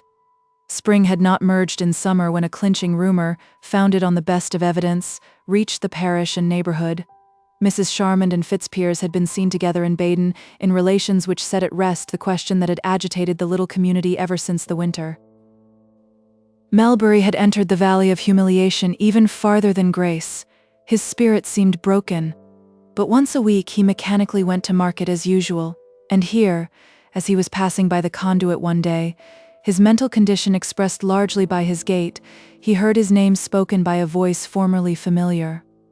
He turned and saw a certain Fred Bocock, once a promising lawyer's clerk and local dandy, who had been called the cleverest fellow in Sherton, without whose brains the firm of solicitors employing him would be nowhere. But later on Bocock had fallen into the mire. He was invited out a good deal, sang songs at agricultural meetings and burgesses' dinners, in sum, victualled himself with spirits more frequently than was good for the clever brains or body either. He lost his situation, and after an absence spent in trying his powers elsewhere, came back to his native town, where, at the time of the foregoing events in Hintock, he gave legal advice for astonishingly small fees, mostly carrying on his profession on public-house settles, in whose recesses he might often have been overheard making country people's wills for half a crown. Calling with a learned voice for pen and ink and a halfpenny sheet of paper, on which he drew up the testament while resting it in a little space wiped with his hand on the table amid the liquid circles formed by the cups and glasses. An idea implanted early in life is difficult to uproot, and many elderly tradespeople still clung to the notion that Fred Bocock knew a great deal of law. It was he who had called Melbury by name. "You look very down, Mr. Melbury, very, if I may say as much," he observed, when the timber merchant turned. "But I know, a very sad case, very. I was bred to the law, as you know, and am professionally no stranger to such matters. Well, Mrs. Fitzpiers has her remedy." What a remedy?" said Melbury. "Under the new law, sir, a new court was established last year, and under the new statute, 20 and 21 Victoria, Chapter 85, unmarrying is as easy as marrying. No more acts of Parliament necessary, no longer one law for the rich and another for the poor. But come inside, I was just going to have a niblikin of rum hot. I'll explain it all to you." The intelligence amazed Melbury, who saw little of newspapers, and though he was a severely correct man in his habits, and had no taste for entering a tavern with Fred Bocock, nay, would have been quite uninfluenced by such a character on any other matter in the world, such fascination lay in the idea of delivering his poor girl from bondage, that it deprived him of the critical faculty. He could not resist the ex-lawyer's clerk, and entered the inn. Here they sat down to the rum, which Melbury paid for as a matter of course, Bocock leaning back in the settle with a legal gravity which would hardly allow him to be conscious of the spirits before him, though they nevertheless disappeared with mysterious quickness. How much of the exaggerated information on the then new divorce laws which Bocock imparted to his listener was the result of ignorance, and how much of dupery, was never ascertained. But he related such a plausible story of the ease with which Grace could become a free woman that her father was irradiated with the project, and though he scarcely wetted his lips, Melbury never knew how he came out of the inn, or when or where he mounted his gig to pursue his way homeward. But home he found himself, his brain having all the way seemed to ring sonorously as a gong in the intensity of its stir. Before he had seen Grace, he was accidentally met by Winterbourne, who found his face shining as if he had, like the lawgiver, conversed with an angel. He relinquished his horse, and took Winterbourne by the arm to a heap of rendlewood, as barked oak was here called, which lay under a privet hedge. "Giles," he said, when they had sat down upon the logs, "there's a new law in the land. Grace can be free quite easily. I only knew it by the merest accident. I might not have found it out for the next 10 years. She can get rid of him, do you hear? Get rid of him. Think of that, my friend Giles." He related what he had learned of the new legal remedy. A subdued tremulousness about the mouth was all the response that Winterbourne made, and Melbury added, "My boy, you shall have her yet if you want her." His feelings had gathered volume as he said this, and the articulate sound of the old idea drowned his sight in mist. "Are you sure about this new law?" asked Winterbourne, so disquieted by a gigantic exultation which loomed alternately with fearful doubt that he evaded the full acceptance of Melbury's last statement. Melbury said that he had no manner of doubt, for since his talk with Bocock it had come into his mind that he had seen some time ago in the weekly paper an allusion to such a legal change, but having no interest in those desperate remedies at the moment, he had passed it over. "But I'm not going to let the matter rest doubtful for a single day," he continued. "I am going to London. Bocock will go with me, and we shall get the best advice as soon as we possibly can. Bocock is a thorough lawyer, nothing the matter with him but a fiery palate. I knew him as the stay and refuge of Sherton in knots of law at one time." Winterbourne's replies were of the vaguest. The new possibility was almost unthinkable by him at the moment. He was what was called at Hintock a solid-going fellow. He maintained his abeyant mood, not from want of reciprocity, but from a taciturn hesitancy, taught by life as he knew it. But, continued the timber merchant, a temporary crease or two of anxiety supplementing those already established in his forehead by time and care. Grace is not at all well. Nothing constitutional, you know, but she has been in a low nervous state ever since that night of fright. I don't doubt but that she will be all right soon. I wonder how she is this evening. He rose with the words, as if he had too long forgotten her personality in the excitement of her provisioned career. They had sat till the evening was beginning to dye the garden brown, and now went towards Melbury's house, Giles a few steps in the rear of his old friend, who was stimulated by the enthusiasm of the moment to outstep the ordinary walking of Winterbourne. He felt shy of entering Grace's presence as her reconstituted lover, which was how her father's manner would be sure to present him, before definite information as to her future state was forthcoming. It seemed too nearly like the act of those who rush in where angels fear to tread. A chill to counterbalance all the glowing promise of the day was prompt enough in coming. No sooner had he followed the timber merchant in at the door than he heard Grammer inform him that Mrs. Fitzpiers was still more unwell than she had been in the morning. Old Dr. Jones being in the neighborhood, they had called him in, and he had instantly directed them to get her to bed. They were not, however, to consider her illness serious. A feverish, nervous attack, the result of recent events, was what she was suffering from, and she would doubtless be well in a few days. Winterbourne therefore did not remain, and his hope of seeing her that evening was disappointed. Even this aggravation of her morning condition did not greatly depress Melbury. He knew, he said, that his daughter's constitution was sound enough. It was only these domestic troubles that were pulling her down. Once free, she would be blooming again. Melbury diagnosed rightly, as parents usually do. He set out for London the next morning, Jones having paid another visit and assured him that he might leave home without uneasiness, especially on an errand of that sort, which would the sooner put an end to her suspense. The timber merchant had been away only a day or two when it was told in Hintock that Mr. Fitzpiers's hat had been found in the wood. Later on in the afternoon the hat was brought to Melbury, and by a piece of ill fortune into Grace's presence.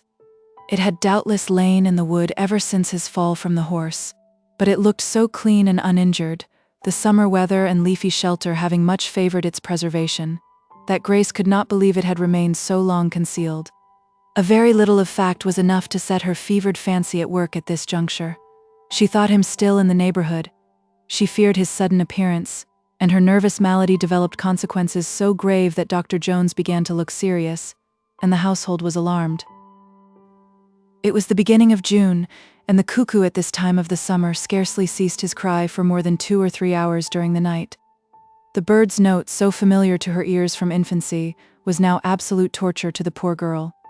On the Friday following the Wednesday of Melbury's departure, and the day after the discovery of Fitzpiers's hat, the cuckoo began at 2 o'clock in the morning with a sudden cry from one of Melbury's apple trees, not 3 yards from the window of Grace's room.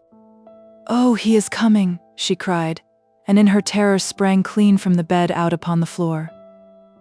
These starts and frights continued till noon, and when the doctor had arrived and had seen her, and had talked with Mrs. Melbury, he sat down and meditated. That ever-present terror it was indispensable to remove from her mind at all hazards, and he thought how this might be done. Without saying a word to anybody in the house, or to the disquieted Winterbourne waiting in the lane below, Dr. Jones went home and wrote to Mr. Melbury at the London address he had obtained from his wife. The gist of his communication was that Mrs. Fitzpiers should be assured as soon as possible that steps were being taken to sever the bond which was becoming a torture to her, that she would soon be free, and was even then virtually so. "If you can say it at once, it may be the means of averting much harm," he said. "Write to herself, not to me." On Saturday he drove over to Hintock, and assured her with mysterious pacifications that in a day or two she might expect to receive some assuring news. So it turned out. When Sunday morning came, there was a letter for Grace from her father. It arrived at 7 o'clock, the usual time at which the toddling postman passed by Hintock. At 8 Grace awoke, having slept an hour or two for a wonder, and Mrs. Melbury brought up the letter. "Can you open it yourself?" said she. "Oh, yes, yes," said Grace, with feeble impatience. She tore the envelope, unfolded the sheet, and read, when a creeping blush tinctured her white neck and cheek. Her father had exercised a bold discretion. He informed her that she need have no further concern about Fitzpiers's return, that she would shortly be a free woman, and therefore, if she should desire to wed her old lover, which he trusted was the case, since it was his own deep wish, she would be in a position to do so. In this Melbury had not written beyond his belief. But he very much stretched the facts in adding that the legal formalities for dissolving her union were practically settled. The truth was that on the arrival of the doctor's letter poor Melbury had been much agitated, and could with difficulty be prevented by Beaucock from returning to her bedside. What was the use of his rushing back to Hintock? Beaucock had asked him. The only thing that could do her any good was a breaking of the bond. Though he had not as yet had an interview with the eminent solicitor they were about to consult, he was on the point of seeing him, and the case was clear enough.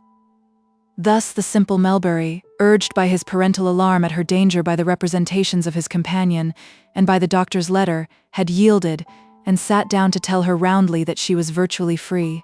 "And you'd better write also to the gentleman," suggested Beaucock, who, scenting notoriety and the germ of a large practice in the case, wished to commit Melbury to it irretrievably, to effect which he knew that nothing would be so potent as awakening the passion of Grace for Winterbourne, so that her father might not have the heart to withdraw from his attempt to make her love legitimate when he discovered that there were difficulties in the way. The nervous, impatient Melbury was much pleased with the idea of starting them at once, as he called it. To put his long-delayed reparative scheme in train had become a passion with him now. He added to the letter addressed to his daughter a passage hinting that she ought to begin to encourage Winterbourne, lest she should lose him altogether, and he wrote to Giles that the path was virtually open for him at last. Life was short, he declared. There were slips betwixt the cup and the lip.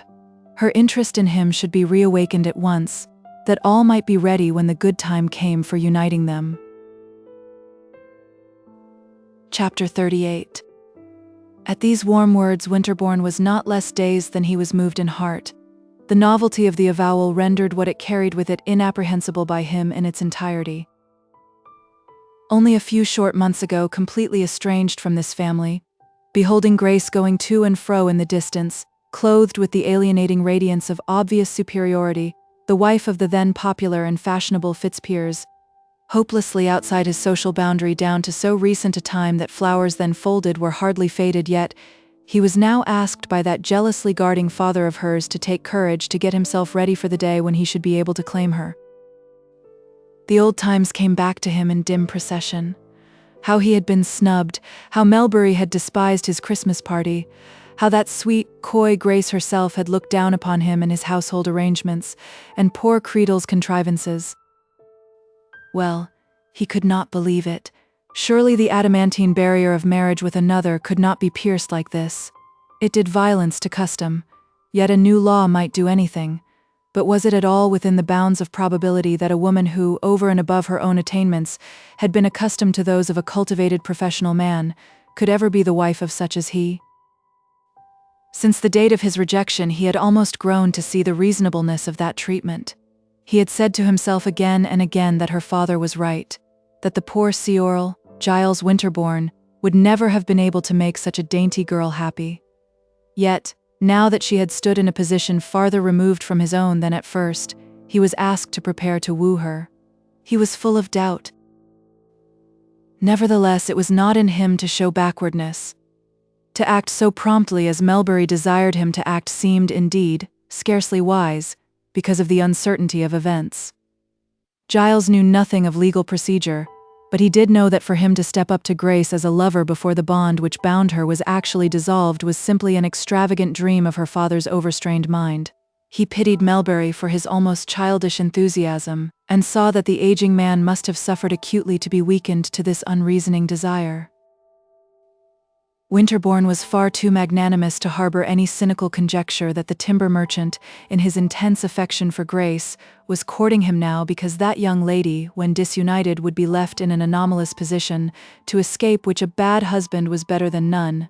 He felt quite sure that his old friend was simply on tenterhooks of anxiety to repair the almost irreparable error of dividing two whom nature had striven to join together in earlier days, and that in his ardor to do this he was oblivious of formalities. The cautious supervision of his past years had overleaped itself at last. Hence, Winterbourne perceived that, in this new beginning, the necessary care not to compromise grace by too early advances must be exercised by himself. Perhaps Winterbourne was not quite so ardent as heretofore. There is no such thing as a stationary love. Men are either loving more or loving less. But Giles himself recognized no decline in his sense of her dearness. If the flame did indeed burn lower now than when he had fetched her from Sherton at her last return from school, the marvel was small. He had been laboring ever since his rejection and her marriage to reduce his former passion to a docile friendship out of pure regard to its expediency, and their separation may have helped him to a partial success. A week and more passed, and there was no further news of Melbury, but the effect of the intelligence he had already transmitted upon the elastic-nerved daughter of the woods had been much what the old Surgeon Jones had surmised. It had soothed her perturbed spirit better than all the opiates in the pharmacopoeia. She had slept unbrokenly a whole night and a day.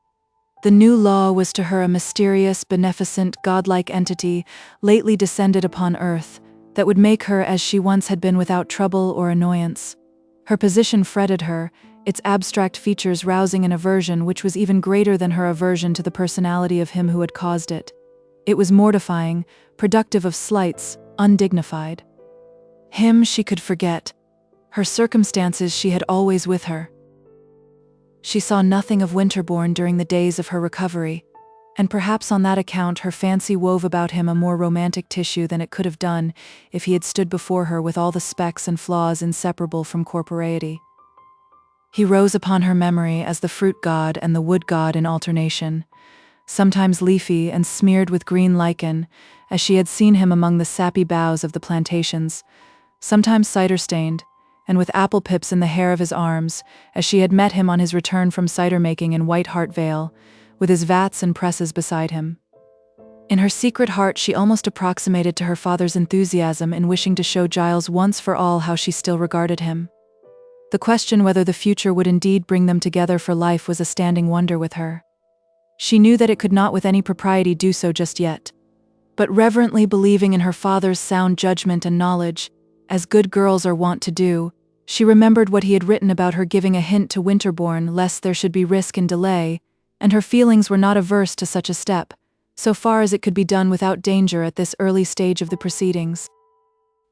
From being a frail phantom of her former equable self, she returned in bounds to a condition of passable philosophy.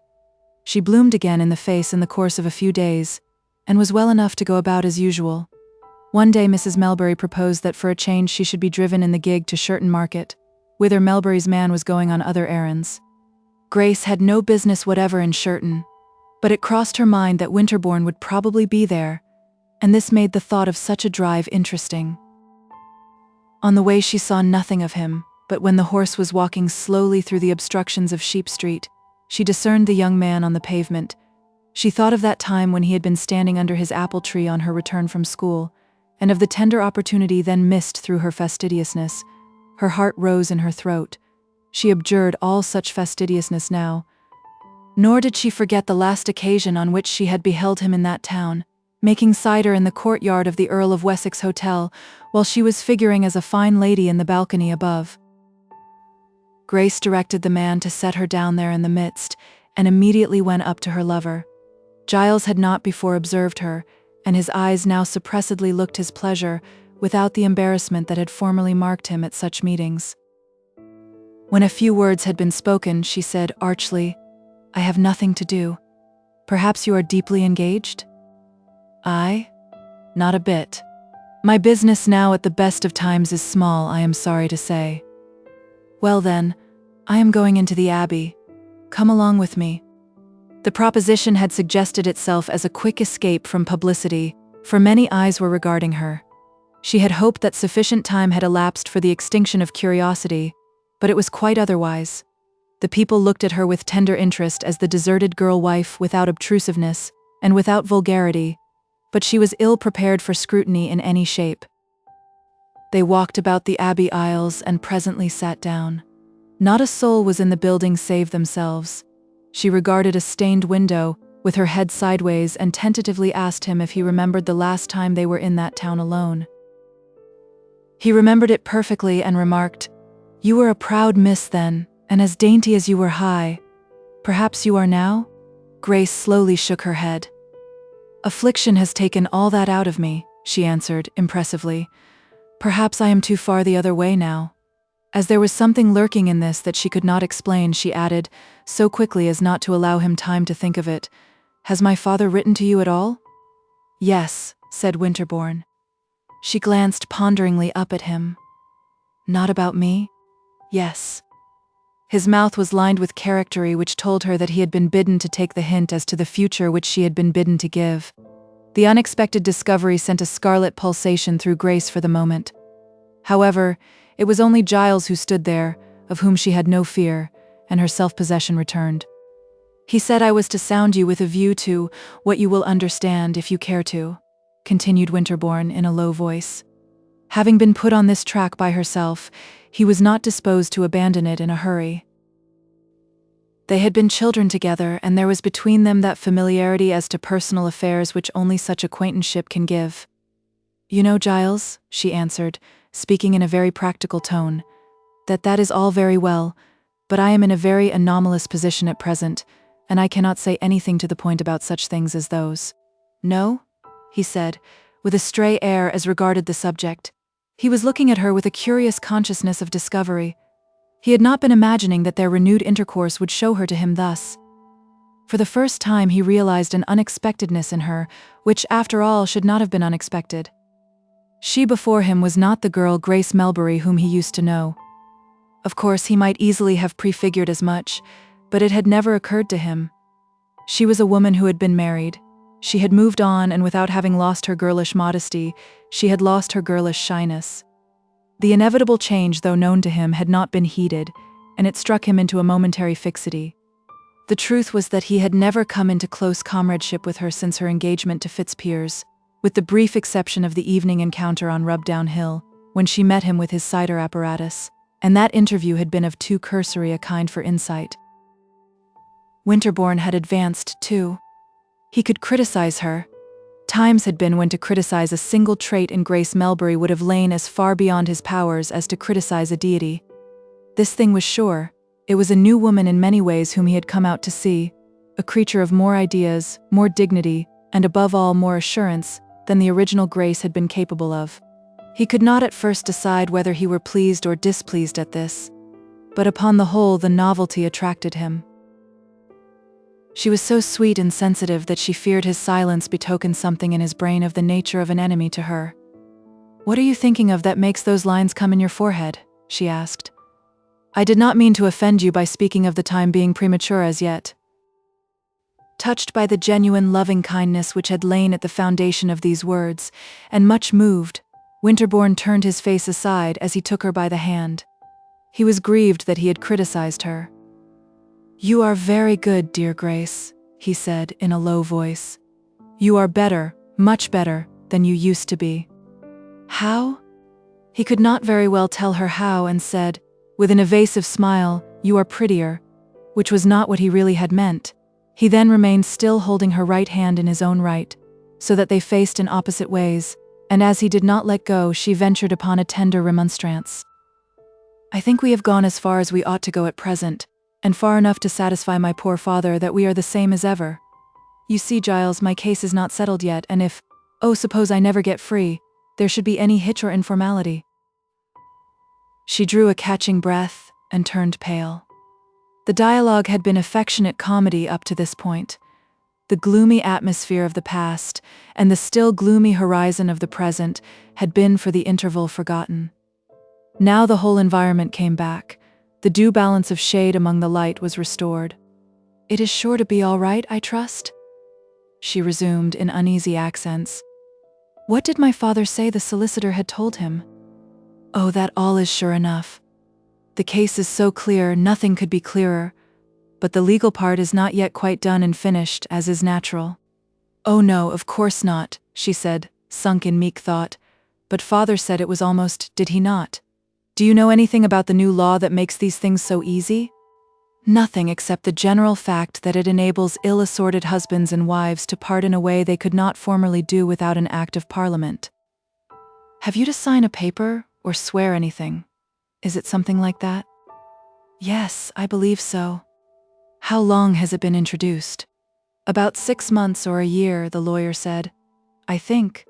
To hear these two poor Arcadian innocents talk of imperial law would have made a humane person weep who should have known what a dangerous structure they were building up on their supposed knowledge.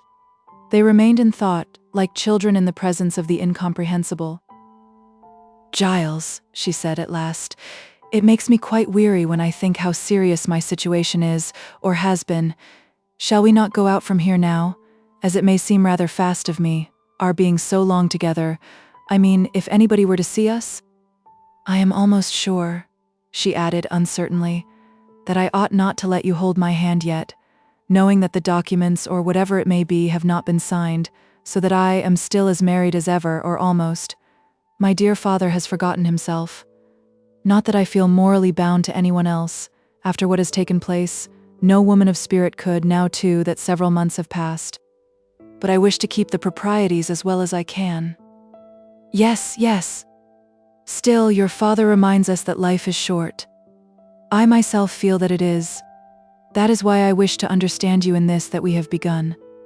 At times, dear Grace, since receiving your father's letter, I am as uneasy and fearful as a child at what he said.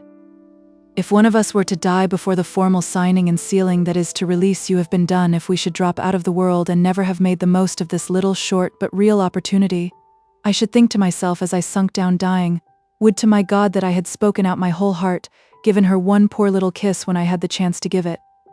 But I never did, although she had promised to be mine some day, and now I never can. That's what I should think. She had begun by watching the words from his lips with a mournful regard as though their passage were visible, but as he went on she dropped her glance. Yes, she said, I have thought that too. And because I have thought it, I by no means meant, in speaking of the proprieties, to be reserved and cold to you who loved me so long ago, or to hurt your heart as I used to do at that thoughtless time. Oh, not at all, indeed. But ought I to allow you? Oh, it is too quick, surely. Her eyes filled with tears of bewildered, alarmed emotion. Winterbourne was too straightforward to influence her further against her better judgment. Yes, I suppose it is, he said repentantly. I'll wait till all is settled. What did your father say in that last letter? He meant about his progress with the petition, but she, mistaking him, frankly spoke of the personal part. He said, what I have implied, should I tell more plainly? Oh no, don't, if it is a secret. Not at all. I will tell every word, straight out, Giles, if you wish. He said I was to encourage you. There. But I cannot obey him further today. Come, let us go now. She gently slid her hand from his and went in front of him out of the abbey. I was thinking of getting some dinner, said Winterbourne, changing to the prosaic as they walked. And you too must require something. Do let me take you to a place I know. Grace was almost without a friend in the world outside her father's house. Her life with Fitzpiers had brought her no society, had sometimes indeed brought her deeper solitude and inconsideration than any she had ever known before. Hence it was a treat to her to find herself again the object of thoughtful care. But she questioned if to go publicly to dine with Giles Winterbourne were not a proposal, due rather to his unsophistication than to his discretion. She said gently that she would much prefer his ordering her lunch at some place, and then coming to tell her it was ready, while she remained in the abbey porch. Giles saw her secret reasoning, thought how hopelessly blind to propriety he was beside her, and went to do as she wished. He was not absent more than 10 minutes, and found Grace where he had left her. It will be quite ready by the time you get there, he said, and told her the name of the inn at which the meal had been ordered, which was one that she had never heard of. I'll find it by inquiry, said Grace, setting out. And shall I see you again? Oh yes, come to me there. It will not be like going together. I shall want you to find my father's man and the gig for me. He waited on some 10 minutes or a quarter of an hour, till he thought her lunch ended, and that he might fairly take advantage of her invitation to start her on her way home. He went straight to the Three Tuns, a little tavern in a side street, scrupulously clean, but humble and inexpensive. On his way he had an occasional misgiving as to whether the place had been elegant enough for her, and as soon as he entered it, and saw her ensconced there, he perceived that he had blundered. Grace was seated in the only dining room that the simple old hostelry could boast of, which was also a general parlor on market days, a long, low apartment, with a sanded floor herringboned with a broom, a wide, red-curtained window to the street, and another to the garden. Grace had retreated to the end of the room looking out upon the latter, the front part being full of a mixed company which had dropped in since he was there. She was in a mood of the greatest depression. On arriving, and seeing what the tavern was like, she had been taken by surprise. But having gone too far to retreat, she had heroically entered and sat down on the well-scrubbed settle, opposite the narrow table with its knives and steel forks, tin pepper boxes, blue salt cellars, and posters advertising the sale of bullocks against the wall. The last time that she had taken any meal in a public place it had been with Fitzpiers at the grand new Earl of Wessex Hotel in that town, after a 2 months roaming and sojourning at the gigantic hotels of the continent. How could she have expected any other kind of accommodation in present circumstances than such as Giles had provided? And yet how unprepared she was for this change. The tastes that she had acquired from Fitzpiers had been imbibed so subtly that she hardly knew she possessed them till confronted by this contrast. The elegant Fitzpiers, in fact, at that very moment owed a long bill at the above-mentioned hotel for the luxurious style in which he used to put her up there whenever they drove to Shirton. But such is social sentiment, that she had been quite comfortable under those debt-impending conditions, while she felt humiliated by her present situation, which Winterbourne had paid for honestly on the nail. He had noticed in a moment that she shrunk from her position, and all his pleasure was gone. It was the same susceptibility over again which had spoiled his Christmas party long ago. But he did not know that this recrudescence was only the casual result of Grace's apprenticeship to what she was determined to learn in spite of it, a consequence of one of those sudden surprises which confront everybody bent upon turning over a new leaf. She had finished her lunch, which he saw had been a very mincing performance, and he brought her out of the house as soon as he could. "Now," he said, with great sad eyes, "you have not finished at all well, I know. Come round to the Earl of Wessex. I'll order a tea there. I did not remember that what was good enough for me was not good enough for you." Her face faded into an aspect of deep distress when she saw what had happened. "Oh no, Giles," she said with extreme pathos. "Certainly not. Why do you say that when you know better? You ever will misunderstand me." "Indeed, that's not so, Mrs. Fitzpiers. Can you deny that you felt out of place at the Three Tuns?" "I don't know." "Well, since you make me speak, I do not deny it. And yet I have felt at home there these 20 years. Your husband used always to take you to the Earl of Wessex, did he not?" "Yes," she reluctantly admitted. How could she explain in the street of a market town that it was her superficial and transitory taste which had been offended, and not her nature or her affection? Fortunately or unfortunately, at that moment they saw Melbury's man driving vacantly along the street in search of her, the hour having passed at which he had been told to take her up. Winterbourne hailed him, and she was powerless then to prolong the discourse. She entered the vehicle sadly, and the horse trotted away. Chapter 39. All night did Winterbourne think over that unsatisfactory ending of a pleasant time, forgetting the pleasant time itself. He feared anew that they could never be happy together, even should she be free to choose him. She was accomplished, he was unrefined. It was the original difficulty, which he was too sensitive to recklessly ignore, as some men would have done in his place. He was one of those silent, unobtrusive beings who want little from others in the way of favor or condescension, and perhaps on that very account scrutinize those others' behavior too closely. He was not versatile, but one in whom a hope or belief which had once had its rise, meridian, and decline seldom again exactly recurred, as in the breasts of more sanguine mortals.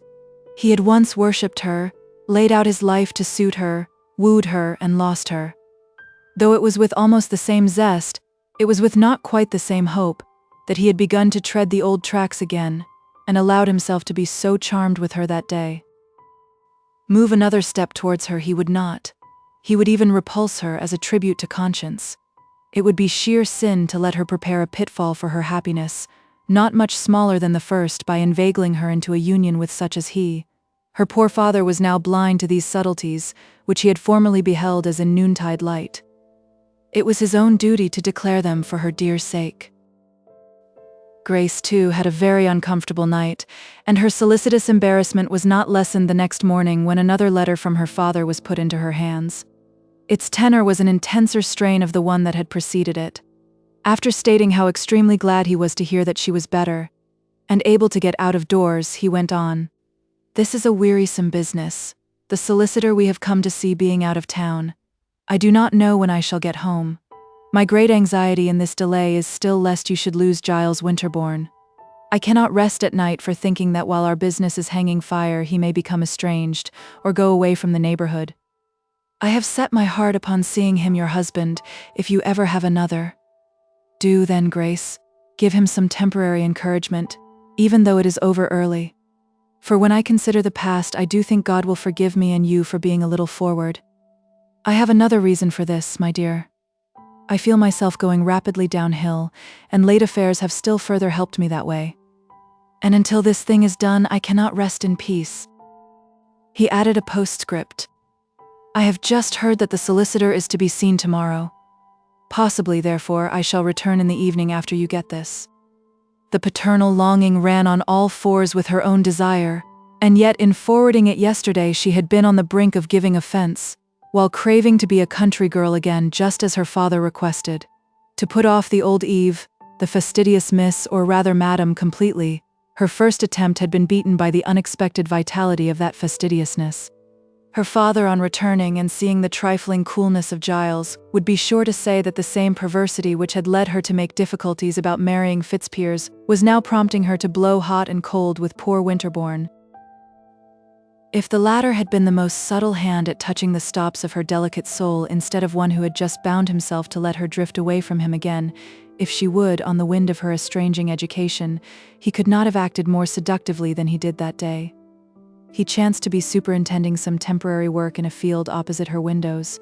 She could not discover what he was doing, but she read his mood keenly and truly.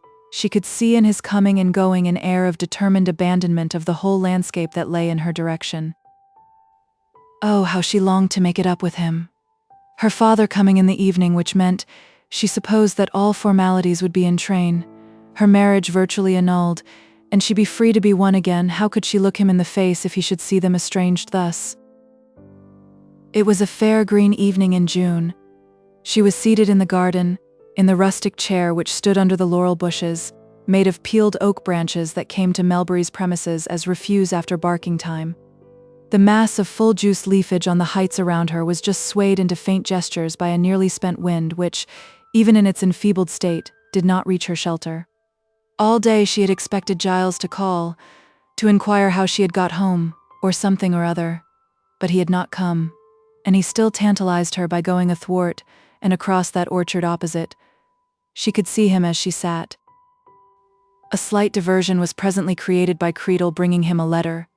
She knew from this that Creedle had just come from Shirton, and had called as usual at the post office for anything that had arrived by the afternoon post, of which there was no delivery at Hintock. She pondered on what the letter might contain, particularly whether it were a second refresher for Winterbourne from her father, like her own of the morning. But it appeared to have no bearing upon herself whatever. Giles read its contents, and almost immediately turned away to a gap in the hedge of the orchard, if that could be called a hedge, which, owing to the drippings of the trees, was little more than a bank with a bush upon it here and there. He entered the plantation, and was no doubt going that way homeward to the mysterious hut he occupied on the other side of the woodland. The sad sands were running swiftly through time's glass. She had often felt it in these latter days, and, like Giles, she felt it doubly now after the solemn and pathetic reminder in her father's communication. Her freshness would pass. The long-suffering devotion of Giles might suddenly end, might end that very hour. Men were so strange. The thought took away from her all her former reticence, and made her action bold. She started from her seat. If the little breach quarrel, or whatever it might be called, of yesterday, was to be healed up, it must be done by her on the instant. She crossed into the orchard, and clambered through the gap after Giles, just as he was diminishing to a fawn-like figure under the green canopy and over the brown floor. Grace had been wrong, very far wrong, in assuming that the letter had no reference to herself because Giles had turned away into the wood after its perusal. It was sad to say because the missive had so much reference to herself that he had thus turned away. He feared that his grieved discomfiture might be observed. The letter was from Beaucock, written a few hours later than Melbury's to his daughter. It announced failure. Giles had once done that thriftless man a good turn, and now was the moment when Beaucock had chosen to remember it in his own way.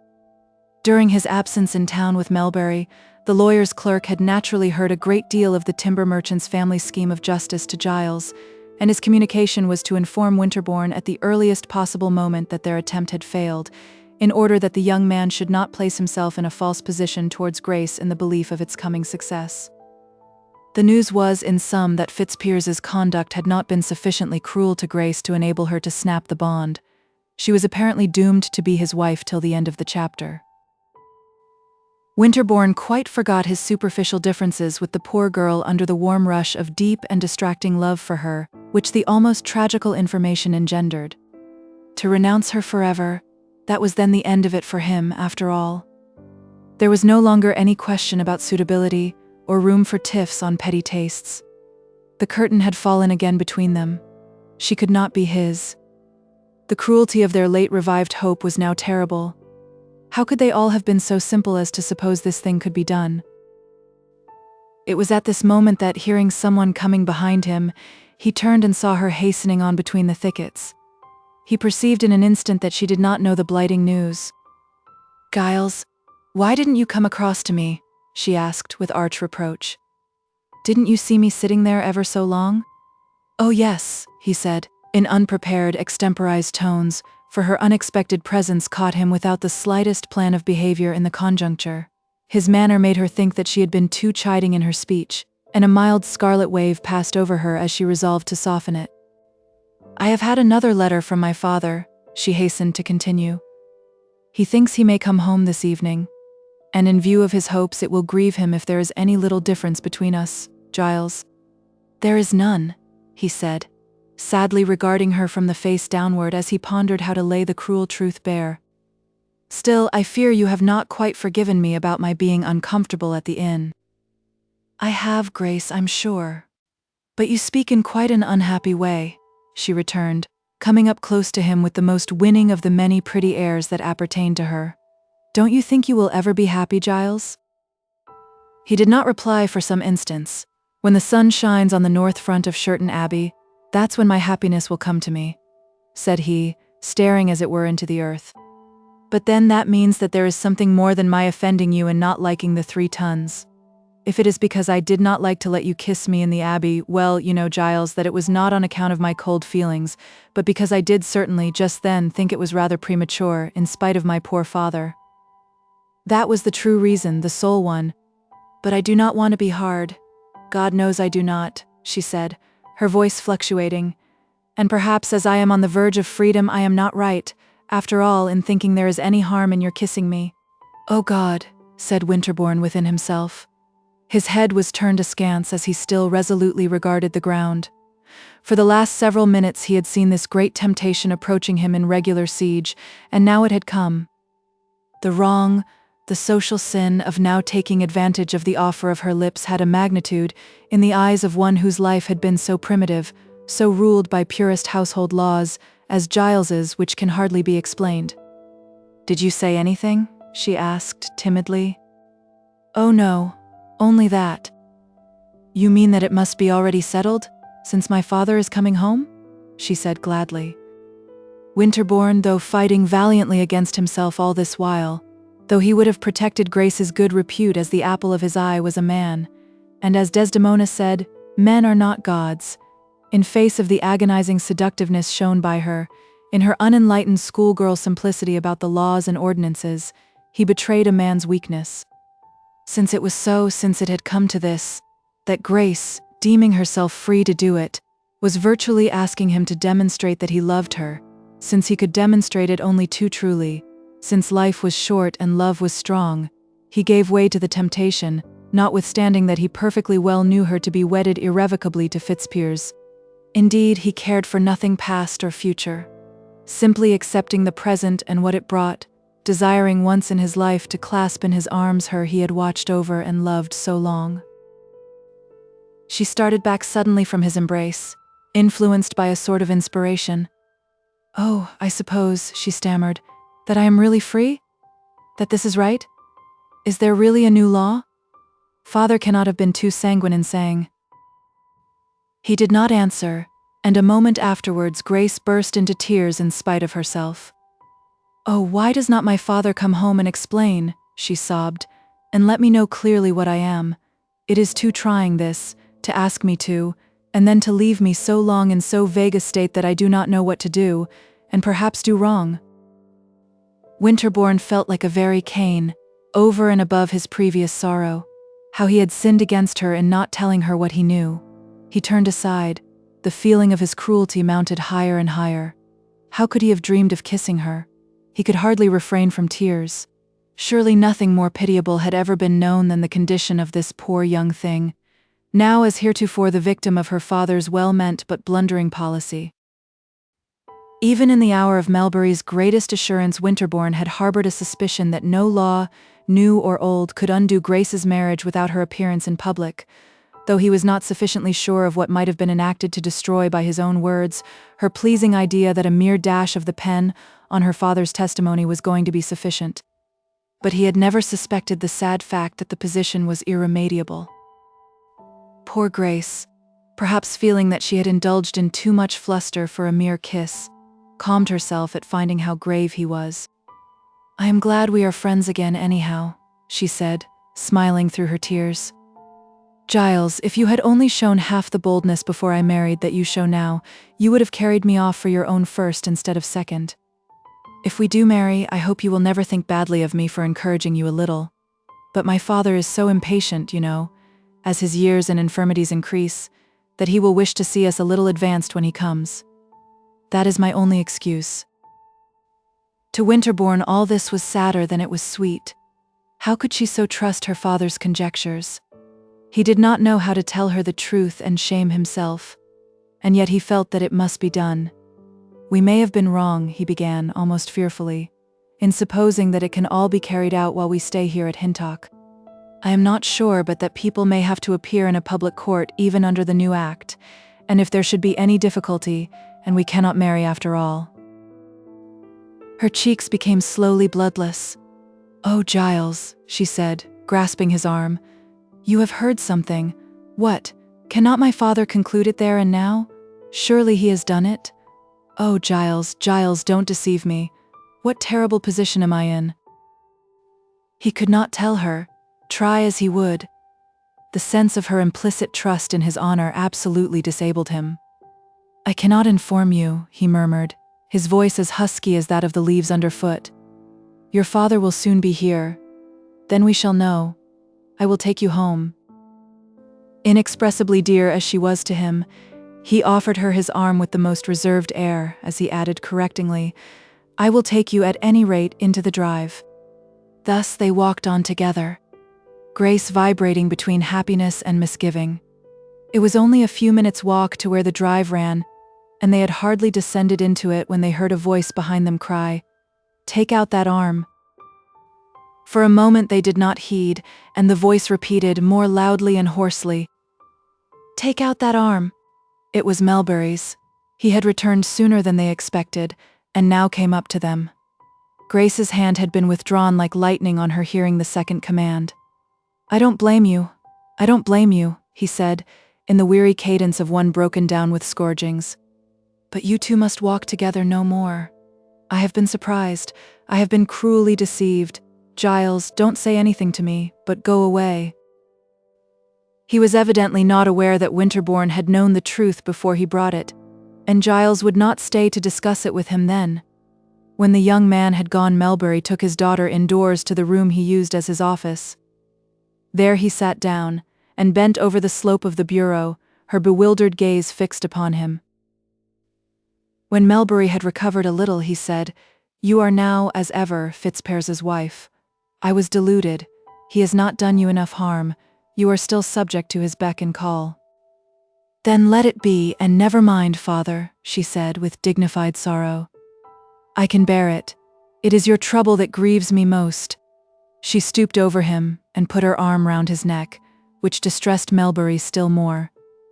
"I don't mind at all what comes to me," Grace continued, "whose wife I am or whose I am not.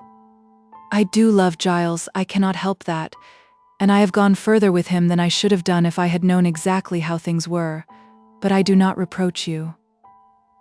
"Then Giles did not tell you?" said Melbury. "No," said she. "He could not have known it. His behavior to me proved that he did not know."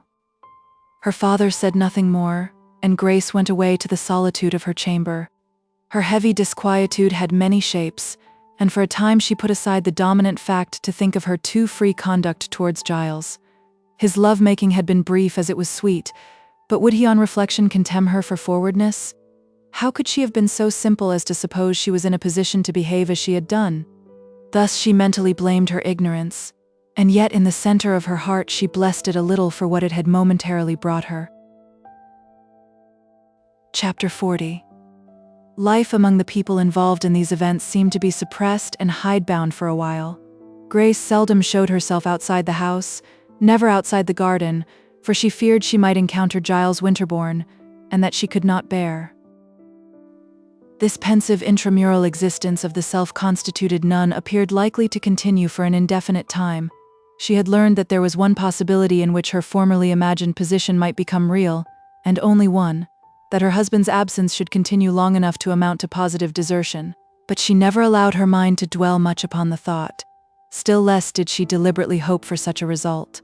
Her regard for Winterbourne had been rarefied by the shock which followed its avowal into an ethereal emotion that had little to do with living and doing.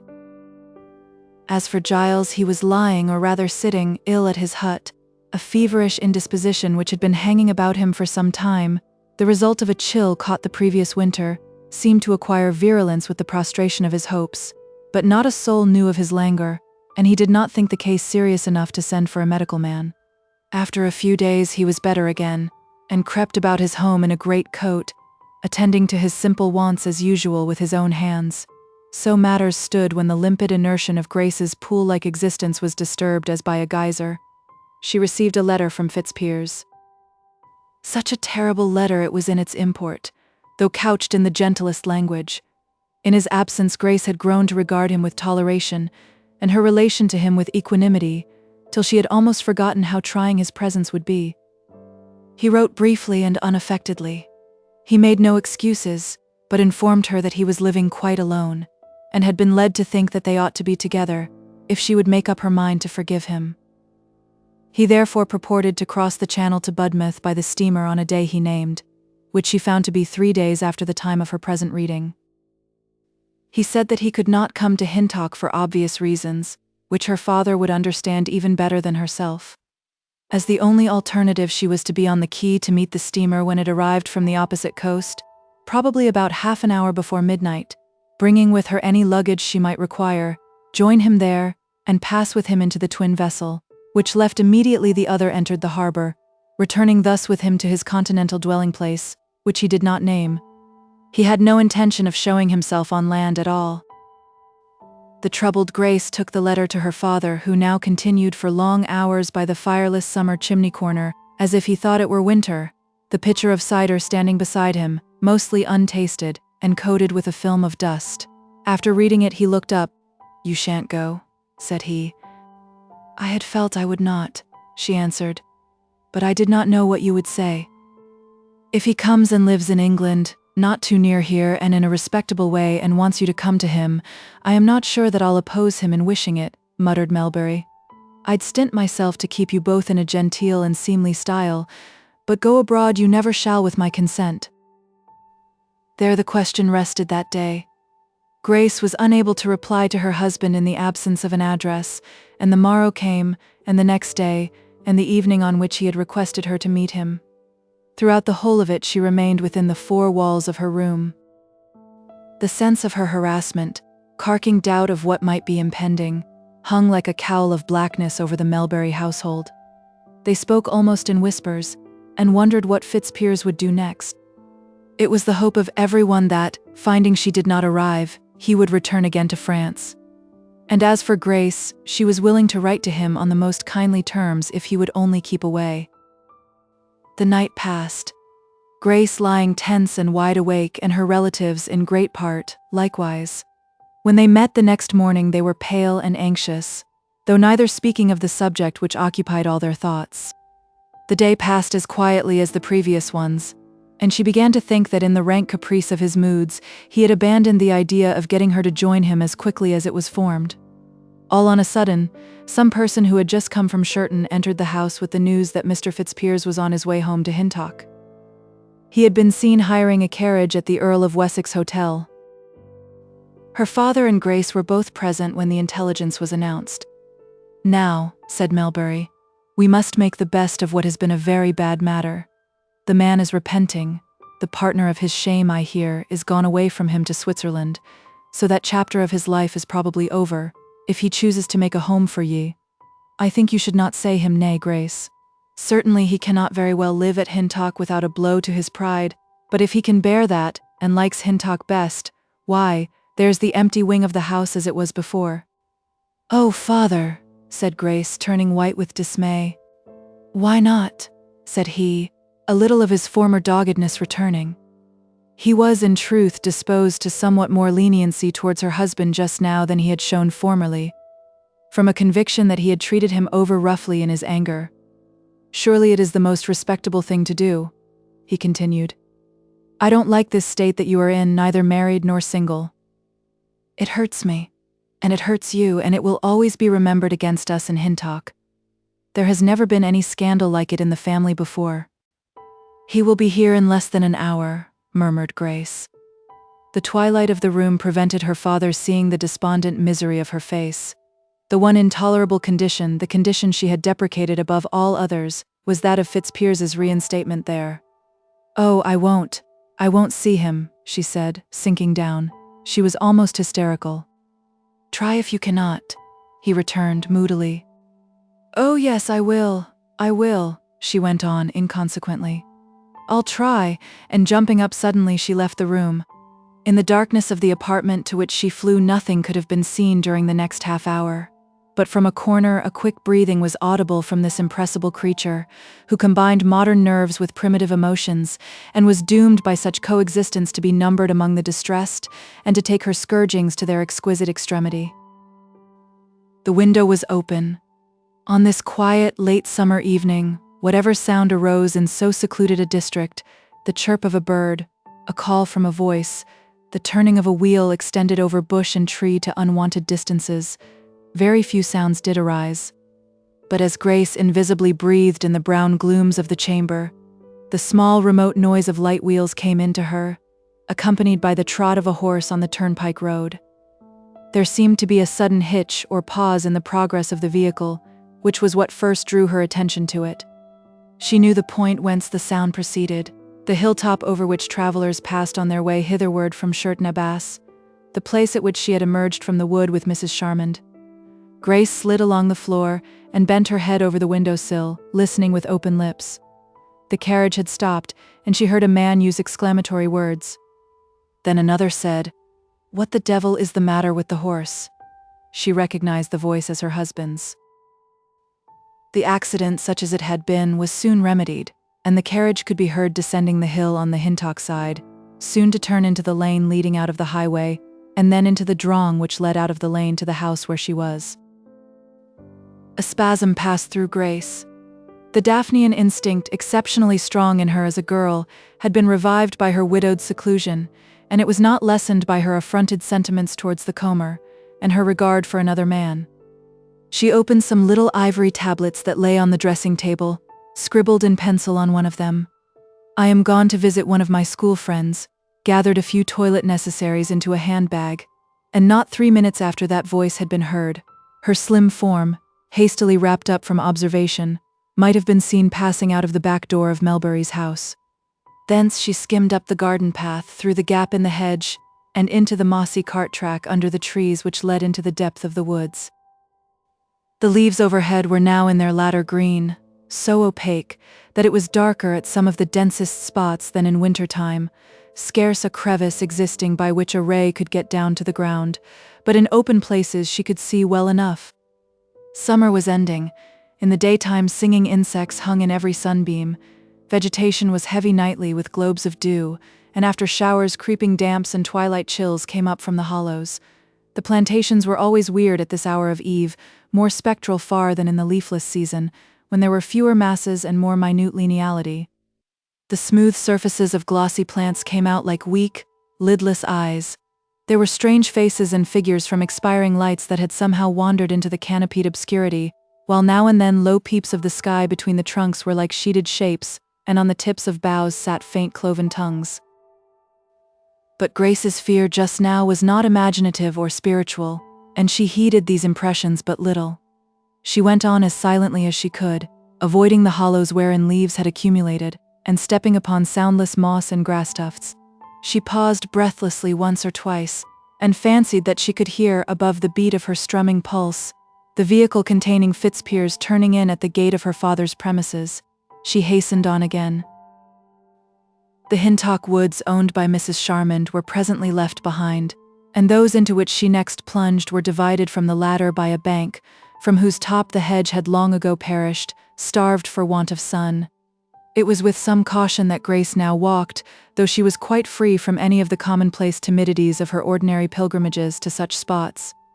She feared no lurking harms but that her effort would be all in vain, and her return to the house rendered imperative. She had walked between 3 and 4 miles when that prescriptive comfort and relief to wanderers in woods, a distant light, broke at last upon her searching eyes. It was so very small as to be almost sinister to a stranger, but to her it was what she sought.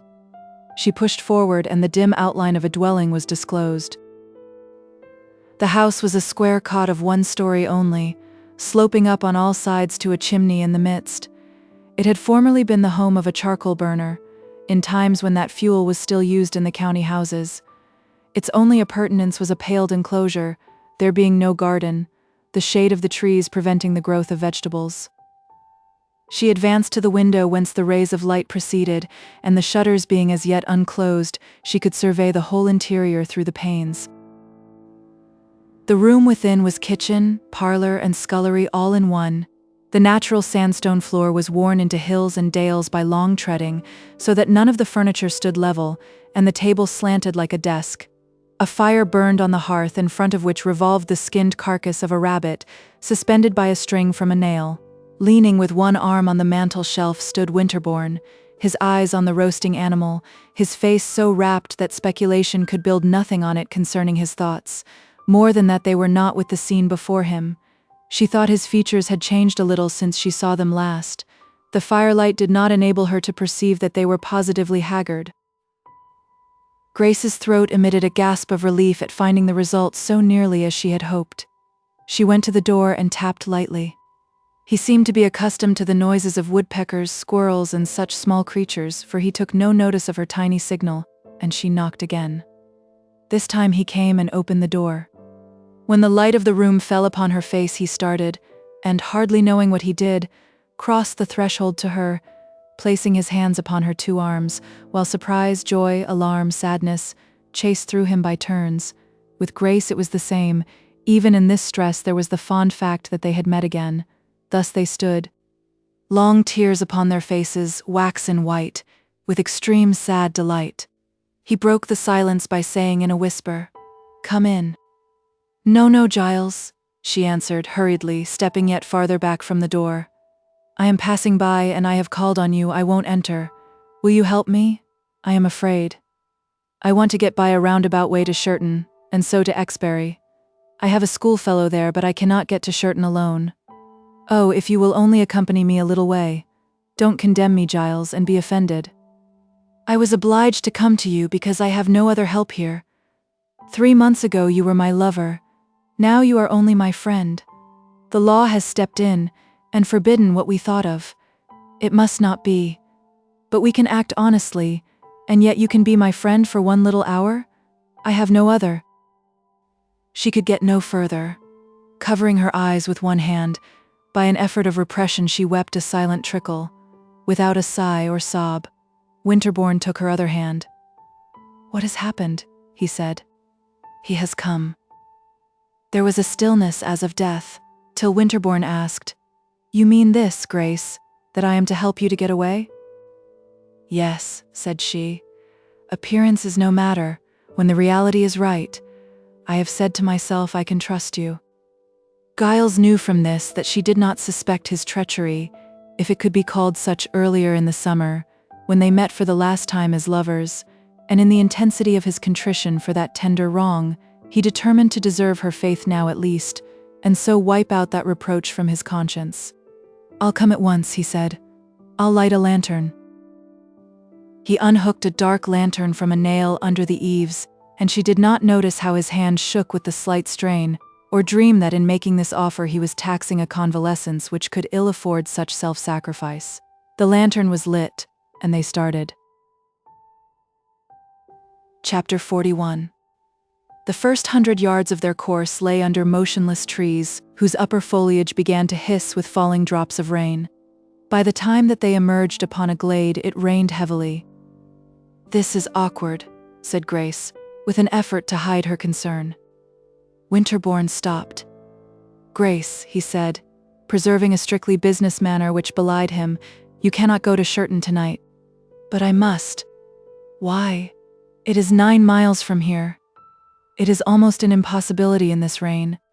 "True? Why?" she replied, mournfully at the end of a silence. "What is reputation to me?" "Now hearken," said Giles. "You won't go back to your—" "No, no, no, don't make me," she cried, piteously. "Then let us turn." They slowly retraced their steps, and again stood before his door. "Now, this house from this moment is yours and not mine," he said deliberately. "I have a place nearby where I can stay very well." Her face had drooped. "Oh," she murmured, as she saw the dilemma. "What have I done?" There was a smell of something burning within, and he looked through the window. The rabbit that he had been cooking to coax a weak appetite was beginning to char. "Please go in and attend to it," he said. "Do what you like, now I leave. You will find everything about the hut that is necessary." "But, Giles, your supper," she exclaimed. "An outhouse would do for me. Anything till tomorrow at daybreak." He signified a negative. "I tell you to go in. You may catch agues out here in your delicate state. You can give me my supper through the window if you feel well enough. I'll wait a while." He gently urged her to pass the doorway and was relieved when he saw her within the room sitting down. Without so much as crossing the threshold himself, he closed the door upon her and turned the key in the lock. Tapping at the window, he signified that she should open the casement, and when she had done this, he handed in the key to her. "You are locked in," he said, "and your own mistress." Even in her trouble, she could not refrain from a faint smile at his scrupulousness, as she took the door key. "Do you feel better?" he went on. "If so, and you wish to give me some of your supper, please do. If not, it is of no importance. I can get some elsewhere." The grateful sense of his kindness stirred her to action, though she only knew half what that kindness really was. At the end of some 10 minutes, she again came to the window, pushed it open, and said in a whisper, "Giles." He at once emerged from the shade, and saw that she was preparing to hand him his share of the meal upon a plate. "I don't like to treat you so hardly," she murmured, with deep regret in her words as she heard the rain pattering on the leaves. "But I suppose it is best to arrange like this?" "Oh yes," he said quickly. "I feel that I could never have reached Sherton. It was impossible." "Are you sure you have a snug place out there?" with renewed misgiving. "Quite. Have you found everything you want?" "I am afraid it is rather rough accommodation." "Can I notice defects?" "I have long passed that stage, and you know it, Giles, or you ought to." His eyes sadly contemplated her face as its pale responsiveness modulated through a crowd of expressions that showed only too clearly to what a pitch she was strung.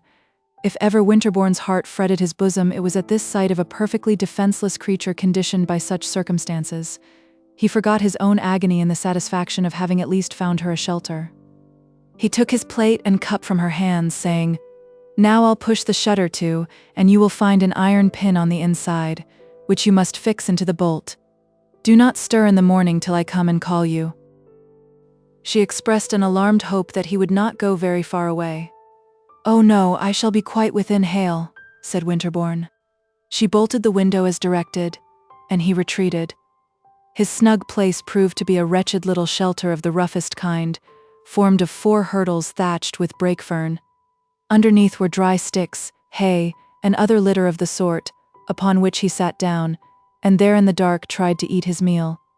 But his appetite was quite gone. He pushed the plate aside, and shook up the hay and sacks, so as to form a rude couch, on which he flung himself down to sleep, for it was getting late. But sleep he could not, for many reasons of which not the least was thought of his charge. He sat up, and looked towards the cot through the damp obscurity, with all its external features the same as usual. He could scarcely believe that it contained the dear friend, he would not use a warmer name, who had come to him so unexpectedly, and, he could not help admitting, so rashly. He had not ventured to ask her any particulars, but the position was pretty clear without them. Though social law had negatived forever their opening paradise of the previous June, it was not without stoical pride that he accepted the present trying conjuncture. There was one man on earth in whom she believed absolutely, and he was that man. That this crisis could end in nothing but sorrow was a view for a moment effaced by this triumphant thought of her trust in him, and the purity of the affection with which he responded to that trust rendered him more than proof against any frailty that besieged him in relation to her. The rain, which had never ceased, now drew his attention by beginning to drop through the meager screen that covered him. He rose to attempt some remedy for this discomfort, but the trembling of his knees and the throbbing of his pulse told him that in his weakness he was unable to fence against the storm, and he lay down to bear it as best he might. He was angry with himself for his feebleness. He who had been so strong. It was imperative that she should know nothing of his present state, and to do that she must not see his face by daylight, for its color would inevitably betray him. The next morning, accordingly, when it was hardly light, he rose and dragged his stiff limbs about the precincts, preparing for her everything she could require for getting breakfast within. On the bench outside the window-sill he placed water, wood, and other necessaries, writing with a piece of chalk beside them, "It is best that I should not see you. Put my breakfast on the bench." At 7 o'clock he tapped at her window, as he had promised, retreating at once, that she might not catch sight of him. But from his shelter under the boughs he could see her very well, when, in response to his signal, she opened the window and the light fell upon her face.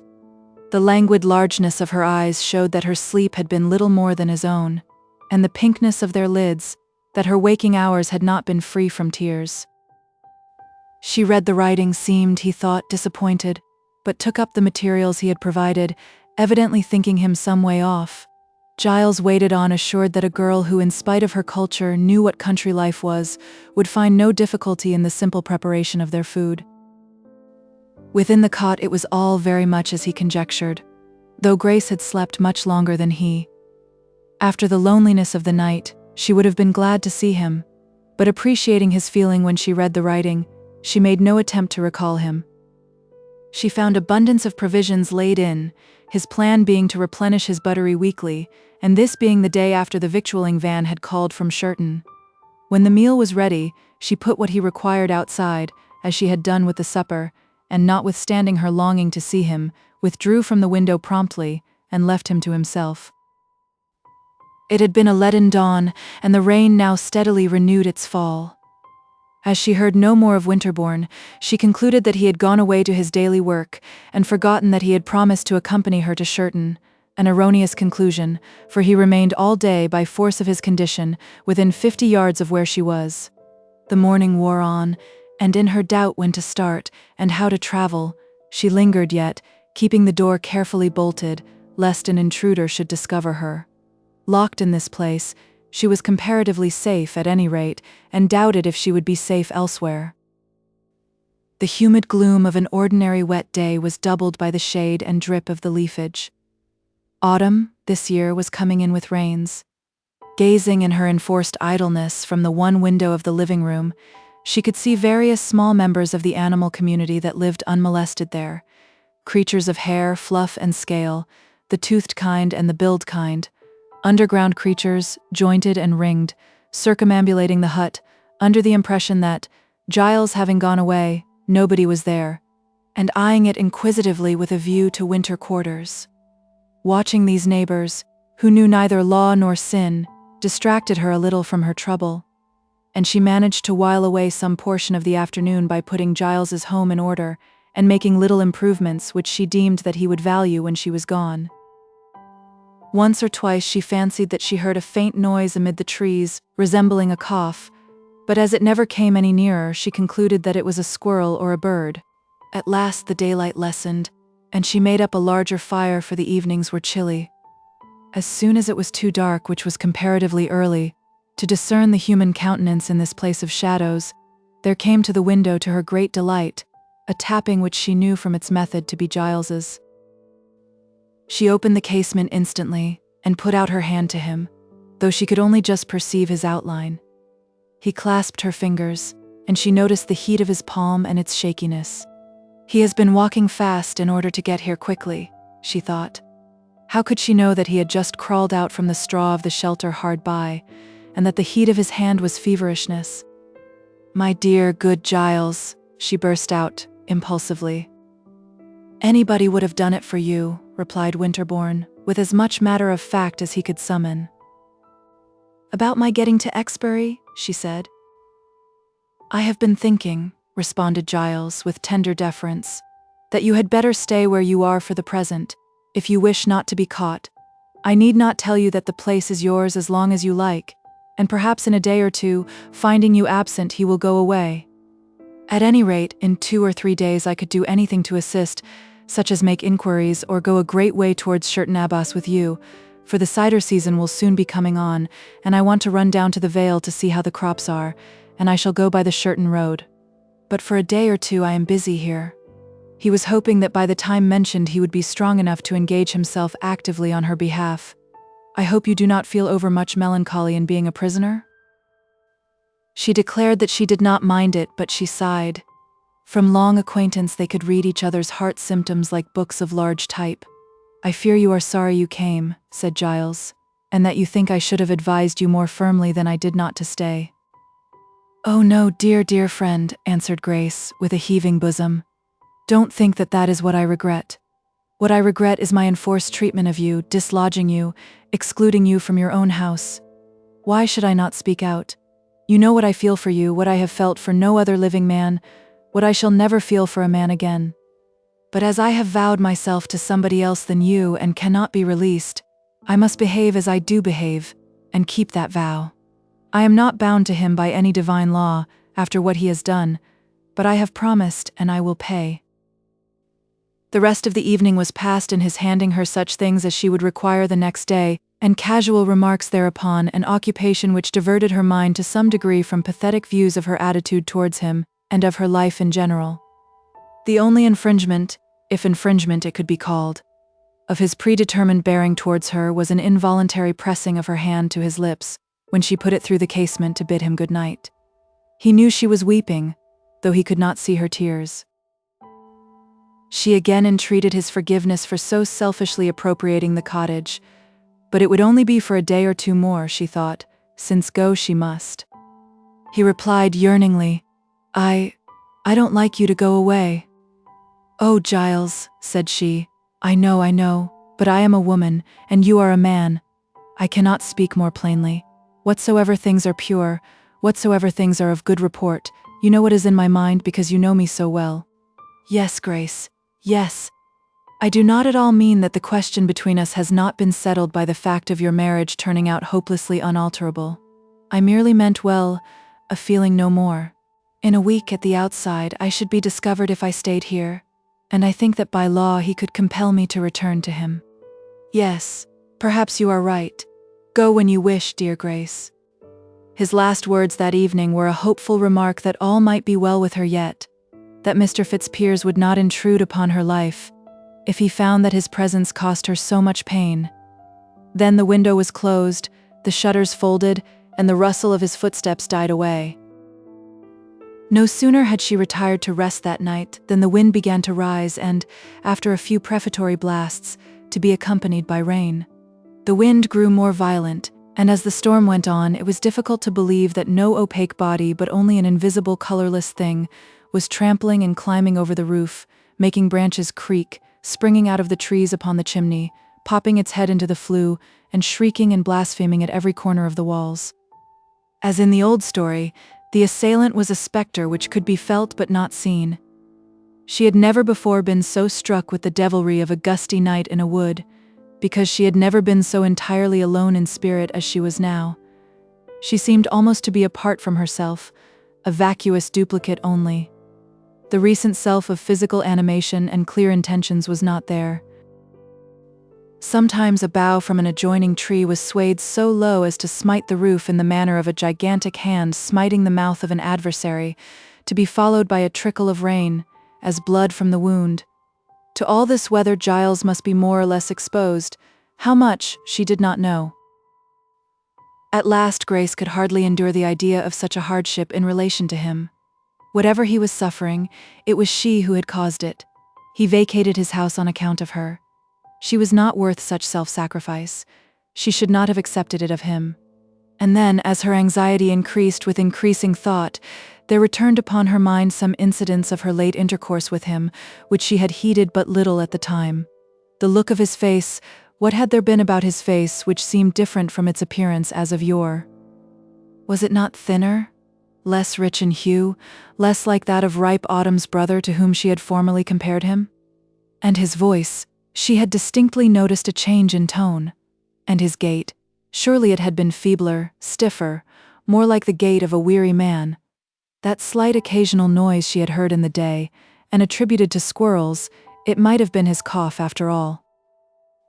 Thus conviction took root in her perturbed mind that Winterbourne was ill, or had been so, and that he had carefully concealed his condition from her that she might have no scruples about accepting a hospitality which by the nature of the case expelled her entertainer.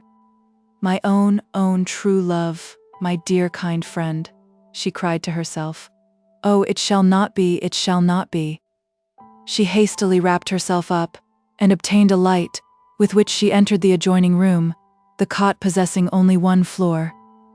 Setting down the candle on the table here, she went to the door with the key in her hand, and placed it in the lock. Before turning it she paused, her fingers still clutching it, and pressing her other hand to her forehead, she fell into agitating thought. A tattoo on the window, caused by the tree droppings blowing against it, brought her indecision to a close. She turned the key and opened the door. The darkness was intense, seeming to touch her pupils like a substance. She only now became aware how heavy the rainfall had been and was. The dripping of the eaves splashed like a fountain. She stood listening with parted lips and holding the door in one hand, till her eyes, growing accustomed to the obscurity, discerned the wild brandishing of their boughs by the adjoining trees. At last she cried loudly with an effort, "Giles, you may come in." There was no immediate answer to her cry, and overpowered by her own temerity, Grace retreated quickly, shut the door, and stood looking on the floor. But it was not for long. She again lifted the latch, and with far more determination than at first. "Giles, Giles," she cried, with the full strength of her voice, and without any of the shamefacedness that had characterized her first cry. "Oh, come in, come in. Where are you? I have been wicked. I have thought too much of myself, do you hear? I don't want to keep you out any longer. I cannot bear that you should suffer so, Giles." A reply. It was a reply. Through the darkness and wind a voice reached her, floating upon the weather as though a part of it. "Here I am, all right. Don't trouble about me. Don't you want to come in? Are you not wet? Come to me. I don't mind what they say or what they think anymore." "I am all right," he repeated. "It is not necessary for me to come. Good night, good night." Grace sighed, turned and shut the door slowly. Could she have been mistaken about his health? Perhaps, after all, she had perceived a change in him because she had not seen him for so long. Time sometimes did his aging work in jerks, as she knew. Well, she had done all she could. He would not come in. She retired to rest again. Chapter 42. The next morning Grace was at the window early. She felt determined to see him somehow that day, and prepared his breakfast eagerly.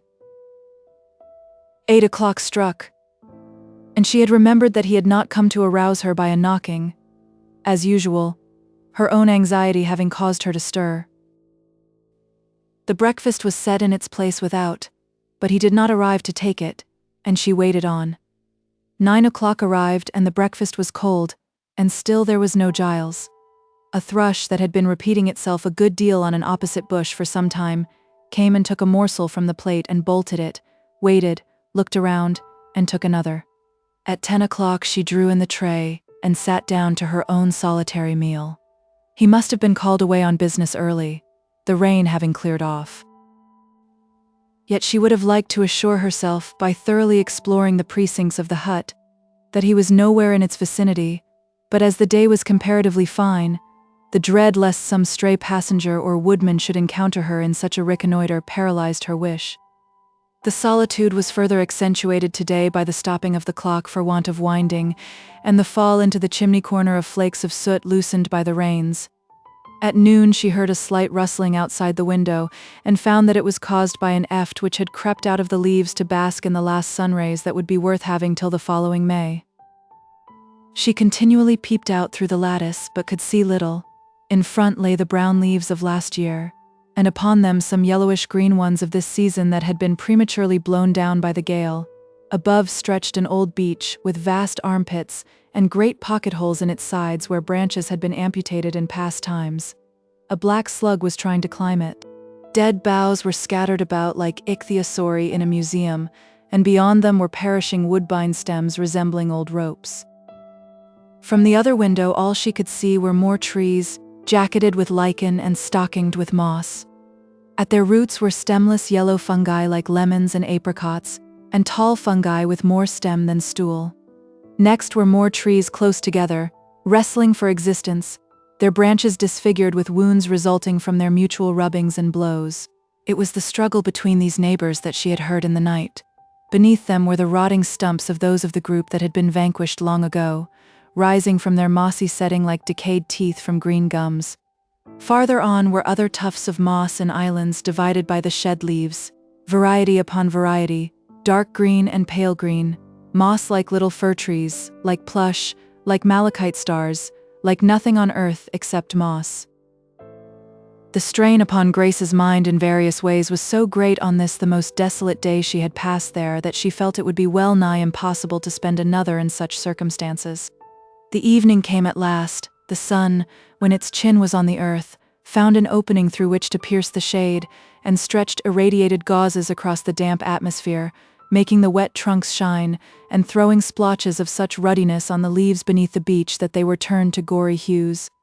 When night at last arrived, and with it the time for his return, she was nearly broken down with suspense. The simple evening meal, partly tea, partly supper, which Grace had prepared, stood waiting upon the hearth, and yet Giles did not come. It was now nearly 24 hours since she had seen him.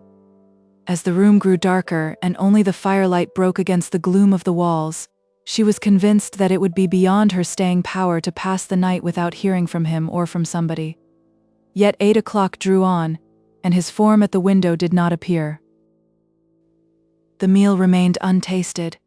Suddenly rising from before the hearth of smoldering embers, where she had been crouching with her hands clasped over her knees, she crossed the room, unlocked the door, and listened.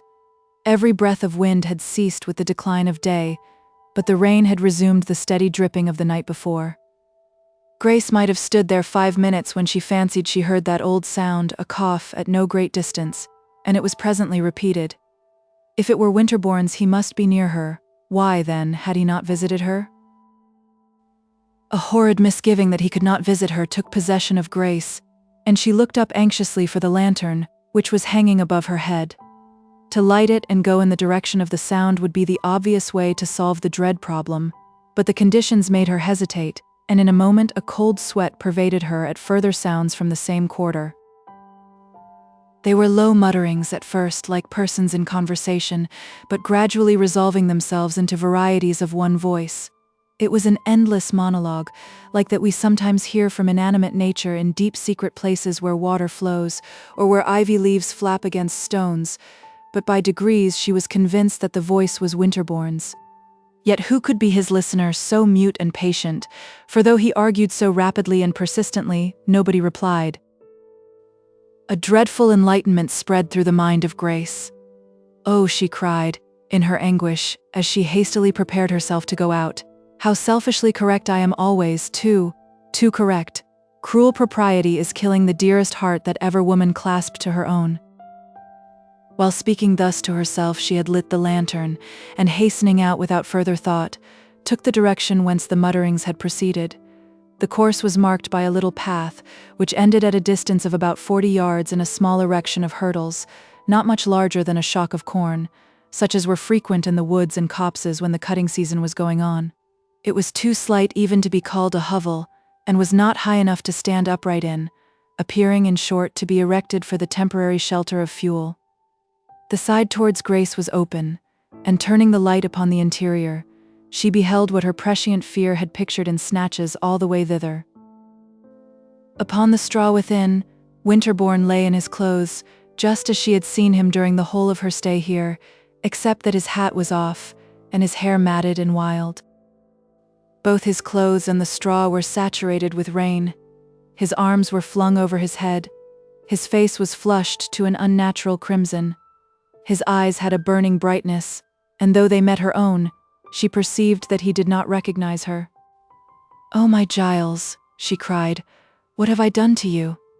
But she stopped no longer even to reproach herself.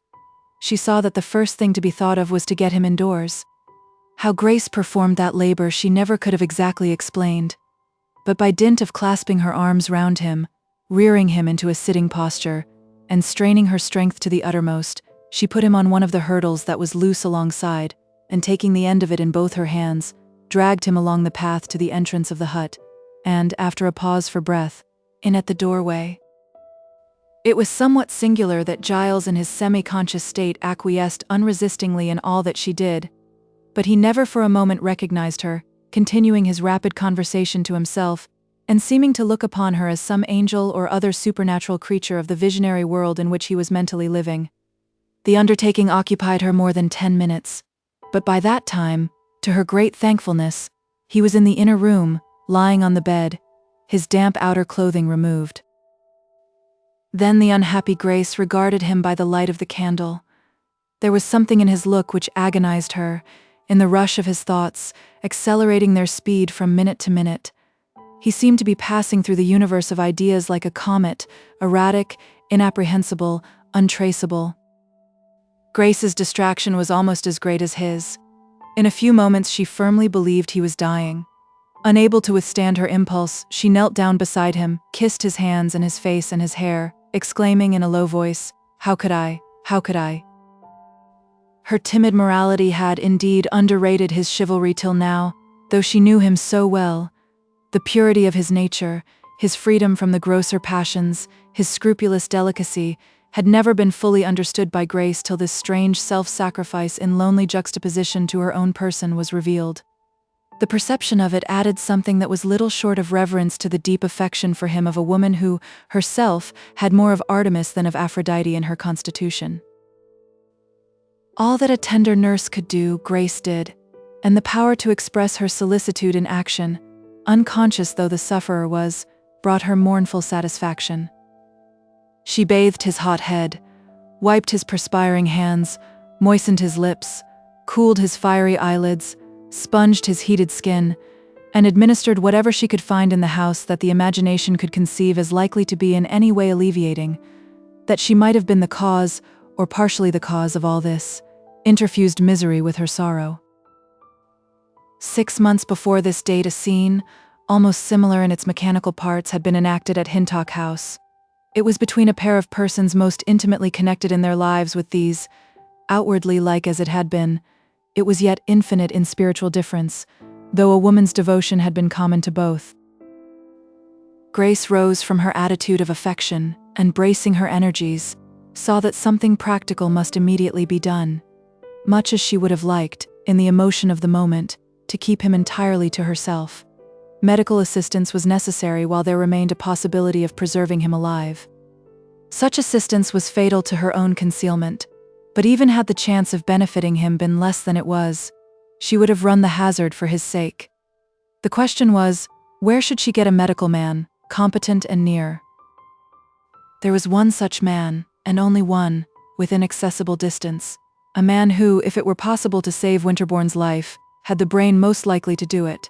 If human pressure could bring him, that man ought to be brought to the sick Giles's side. The attempt should be made. Yet she dreaded to leave her patient, and the minutes raced past, and yet she postponed her departure. At last, when it was after 11 o'clock, Winterbourne fell into a fitful sleep, and it seemed to afford her an opportunity. She hastily made him as comfortable as she could, put on her things, cut a new candle from the bunch hanging in the cupboard, and having set it up, and placed it so that the light did not fall upon his eyes, she closed the door and started. The spirit of Winterbourne seemed to keep her company and banish all sense of darkness from her mind. The rains had imparted a phosphorescence to the pieces of touchwood and rotting leaves that lay about her path, which, as scattered by her feet, spread abroad like spilt milk. She would not run the hazard of losing her way by plunging into any short, unfrequented track through the denser parts of the woodland, but followed a more open course, which eventually brought her to the highway. Once here, she ran along with great speed, animated by a devoted purpose which had much about it that was stoical, and it was with scarcely any faltering of spirit that, after an hour's progress, she passed over Rubdown Hill and onward towards that same Hintock and that same house, out of which she had fled a few days before in irresistible alarm. But that had happened which, above all other things of chance and change, could make her deliberately frustrate her plan of flight and sink all regard of personal consequences. One speciality of Fitzpiers's was respected by Grace as much as ever his professional skill. In this she was right. Had his persistence equaled his insight, instead of being the spasmodic and fitful thing it was, fame and fortune need never have remained a wish with him. His freedom from conventional errors and crusted prejudices had, indeed, been such as to retard rather than accelerate his advance in Hintock and its neighborhood, where people could not believe that nature herself effected cures, and that the doctor's business was only to smooth the way. It was past midnight when Grace arrived opposite her father's house, now again temporarily occupied by her husband, unless he had already gone away. Ever since her emergence from the denser plantations about Winterbourne's residence, a pervasive lightness had hung in the damp autumn sky, in spite of the vault of cloud, signifying that a moon of some age was shining above its arch. The two white gates were distinct, and the white balls on the pillars, and the puddles and damp ruts left by the recent rain, had a cold, corpse-eyed luminousness. She entered by the lower gate, and crossed the quadrangle to the wing wherein the apartments that had been hers since her marriage were situate, till she stood under a window which, if her husband were in the house, gave light to his bedchamber. She faltered and paused with her hand on her heart, in spite of herself. Could she call to her presence the very cause of all her foregoing troubles? Alas, old Jones was 7 miles off, Giles was possibly dying, what else could she do? It was in a perspiration wrought even more by consciousness than by exercise, that she picked up some gravel, threw it at the panes and waited to see the result. The night bell which had been fixed when Fitzpiers first took up his residence there still remained, but as it had fallen into disuse with the collapse of his practice and his elopement, she did not venture to pull it now. Whoever slept in the room had heard her signal, slight as it was. In half a minute the window was opened, and a voice said yes, inquiringly. Grace recognized her husband in the speaker at once. Her effort was now to disguise her own accents. "Doctor," she said, in as unusual a tone as she could command, "a man is dangerously ill in One Chimney Hut, out towards Delborough, and you must go to him at once in all mercy." "I will, readily." The alacrity, surprise, and pleasure expressed in his reply amazed her for a moment. But in truth they denoted the sudden relief of a man who, having got back in a mood of contrition, from erratic abandonment to fearful joys, found the soothing routine of professional practice unexpectedly opening anew to him. The highest desire of his soul just now was for a respectable life of painstaking. If this, his first summons since his return, had been to attend upon a cat or dog, he would scarcely have refused it in the circumstances. "Do you know the way?" she asked. "Yes," said he. "One Chimney Hut," she repeated, and immediately. "Yes, yes," said Fitzpiers. Grace remained no longer. She passed out of the white gate without slamming it and hastened on her way back. Her husband then had re-entered her father's house.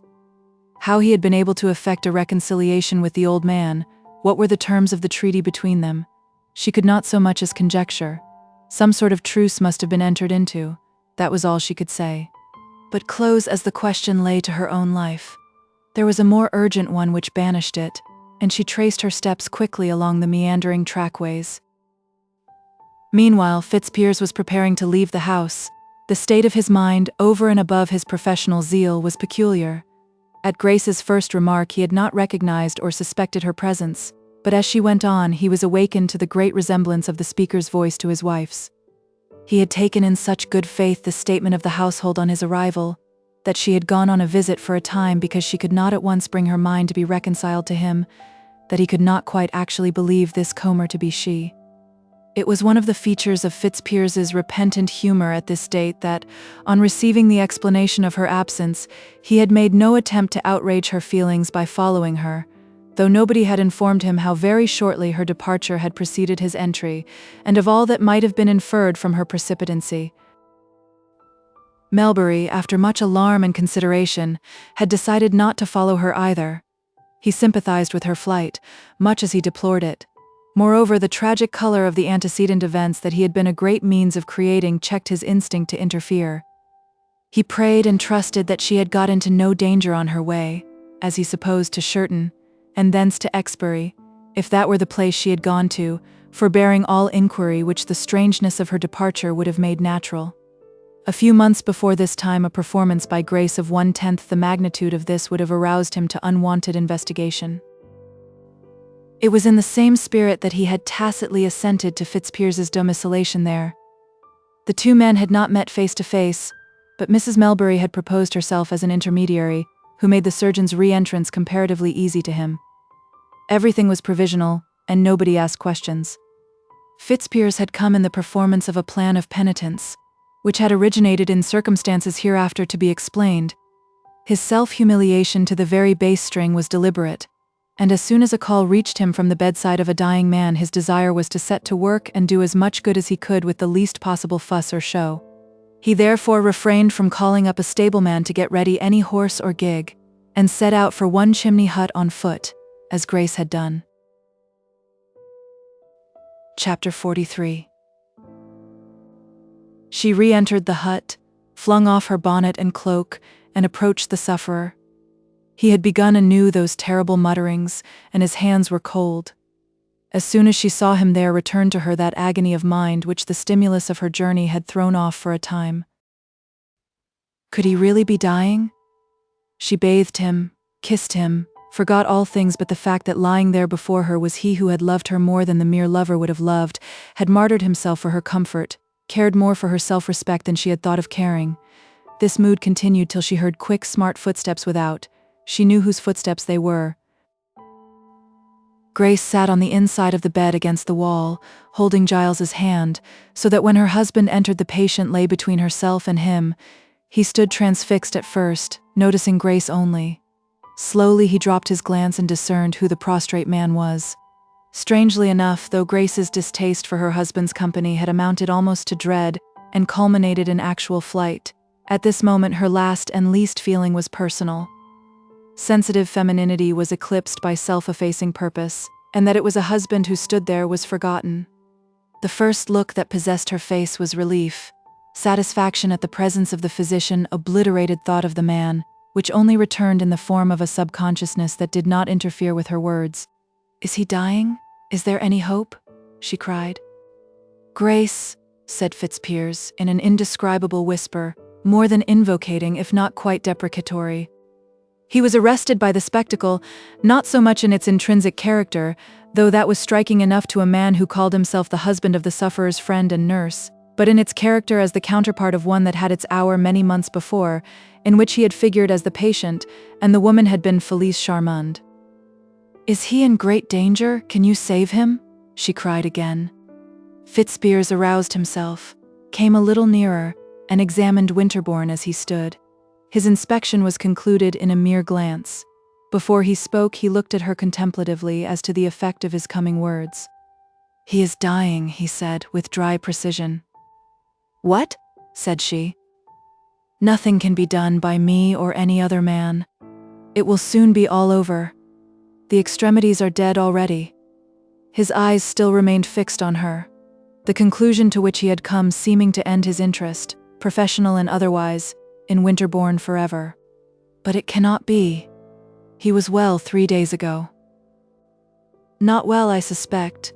This seems like a secondary attack, which has followed some previous illness, possibly typhoid. It may have been months ago, or recently." "Ah, he was not well. You are right. He was ill. He was ill when I came." There was nothing more to do or say. She crouched down at the side of the bed, and Fitzpiers took a seat. Thus they remained in silence, and long as it lasted she never turned her eyes or apparently her thoughts at all to her husband. He occasionally murmured with automatic authority some slight directions for alleviating the pain of the dying man, which she mechanically obeyed, bending over him during the intervals in silent tears. Winterbourne never recovered consciousness of what was passing, and that he was going became soon perceptible also to her. In less than an hour the delirium ceased. Then there was an interval of somnolent painlessness and soft breathing, at the end of which Winterbourne passed quietly away. Then Fitzpiers broke the silence. "Have you lived here long?" said he. Grace was wild with sorrow, with all that had befallen her, with the cruelties that had attacked her, with life, with heaven. She answered at random, "Yes." "By what right do you ask?" "Don't think I claim any right," said Fitzpiers sadly. "It is for you to do and say what you choose. I admit, quite as much as you feel, that I am a vagabond, a brute, not worthy to possess the smallest fragment of you. But here I am, and I have happened to take sufficient interest in you to make that inquiry." "He is everything to me," said Grace, hardly heeding her husband, and laying her hand reverently on the dead man's eyelids, where she kept it a long time, pressing down their lashes with gentle touches, as if she were stroking a little bird. He watched her a while and then glanced round the chamber, where his eyes fell upon a few dressing necessaries that she had brought. "Grace, if I may call you so," he said, "I have been already humiliated almost to the depths. I have come back since you refused to join me elsewhere. I have entered your father's house, and borne all that cost me without flinching, because I have felt that I deserved humiliation. But is there a yet greater humiliation in store for me? You say you have been living here, that he is everything to you. Am I to draw from that the obvious, the extremist inference? Triumph at any price is sweet to men and women, especially the latter. It was her first and last opportunity of repaying him for the cruel contumely which she had borne at his hands so docilely." "Yes," she answered. And there was that in her subtly compounded nature which made her feel a thrill of pride as she did so. Yet the moment after she had so mightily belied her character, she half repented. Her husband had turned as white as the wall behind him. It seemed as if all that remained to him of life and spirit had been abstracted at a stroke. Yet he did not move, and in his efforts at self-control closed his mouth together as a vice. His determination was fairly successful, though she saw how very much greater than she had expected her triumph had been. Presently he looked across at Winterbourne. "Would it startle you to hear," he said, as if he hardly had breath to utter the words, "that she who was to me what he was to you is dead also?" "Dead? She dead?" exclaimed Grace. "Yes. Felice Charmond is where this young man is." "Never," said Grace vehemently. He went on without heeding the insinuation, "And I came back to try to make it up with you, but—" Fitzpiers rose and moved across the room to go away, looking downward with the droop of a man whose hope was turned to apathy, if not despair. In going round the door his eye fell upon her once more. She was still bending over the body of Winterbourne, her face close to the young man's. "Have you been kissing him during his illness?" asked her husband. "Yes." "Since his fevered state set in?" "Yes." "On his lips?" "Yes." "Then you will do well to take a few drops of this in water as soon as possible." He drew a small phial from his pocket and returned to offer it to her. Grace shook her head. "If you don't do as I tell you, you may soon be like him." "I don't care. I wish to die." "I'll put it here," said Fitzpiers, placing the bottle on a ledge beside him. "The sin of not having warned you will not be upon my head at any rate, among my other sins. I am now going, and I will send somebody to you. Your father does not know that you are here, so I suppose I shall be bound to tell him." "Certainly." Fitzpiers left the cot, and the stroke of his feet was soon immersed in the silence that pervaded the spot. Grace remained kneeling and weeping, she hardly knew how long, and then she sat up, covered poor Giles's features, and went towards the door where her husband had stood. No sign of any other comer greeted her ear, the only perceptible sounds being the tiny cracklings of the dead leaves, which, like a feather bed, had not yet done rising to their normal level where indented by the pressure of her husband's receding footsteps. It reminded her that she had been struck with the change in his aspect. The extremely intellectual look that had always been in his face was wrought to a finer phase by thinness, and a careworn dignity had been superadded. She returned to Winterbourne's side, and during her meditations another tread drew near the door, entered the outer room, and halted at the entrance of the chamber where Grace was. "What, Marty?" said Grace. "Yes, I have heard," said Marty, whose demeanor had lost all its girlishness under the stroke that seemed almost literally to have bruised her. "He died for me," murmured Grace, heavily. Marty did not fully comprehend, and she answered, "He belongs to neither of us now, and your beauty is no more powerful with him than my plainness. I have come to help you, ma'am. He never cared for me, and he cared much for you, but he cares for us both alike now." "Oh, don't, Marty." Marty said no more, but knelt over Winterbourne from the other side. "Did you meet my huss, Mr. Fitzpiers?" "No." "Then what brought you here?" "I come this way sometimes. I have got to go to the farther side of the wood this time of the year, and am obliged to get there before 4 o'clock in the morning, to begin heating the oven for the early baking. I have passed by here often at this time." Grace looked at her quickly. "Then did you know I was here?" "Yes, ma'am." "Did you tell anybody?" "No. I knew you lived in the hut, that he had geed it up to ye, and lodged out himself." "Did you know where he lodged?" "No, that I couldn't find out." "Was it at Delborough?" "No, it was not there, Marty. Would it had been? It would have saved. To check her tears she turned, and seeing a book on the window bench, took it up. "Look, Marty, this is a psalter. He was not an outwardly religious man, but he was pure and perfect in his heart. Shall we read a psalm over him?" "Oh yes, we will, with all my heart." Grace opened the thin brown book, which poor Giles had kept at hand mainly for the convenience of whetting his penknife upon its leather covers. She began to read in that rich, devotional voice peculiar to women only on such occasions. When it was over, Marty said, "I should like to pray for his soul." "So should I," said her companion. "But we must not." "Why? Nobody would know."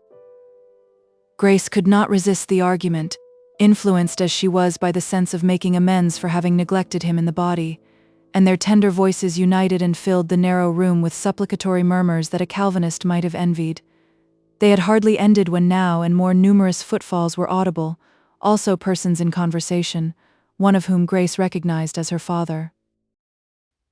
She rose and went to the outer apartment, in which there was only such light as beamed from the inner one. Melbury and Mrs. Melbury were standing there. "I don't reproach you, Grace," said her father, with an estranged manner, and in a voice not at all like his old voice. "What has come upon you and us is beyond reproach, beyond weeping and beyond wailing. Perhaps I drove you to it, but I am hurt, I am scourged, I am astonished. In the face of this there is nothing to be said." Without replying, Grace turned and glided back to the inner chamber. "Marty," she said quickly, "I cannot look my father in the face until he knows the true circumstances of my life here. Go and tell him what you have told me, what you saw, that he gave up his house to me." She sat down, her face buried in her hands, and Marty went, and after a short absence returned. Then Grace rose, and going out asked her father if he had met her husband. "Yes," said Melbury. "And you know all that has happened?" "I do. Forgive me, Grace, for suspecting ye of worse than rashness. I ought to know ye better. Are you coming with me to what was once your home?" "No.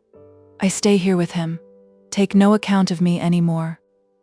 The unwanted, perplexing, agitating relations in which she had stood to Winterbourne quite lately, brought about by Melbury's own contrivance, could not fail to soften the natural anger of a parent at her more recent doings.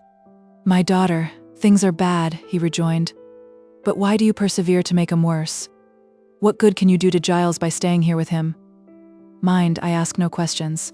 I don't inquire why you decided to come here, or anything as to what your course would have been if he had not died, though I know there's no deliberate harm in ye. As for me, I have lost all claim upon you, and I make no complaint. But I do say that by coming back with me now, you will show no less kindness to him, and escape any sound of shame. But I don't wish to escape it. If you don't on your own account, cannot you wish to on mine and hers? Nobody except our household knows that you have left home. Then why should you, by a piece of perverseness, bring down my gray hairs with sorrow to the grave?" "If it were not for my husband," she began, moved by his words. "But how can I meet him there? How can any woman who is not a mere man's creature join him after what has taken place? He would go away again, rather than keep you out of my house." "How do you know that, father?" "We met him on our way here, and he told us so," said Mrs. Melbury. "He had said something like it before. He seems very much upset altogether. He declared to her when he came to our house that he would wait for time and devotion to bring about his forgiveness," said her husband. "That was it, wasn't it, Lucy?" "Yes. That he would not intrude upon you, Grace, till you gave him absolute permission," Mrs. Melbury added. This antecedent considerateness in Fitzpiers was as welcome to Grace as it was unexpected, and though she did not desire his presence, she was sorry that by her retaliatory fiction she had given him a different reason for avoiding her.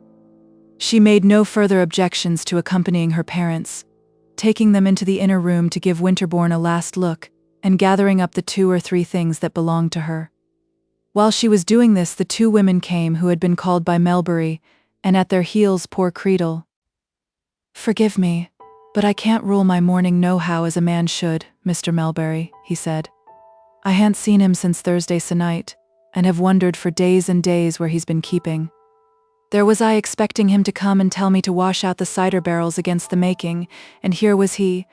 Well, I've knowed him from table high. I knowed his father used to bide about upon 2 sticks in the sun afore he died, and now I've seen the end of the family, which we can ill afford to lose.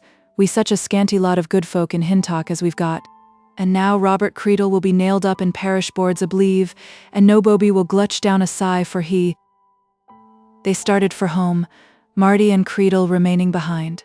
For a time Grace and her father walked side by side without speaking. It was just in the blue of the dawn, and the chilling tone of the sky was reflected in her cold, wet face.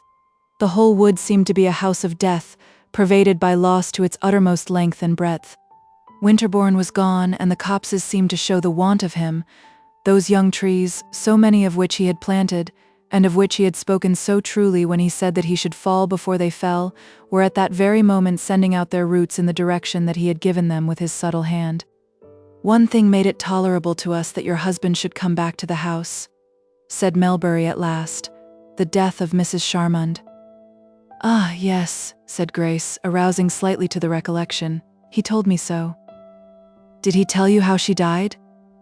"It was no such death as Giles's. She was shot by a disappointed lover. It occurred in Germany. The unfortunate man shot himself afterwards. He was that South Carolina gentleman of very passionate nature who used to haunt this place to force her to an interview, and followed her about everywhere. So ends the brilliant Felice Charmond, once a good friend to me, but no friend to you." "I can forgive her," said Grace absently. "Did Edgar tell you of this?" "No, but he put a London newspaper, giving an account of it, on the hall table, folded in such a way that we should see it. It will be in the Shirton paper this week, no doubt." To make the event more solemn still to him, he had just before had sharp words with her, and left her. He told Lucy this, as nothing about him appears in the newspaper. And the cause of the quarrel was, of all people, she we've left behind us. "Do you mean Marty?" Grace spoke the words but perfunctorily, for, pertinent and pointed as Melbury's story was, she had no heart for it now. "Yes, Marty South." Melbury persisted in his narrative, to divert her from her present grief, if possible. Before he went away, she wrote him a letter, which he kept in his pocket a long while before reading. He chanced to pull it out in Mrs. Charmant's presence and read it out loud. It contained something which teased her very much, and that led to the rupture. She was following him to make it up when she met with her terrible death.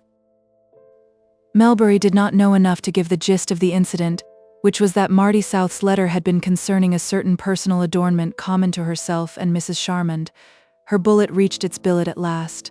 The scene between Fitzpiers and Felice had been sharp, as only a scene can be which arises out of the mortification of one woman by another in the presence of a lover.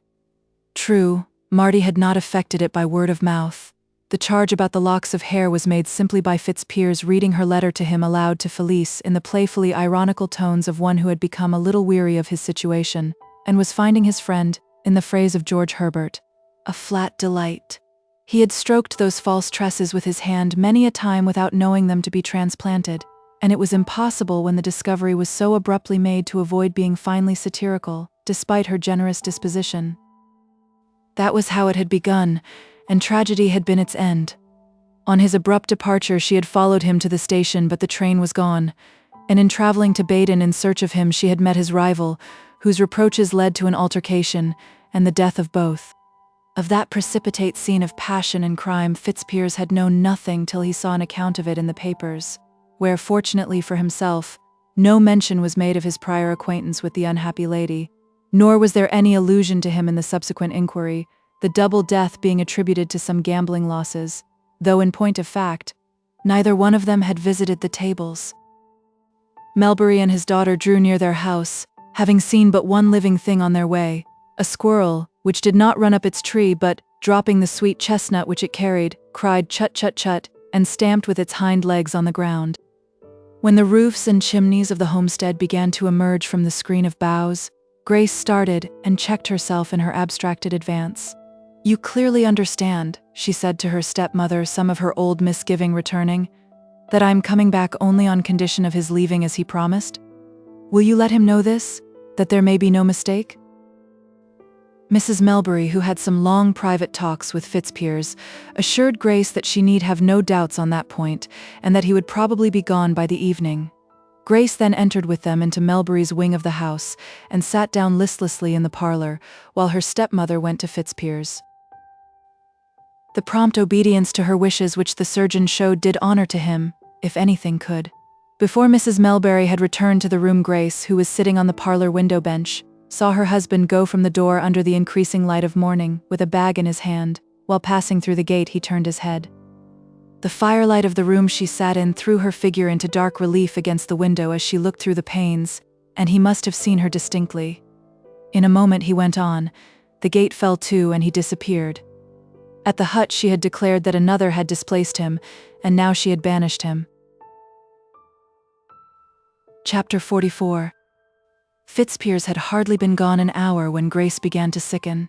The next day she kept her room. Old Jones was called in. He murmured some statements in which the words feverish symptoms occurred. One day, while she still lay there with her head throbbing, wondering if she were really going to join him who had gone before, Grammer Oliver came to her bedside. "I don't know where this is meant for you to take, ma'am," she said, "but I have found it on the table. It was left by Marty, I think, when she came this morning." Grace turned her hot eyes upon what Grammer held up. It was the phial left at the hut by her husband when he had begged her to take some drops of its contents, if she wished to preserve herself from falling a victim to the malady which had pulled down Winterbourne. She examined it as well as she could. The liquid was of an opaline hue, and bore a label with an inscription in Italian. He had probably got it in his wanderings abroad. She knew but little Italian, but could understand that the cordial was a febrifuge of some sort. Her father, her mother, and all the household were anxious for her recovery, and she resolved to obey her husband's directions. Whatever the risk, if any, she was prepared to run it. A glass of water was brought and the drops dropped in. The effect, though not miraculous, was remarkable. In less than an hour she felt calmer, cooler, better able to reflect, less inclined to fret and chafe and wear herself away. She took a few drops more. From that time the fever retreated, and went out like a damped conflagration. "How clever he is," she said regretfully. Why could he not have had more principle so as to turn his great talents to good account? Perhaps he has saved my useless life, but he doesn't know it and doesn't care whether he has saved it or not, and on that account will never be told by me. Probably he only gave it to me in the arrogance of his skill, to show the greatness of his resources beside mine, as Elijah drew down fire from heaven. As soon as she had quite recovered from this foiled attack upon her life, Grace went to Marty South's cottage. The current of her being had again set towards the lost Giles Winterbourne. "Marty," she said, "we both loved him. We will go to his grave together." Great Hintock Church stood at the upper part of the village and could be reached without passing through the street. In the dusk of the late September day they went thither by secret ways, walking mostly in silence side by side, each busied with her own thoughts. Grace had a trouble exceeding Marty's that haunting sense of having put out the light of his life by her own hasty doings. She had tried to persuade herself that he might have died of his illness, even if she had not taken possession of his house. Sometimes she succeeded in her attempt, sometimes she did not. They stood by the grave together, and though the sun had gone down, they could see over the woodland for miles, and down to the vale in which he had been accustomed to descend every year, with his portable mill and press, to make cider about this time. Perhaps Grace's first grief, the discovery that if he had lived he could never have claimed her, had some power in softening this, the second. On Marty's part there was the same consideration, never would she have been his. As no anticipation of gratified affection had been in existence while he was with them, there was none to be disappointed now that he had gone. Grace was abased when by degrees she found that she had never understood Giles as Marty had done. Marty South alone, of all the women in Hintock and the world, had approximated to Winterbourne's level of intelligent intercourse with nature. In that respect she had formed the complement to him in the other sex, had lived as his counterpart, had subjoined her thought to his as a corollary. The casual glimpses which the ordinary population bestowed upon that wondrous world of sap and leaves called the Hintock Woods had been with these two, Giles and Marty, a clear gaze. They had been possessed of its finer mysteries as of commonplace knowledge, had been able to read its hieroglyphs as ordinary writing, to them the sights and sounds of night, winter, wind, storm, amid those dense boughs which had to Grace a touch of the uncanny, and even the supernatural, were simple occurrences whose origin, continuance, and laws they foreknew. They had planted together, and together they had felled. Together they had, with the run of the years, mentally collected those remoter signs and symbols which, seen in few, were of runic obscurity, but all together made an alphabet. From the light lashing of the twigs upon their faces, when brushing through them in the dark, they could pronounce upon the species of the tree whence they stretched. From the quality of the wind's murmur through a bough they could in like manner name its sort afar off. They knew by a glance at a trunk if its heart were sound or tainted with incipient decay, and by the state of its upper twigs, the stratum that had been reached by its roots. The artifices of the seasons were seen by them from the conjurer's own point of view, and not from that of the spectators. "He ought to have married you, Marty, and nobody else in the world," said Grace, with conviction, after thinking somewhat in the above strain. Marty shook her head. "In all our outdoor days and years together, ma'am," she replied, "the one thing he never spoke of to me was love, nor I to him. Yet you and he could speak in a tongue that nobody else knew, not even my father, though he came nearest knowing, the tongue of the trees and fruits and flowers themselves." She could indulge in mournful fancies like this to Marty, but the hard core to her grief, which Marty's had not remained, had she been sure that Giles's death resulted entirely from his exposure, it would have driven her well nigh to insanity, but there was always that bare possibility that his exposure had only precipitated what was inevitable. She longed to believe that it had not done even this. There was only one man whose opinion on the circumstances she would be at all disposed to trust. Her husband was that man. Yet to ask him it would be necessary to detail the true conditions in which she and Winterbourne had lived during these 3 or 4 critical days that followed her flight, and in withdrawing her original defiant announcement on that point, there seemed a weakness she did not care to show. She never doubted that Fitzpiers would believe her if she made a clean confession of the actual situation. But to volunteer the correction would seem like signaling for a truce, and that, in her present frame of mind, was what she did not feel the need of. It will probably not appear a surprising statement, after what has been already declared of Fitzpiers, that the man whom Grace's fidelity could not keep faithful was stung into passionate throbs of interest concerning her by her avowal of the contrary. He declared to himself that he had never known her dangerously full compass if she were capable of such a reprisal, and melancholy as it may be to admit the fact, his own humiliation and regret engendered a smoldering admiration of her. He passed a month or two of great misery at Exbury, the place to which he had retired. Quite as much misery indeed as Grace, could she have known of it, would have been inclined to inflict upon any living creature, how much soever he might have wronged her. Then a sudden hope dawned upon him. He wondered if her affirmation were true. He asked himself whether it were not the act of a woman whose natural purity and innocence had blinded her to the contingencies of such an announcement. His wide experience of the sex had taught him that, in many cases, women who ventured on hazardous matters did so because they lacked an imagination sensuous enough to feel their full force. In this light, Grace's bold avowal might merely have denoted the desperation of one who was a child to the realities of obliquity.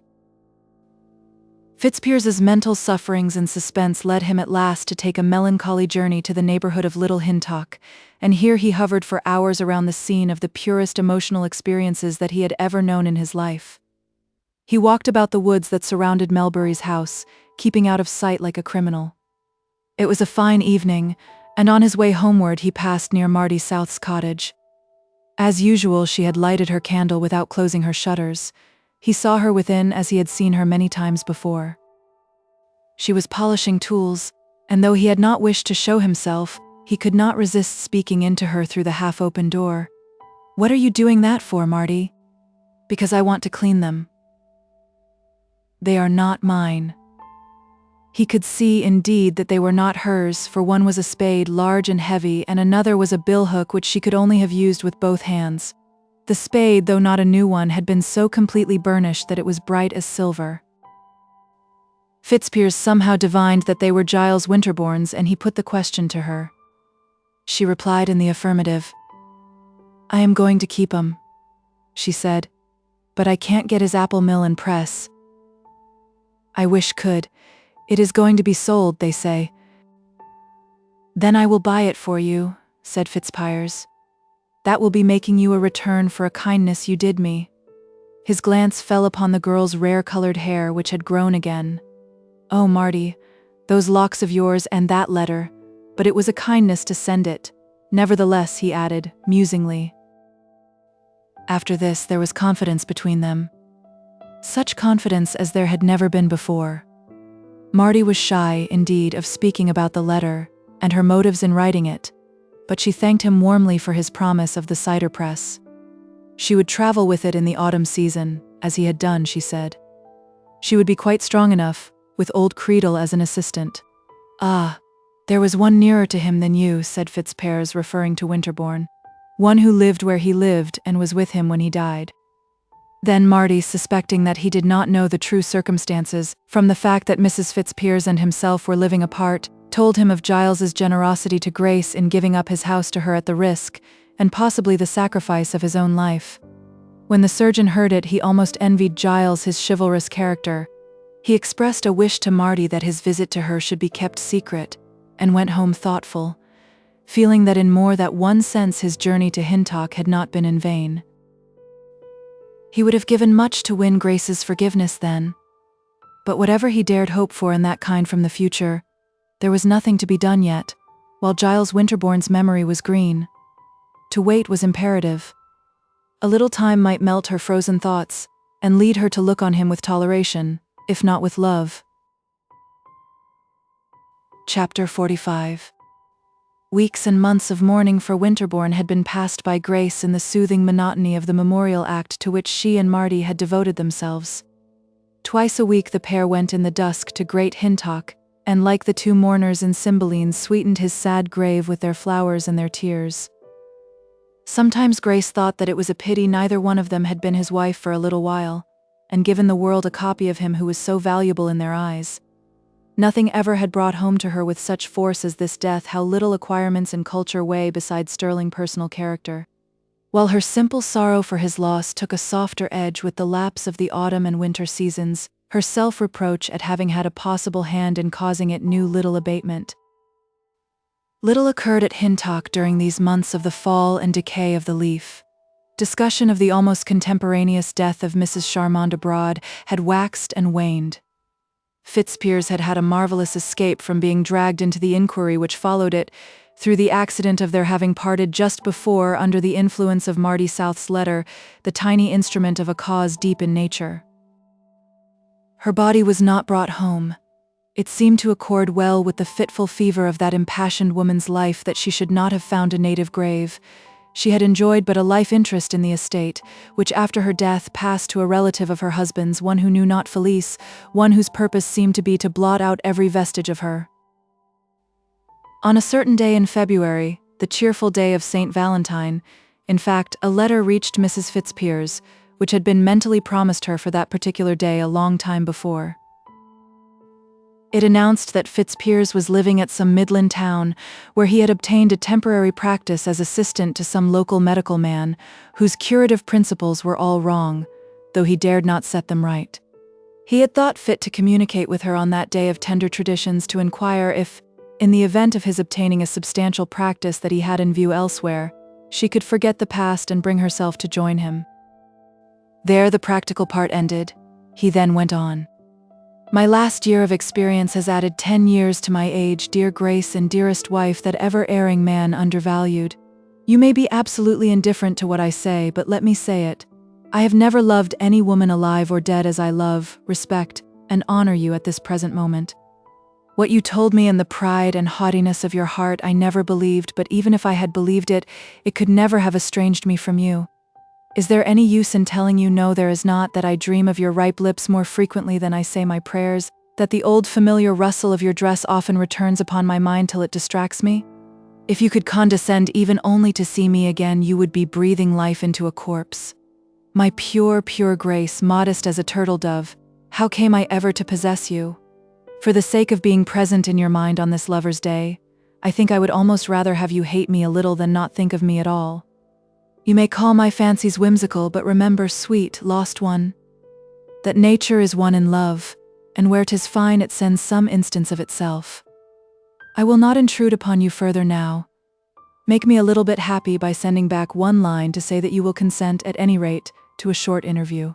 I will meet you and leave you as a mere acquaintance, if you will only afford me this slight means of making a few explanations, and of putting my position before you. Believe me, in spite of all you may do or feel, your lover always once your husband, E.F. It was, oddly enough, the first occasion, or nearly the first, on which Grace had ever received a love letter from him, his courtship having taken place under conditions which rendered letter writing unnecessary. Its perusal, therefore, had a certain novelty for her. She thought that, upon the whole, he wrote love letters very well. But the chief rational interest of the letter to the reflective Grace lay in the chance that such a meeting as he proposed would afford her of setting her doubts at rest, one way or the other, on her actual share in Winterbourne's death. The relief of consulting a skilled mind, the one professional man who had seen Giles at that time, would be immense. As for that statement that she had uttered in her disdainful grief, which at the time she had regarded as her triumph, she was quite prepared to admit to him that his belief was the true one, for in wronging herself as she did when she made it, she had done what to her was a far more serious thing, wronged Winterbourne's memory. Without consulting her father, or anyone in the house or out of it, Grace replied to the letter. She agreed to meet Fitzpiers on 2 conditions, of which the first was that the place of meeting should be the top of Rubdown Hill, the second that he would not object to Marty South accompanying her. Whatever part, much or little, there may have been in Fitzpiers's so-called Valentine to his wife, he felt a delight as of the bursting of spring when her brief reply came.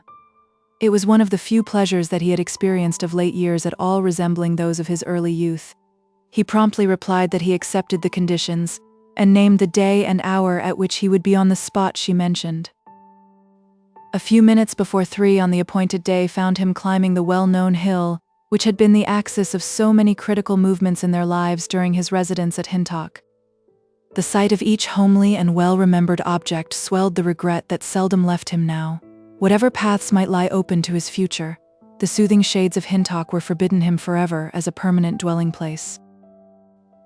He longed for the society of Grace, but to lay offerings on her slighted altar was his first aim, and until her propitiation was complete, he would constrain her in no way to return to him. The least reparation that he could make in a case where he would gladly have made much would be to let her feel herself absolutely free to choose between living with him and without him. Moreover, a subtlest in emotions, he cultivated as under glasses strange and mournful pleasures that he would not willingly let die just at present. To show any forwardness in suggesting a modus vivendi to Grace would be to put an end to these exotics. To be the vassal of her sweet will for a time, he demanded no more, and found solace in the contemplation of the soft miseries she caused him.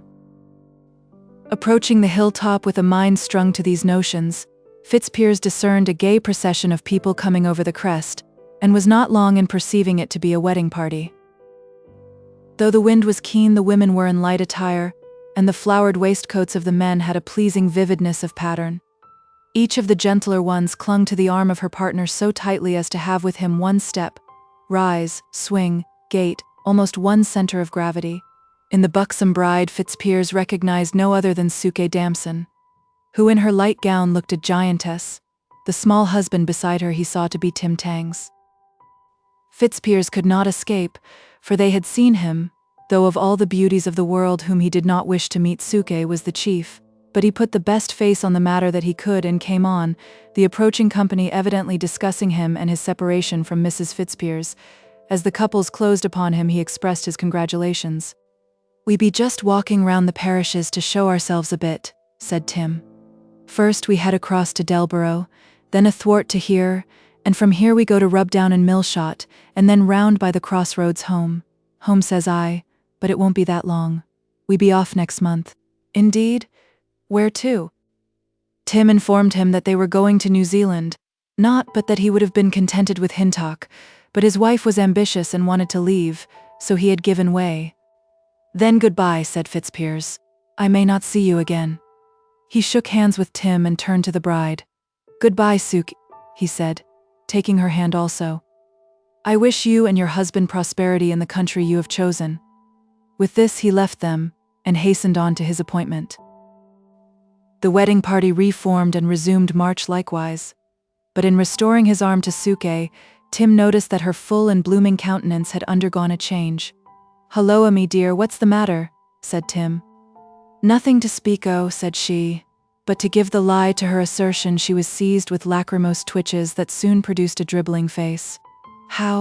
What the devil's this about?" exclaimed the bridegroom. "She's a little wee bit overcome, poor dear," said the first bridesmaid, unfolding her handkerchief and wiping Suke's eyes. "I never did like parting from people," said Suke as soon as she could speak. "Why him in particular?" "Well, he's such a clever doctor, that 'tis 1,000 pities we shan't see him any more. There'll be no such clever doctor as he in New Zealand, if I should require one," and the thought got the better of my feelings. They walked on, but Tim's face had grown rigid and pale, for he recalled slight circumstances, disregarded at the time of their occurrence.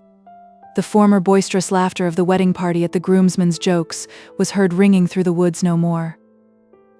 By this time Fitzpiers had advanced on his way to the top of the hill, where he saw two figures emerging from the bank on the right hand. These were the expected ones, Grace and Marty South, who had evidently come there by a short and secret path through the wood. Grace was muffled up in her winter dress, and he thought that she had never looked so seductive as at this moment, in the noontide bright but heatless sun, and the keen wind, and the purplish-gray masses of brushwood around. Fitzpiers continued to regard the nearing picture, till at length their glances met for a moment, when she demurely sent off hers at a tangent and gave him the benefit of her three-quarter face, while with courteous completeness of conduct he lifted his hat in a large arc. Marty dropped behind, and when Fitzpiers held out his hand, Grace touched it with her fingers. "I have agreed to be here mostly because I wanted to ask you something important," said Mrs. Fitzpiers, her intonation modulating in a direction that she had not quite wished it to take. "I am most attentive," said her husband. "Shall we take to the wood for privacy?" Grace demurred, and Fitzpiers gave in, and they kept the public road. At any rate, she would take his arm. This also was gravely negatived, the refusal being audible to Marty. "Why not?" he inquired. "Oh, Mr. Fitzpiers, how can you ask?" Right, said he, his effusiveness shriveled up. As they walked on, she returned to her inquiry. "It is about a matter that may perhaps be unpleasant to you, but I think I need not consider that too carefully." "Not at all," said Fitzpiers, heroically. She then took him back to the time of poor Winterbourne's death, and related the precise circumstances amid which his fatal illness had come upon him, particularizing the dampness of the shelter to which he had betaken himself, his concealment from her of the hardships that he was undergoing, all that he had put up with, all that he had done for her in his scrupulous considerateness. The retrospect brought her to tears as she asked him if he thought that the sin of having driven him to his death was upon her. Fitzpiers could hardly help showing his satisfaction at what her narrative indirectly revealed, the actual harmlessness of an escapade with her lover, which had at first, by her own showing, looked so grave, and he did not care to inquire whether that harmlessness had been the result of aim or of accident. With regard to her question, he declared that in his judgment no human being could answer it. He thought that upon the whole the balance of probabilities turned in her favor. Winterbourne's apparent strength, during the last months of his life, must have been delusive. It had often occurred that after a first attack of that insidious disease, a person's apparent recovery was a physiological mendacity. The relief which came to Grace lay almost as much in sharing her knowledge of the particulars with an intelligent mind as in the assurances Fitzpiers gave her. "Well then, to put this case before you and obtain your professional opinion was chiefly why I consented to come here today," said she, when he had reached the aforesaid conclusion. "For no other reason at all?" he asked, ruefully. It was nearly the whole. They stood and looked over a gate at 20 or 30 starlings feeding in the grass, and he started the talk again by saying, in a low voice, "And yet I love you more than ever I loved you in my life." Grace did not move her eyes from the birds and folded her delicate lips as if to keep them in subjection. "It is a different kind of love altogether," said he. "Less passionate, more profound. It has nothing to do with the material conditions of the object at all, much to do with her character and goodness as revealed by closer observation. Love talks with better knowledge, and knowledge with dearer love." "That's out of measure for measure," said she, slyly. "Oh yes, I meant it as a citation," blandly replied Fitzpiers. "Well then, why not give me a very little bit of your heart again?" The crash of a felled tree in the remote depths of the wood recalled the past at that moment, and all the homely faithfulness of Winterbourne. "Don't ask it. My heart is in the grave with Giles," she replied, stanchly. "Mine is with you, in no less deep a grave, I fear, according to that. I am very sorry, but it cannot be helped." "How can you be sorry for me when you willfully keep open the grave?" "Oh no, that's not so," returned Grace, quickly, and moved to go away from him. "But, dearest Grace," said he, "you have condescended to come, and I thought from it that perhaps when I had passed through a long state of probation you would be generous. But if there can be no hope of our getting completely reconciled, treat me gently, wretch though I am." "I did not say you were a wretch, nor have I ever said so. But you have such a contemptuous way of looking at me that I fear you think so." Grace's heart struggled between the wish not to be harsh and the fear that she might mislead him.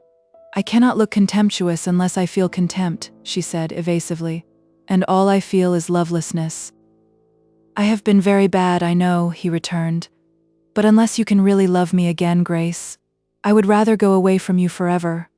I don't want you to receive me again for duty's sake, or anything of that sort. If I had not cared more for your affection and forgiveness than my own personal comfort, I should never have come back here. I could have obtained a practice at a distance, and have lived my own life without coldness or reproach. But I have chosen to return to the one spot on earth where my name is tarnished, to enter the house of a man from whom I have had worse treatment than from any other man alive, all for you." This was undeniably true, and it had its weight with Grace, who began to look as if she thought she had been shockingly severe. "Before you go," he continued, "I want to know your pleasure about me, what you wish me to do or not to do.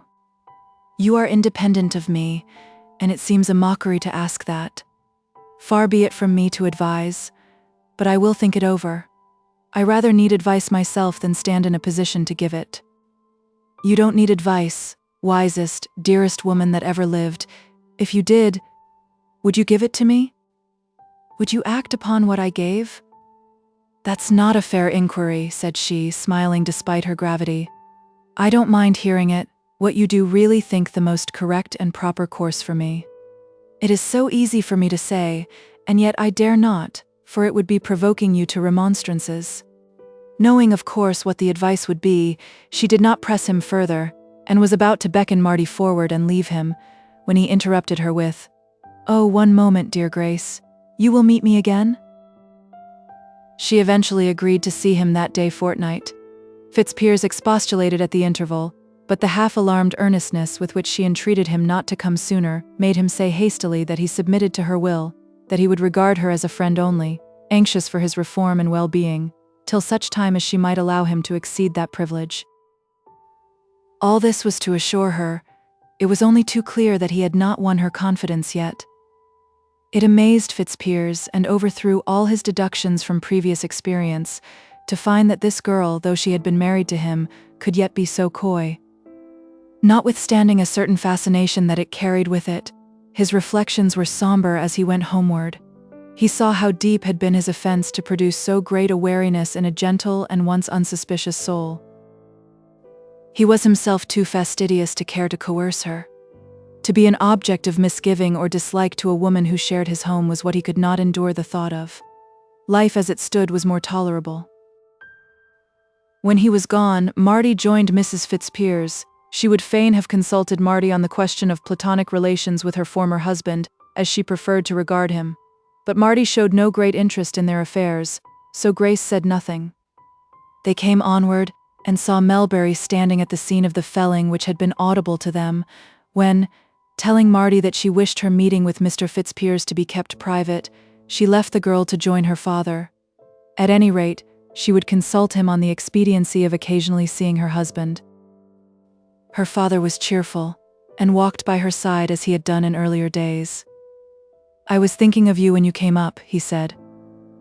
"I have considered that what has happened is for the best, since your husband has gone away, and seems not to wish to trouble you. Why, let him go, and drop out of your life. Many women are worse off. You can live here comfortably enough, and he can emigrate, or do what he likes for his good. I wouldn't mind sending him the further sum of money he might naturally expect to come to him, so that you may not be bothered with him any more.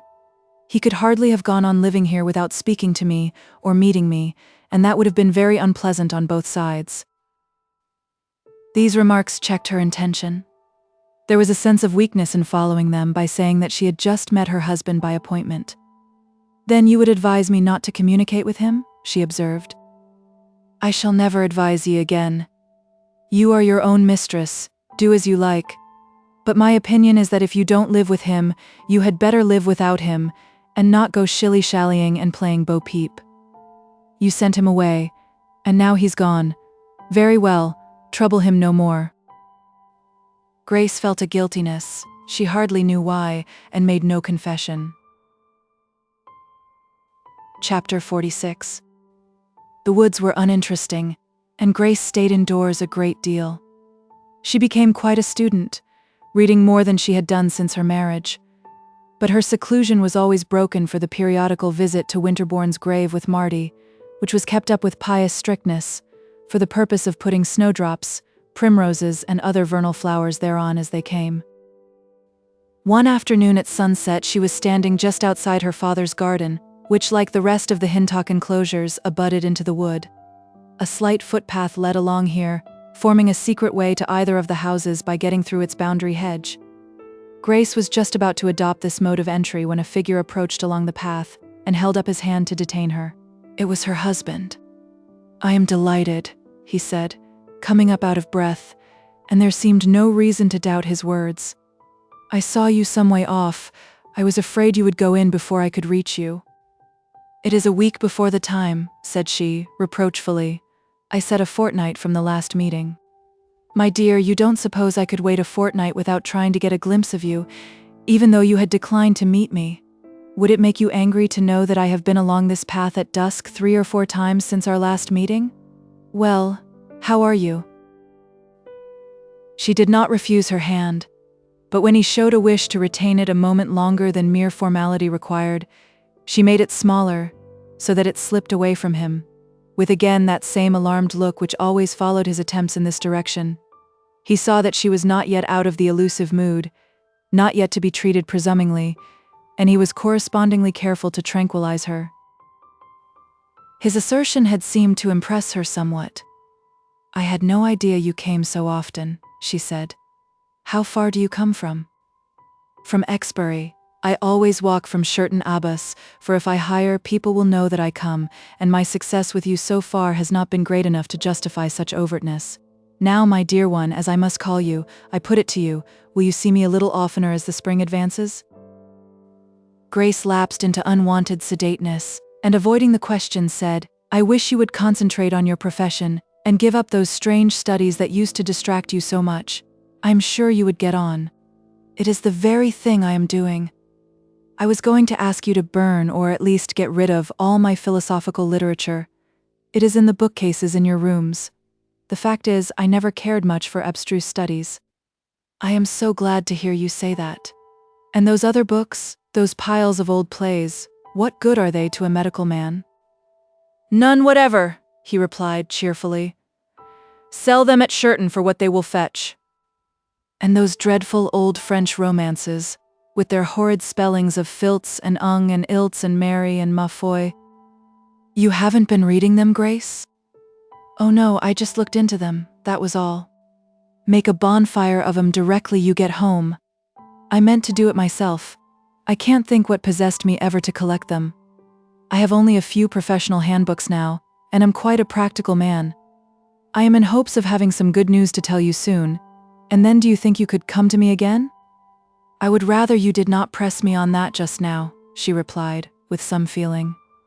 "You have said you mean to lead a new, useful, effectual life, but I should like to see you put it in practice for a little while before you address that query to me. Besides, I could not live with you." "Why not?" Grace was silent a few instants. "I go with Marty to Giles's grave. We swore we would show him that devotion, and I mean to keep it up. Well, I wouldn't mind that at all. I have no right to expect anything else, and I will not wish you to keep away. I liked the man as well as any I ever knew. In short, I would accompany you a part of the way to the place, and smoke a cigar on the stile, while I waited till you came back." "Then you haven't given up smoking?" "Well, no. I have thought of doing so, but—" His extreme complacence had rather disconcerted Grace, and the question about smoking had been to effect a diversion. Presently she said, firmly and with a moisture in her eye that he could not see, as her mind returned to poor Giles's frustrate ghost, "I don't like you to speak lightly on that subject, if you did speak lightly. To be frank with you, quite frank, I think of him as my betrothed lover still. I cannot help it, so that it would be wrong for me to join you." Fitzpiers was now uneasy. "You say your betrothed lover still," he rejoined. "When then were you betrothed to him, or engaged, as we common people say?" "When you were away." "How could that be?" Grace would have avoided this, but her natural candor led her on. "It was when I was under the impression that my marriage with you was about to be annulled, and that he could then marry me, so I encouraged him to love me." Fitzpiers winced visibly, and yet, upon the whole, she was right in telling it. Indeed, his perception that she was right in her absolute sincerity kept up his affectionate admiration for her under the pain of the rebuff. Time had been when the avowal that Grace had deliberately taken steps to replace him would have brought him no sorrow. But she so far dominated him now that he could not bear to hear her words, although the object of her high regard was no more. "It is rough upon me that," he said bitterly. "Oh, Grace, I did not know you tried to get rid of me. I suppose it is of no use, but I ask, cannot you hope to find a little love in your heart for me again?" "If I could, I would oblige you, but I fear I cannot," she replied, with illogical ruefulness. "And I don't see why you should mind my having had one lover besides yourself in my life, when you have had so many. But I can tell you honestly that I love you better than all of them put together, and that's what you will not tell me." "I am sorry, but I fear I cannot," she said, sighing again. I wonder if you ever will." He looked musingly into her indistinct face, as if he would read the future there. "Now have pity and tell me, will you try to love you again?" "Yes, if you can." "I don't know how to reply," she answered, her embarrassment proving her truth. "Will you promise to leave me quite free as to seeing you or not seeing you?" "Certainly. Have I given any ground for you to doubt my first promise in that respect?" She was obliged to admit that he had not. "Then I think that you might get your heart out of that grave," said he, with playful sadness. "It has been there a long time." She faintly shook her head but said, "I'll try to think of you more if I can." With this Fitzpiers was compelled to be satisfied, and he asked her when she would meet him again, "As we arranged in a fortnight." "If it must be a fortnight, it must. This time, at least. I'll consider by the day I see you again if I can shorten the interval." "Well, be that as it may, I shall come at least twice a week to look at your window." "You must do as you like about that. Good night. Say, husband." She seemed almost inclined to give him the word, but exclaiming, No, I cannot," slipped through the garden hedge and disappeared. Fitzpiers did not exaggerate when he told her that he should haunt the precincts of the dwelling. But his persistence in this course did not result in his seeing her much oftener than at the fortnightly interval which she had herself marked out as proper. At these times, however, she punctually appeared, and as the spring wore on, the meetings were kept up, though their character changed but little with the increase in their number. The small garden of the cottage occupied by the Tangs family, father, son, and now son's wife, aligned with the larger one of the timber dealer at its upper end, and when young Tim, after leaving work at Melbury's, stood at dusk in the little bower at the corner of his enclosure to smoke a pipe, he frequently observed the surgeon pass along the outside track before mentioned. Fitzpiers always walked loiteringly, pensively, looking with a sharp eye into the gardens one after another as he proceeded, for Fitzpiers did not wish to leave the now absorbing spot too quickly after traveling so far to reach it, hoping always for a glimpse of her whom he passionately desired to take to his arms anew. Now Tim began to be struck with these loitering progresses along the garden boundaries in the gloaming, and wondered what they boded. It was, naturally, quite out of his power to divine the singular sentimental revival in Fitzpiers's heart, the fineness of tissue which could take a deep emotional, almost also an artistic pleasure in being the yearning inamorado of a woman he once had deserted, would have seemed an absurdity to the young Sawyer. Mr. and Mrs. Fitzpiers were separated. Therefore the question of affection as between them was settled. But his Suke had, since that meeting on their marriage day, repentantly admitted to the urgency of his questioning a good deal concerning her past levities. Putting all things together, he could hardly avoid connecting Fitzpiers's mysterious visits to this spot with Suke's residence under his roof. But he made himself fairly easy. The vessel in which they were about to emigrate sailed that month, and then Suke would be out of Fitzpiers's way forever. The interval at last expired, and the eve of their departure arrived. They were pausing in the room of the cottage allotted to them by Tim's father, after a busy day of preparation which left them weary. In a corner stood their boxes, crammed and corded, their large case for the hold having already been sent away. The firelight shone upon Suke's fine face and form as she stood looking into it, and upon the face of Tim seated in a corner, and upon the walls of his father's house, which he was beholding that night almost for the last time. Tim Tangs was not happy. This scheme of emigration was dividing him from his father, for old Tangs would on no account leave Hintock, and had it not been for Suke's reputation and his own dignity, Tim would at the last moment have abandoned the project. As he sat in the back part of the room, he regarded her moodily and the fire and the boxes. One thing he had particularly noticed this evening: she was very restless, fitful in her actions, unable to remain seated, and in a marked degree depressed. "Sorry that you be going after all, Suke," he said. She sighed involuntarily. "I don't know but that I be," she answered. "'Tis natural, isn't it, when one is going away? But you wasn't born here as I was. No. There's folk left behind that you'd fain have with 'ee, I reckon? Why do you think that? I've seen things and I've heard things, and Suke, I say 'twill be a good move for me to get 'ee away. I don't mind his leavings abroad, but I do mind 'em at home." Suke's face was not changed from its aspect of listless indifference by the words. She answered nothing, and shortly after he went out for his customary pipe of tobacco at the top of the garden. The restlessness of Suke had indeed owed its presence to the gentleman of Tim's suspicions, but in a different, and it must be added in justice to her, more innocent sense than he supposed, judging from former doings. She had accidentally discovered that Fitzpiers was in the habit of coming secretly once or twice a week to Hintock, and knew that this evening was a favorite one of the 7 for his journey. As she was going next day to leave the country, Suke thought there could be no great harm in giving way to a little sentimentality by obtaining a glimpse of him quite unknown to himself or to anybody, and thus taking a silent last farewell. Aware that Fitzpiers's time for passing was at hand, she thus betrayed her feeling. No sooner, therefore, had Tim left the room than she let herself noiselessly out of the house, and hastened to the corner of the garden, whence she could witness the surgeon's transit across the scene, if he had not already gone by. Her light cotton dress was visible to Tim lounging in the arbor of the opposite corner, though he was hidden from her. He saw her stealthily climb into the hedge, and so ensconce herself there that nobody could have the least doubt her purpose was to watch unseen for a passer-by. He went across to the spot and stood behind her. Suke started, having in her blundering way forgotten that he might be near. She at once descended from the hedge. "So he's coming tonight?" said Tim, laconically. "And we be always anxious to see our dears." "He is coming tonight," she replied with defiance, "and we be anxious for our dears." "Then will you step indoors where your dear will soon jiney? We've to mouster by 3:30 tomorrow, and if we don't get to bed by 8 at latest our faces will be as long as clock cases all day." She hesitated for a minute, but ultimately obeyed, going slowly down the garden to the house, where he heard the door latch click behind her. Tim was incensed beyond measure.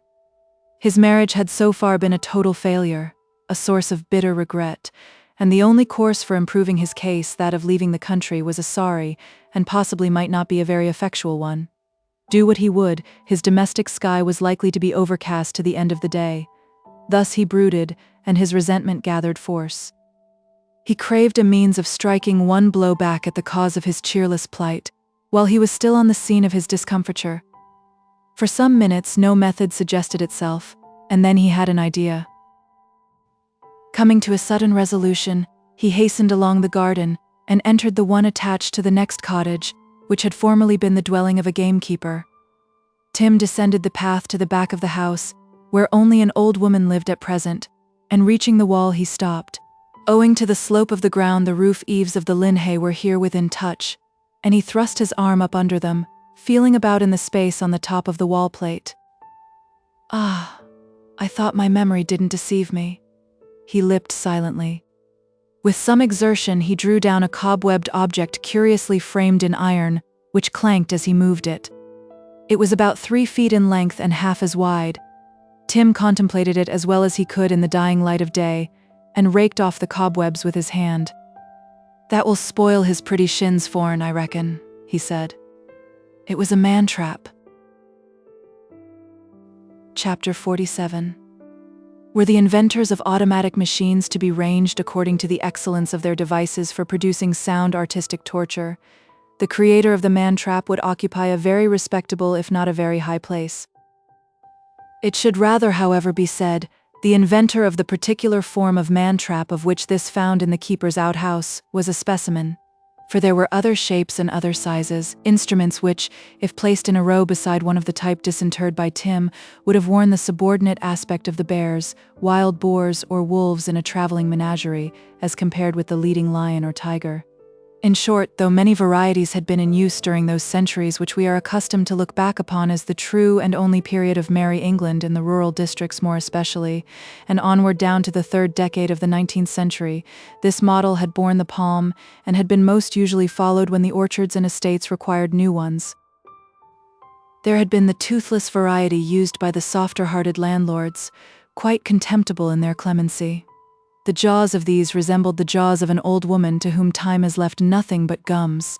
There were also the intermediate or half-toothed sorts, probably devised by the middle-natured squires, or those under the influence of their wives, 2 inches of mercy, 2 inches of cruelty, 2 inches of mere nip, 2 inches of probe, and so on, through the whole extent of the jaws. There were also, as a class apart, the bruisers, which did not lacerate the flesh, but only crushed the bone. The sight of one of these jinns when set produced a vivid impression that it was endowed with life.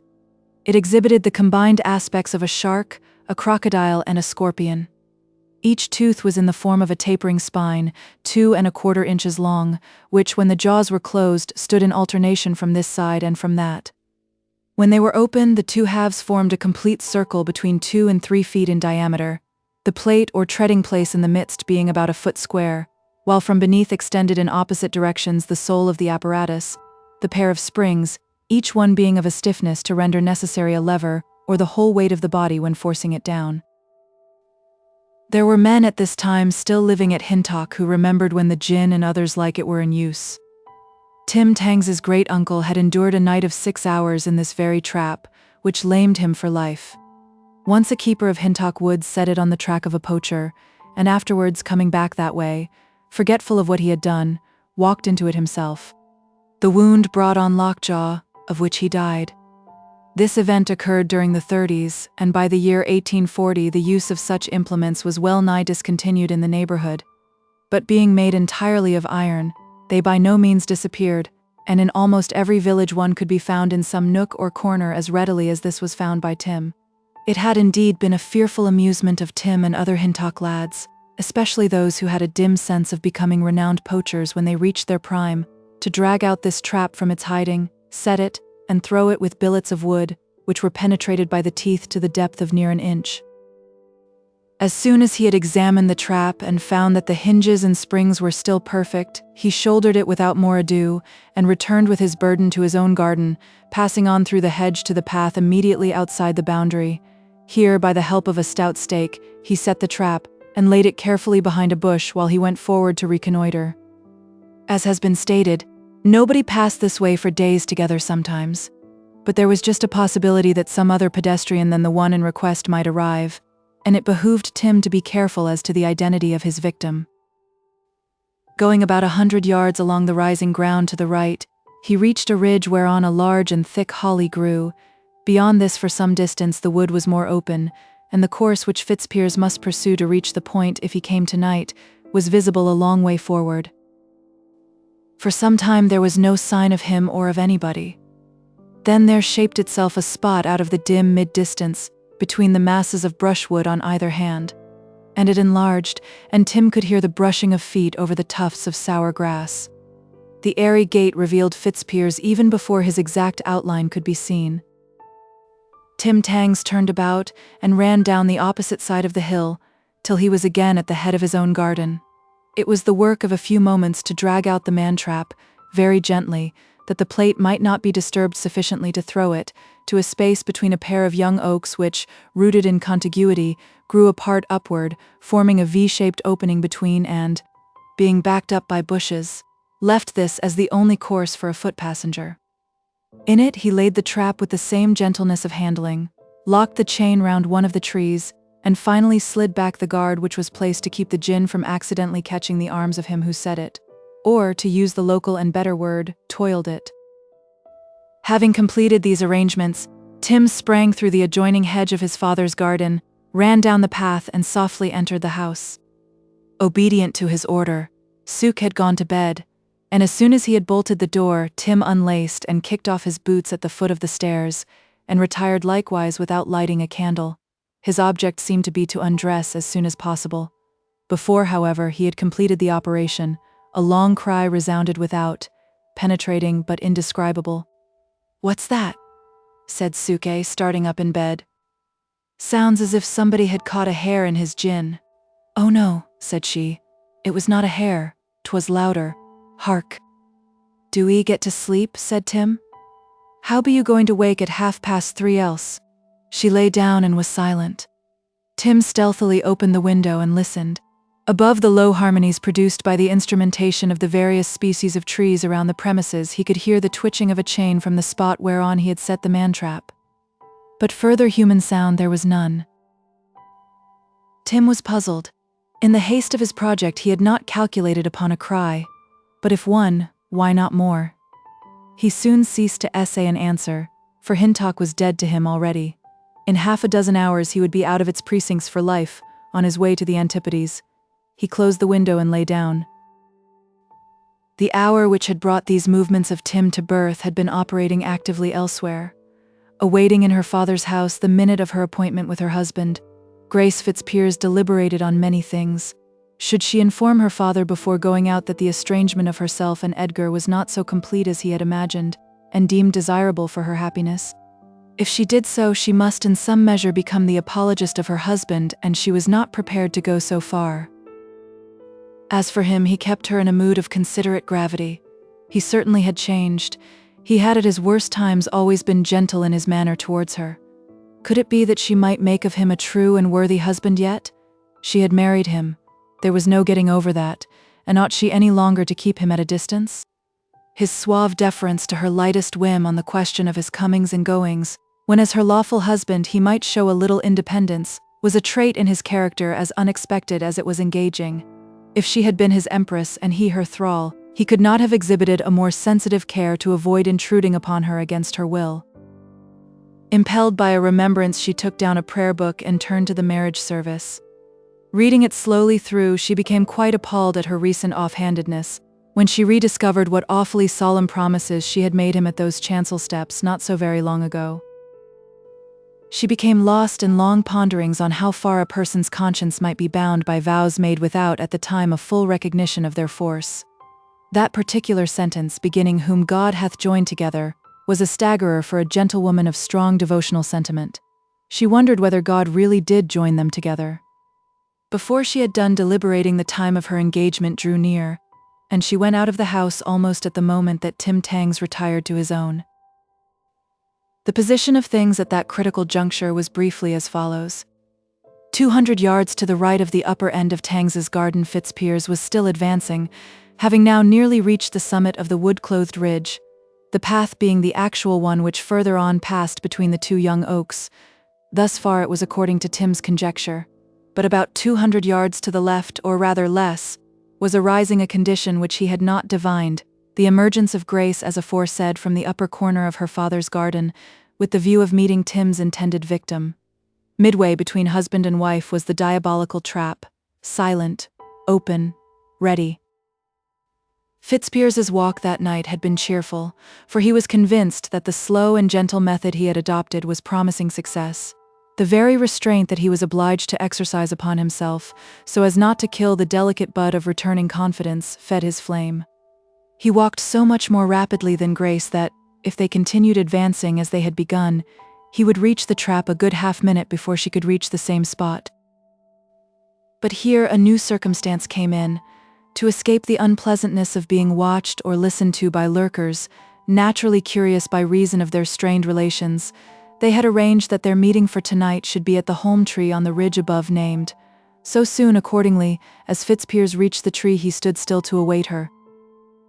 He had not paused under the prickly foliage more than 2 minutes when he thought he heard a scream from the other side of the ridge. Fitzpiers wondered what it could mean, but such wind as there was just now blew in an adverse direction, and his mood was light. He set down the origin of the sound to one of the superstitious freaks or frolicsome scrimmages between sweethearts that still survived in Hintock from Old English times, and waited on where he stood till 10 minutes had passed. Feeling then a little uneasy, his mind reverted to the scream, and he went forward over the summit and down the embowered incline, till he reached the pair of sister oaks with the narrow opening between them. Fitzpiers stumbled and all but fell.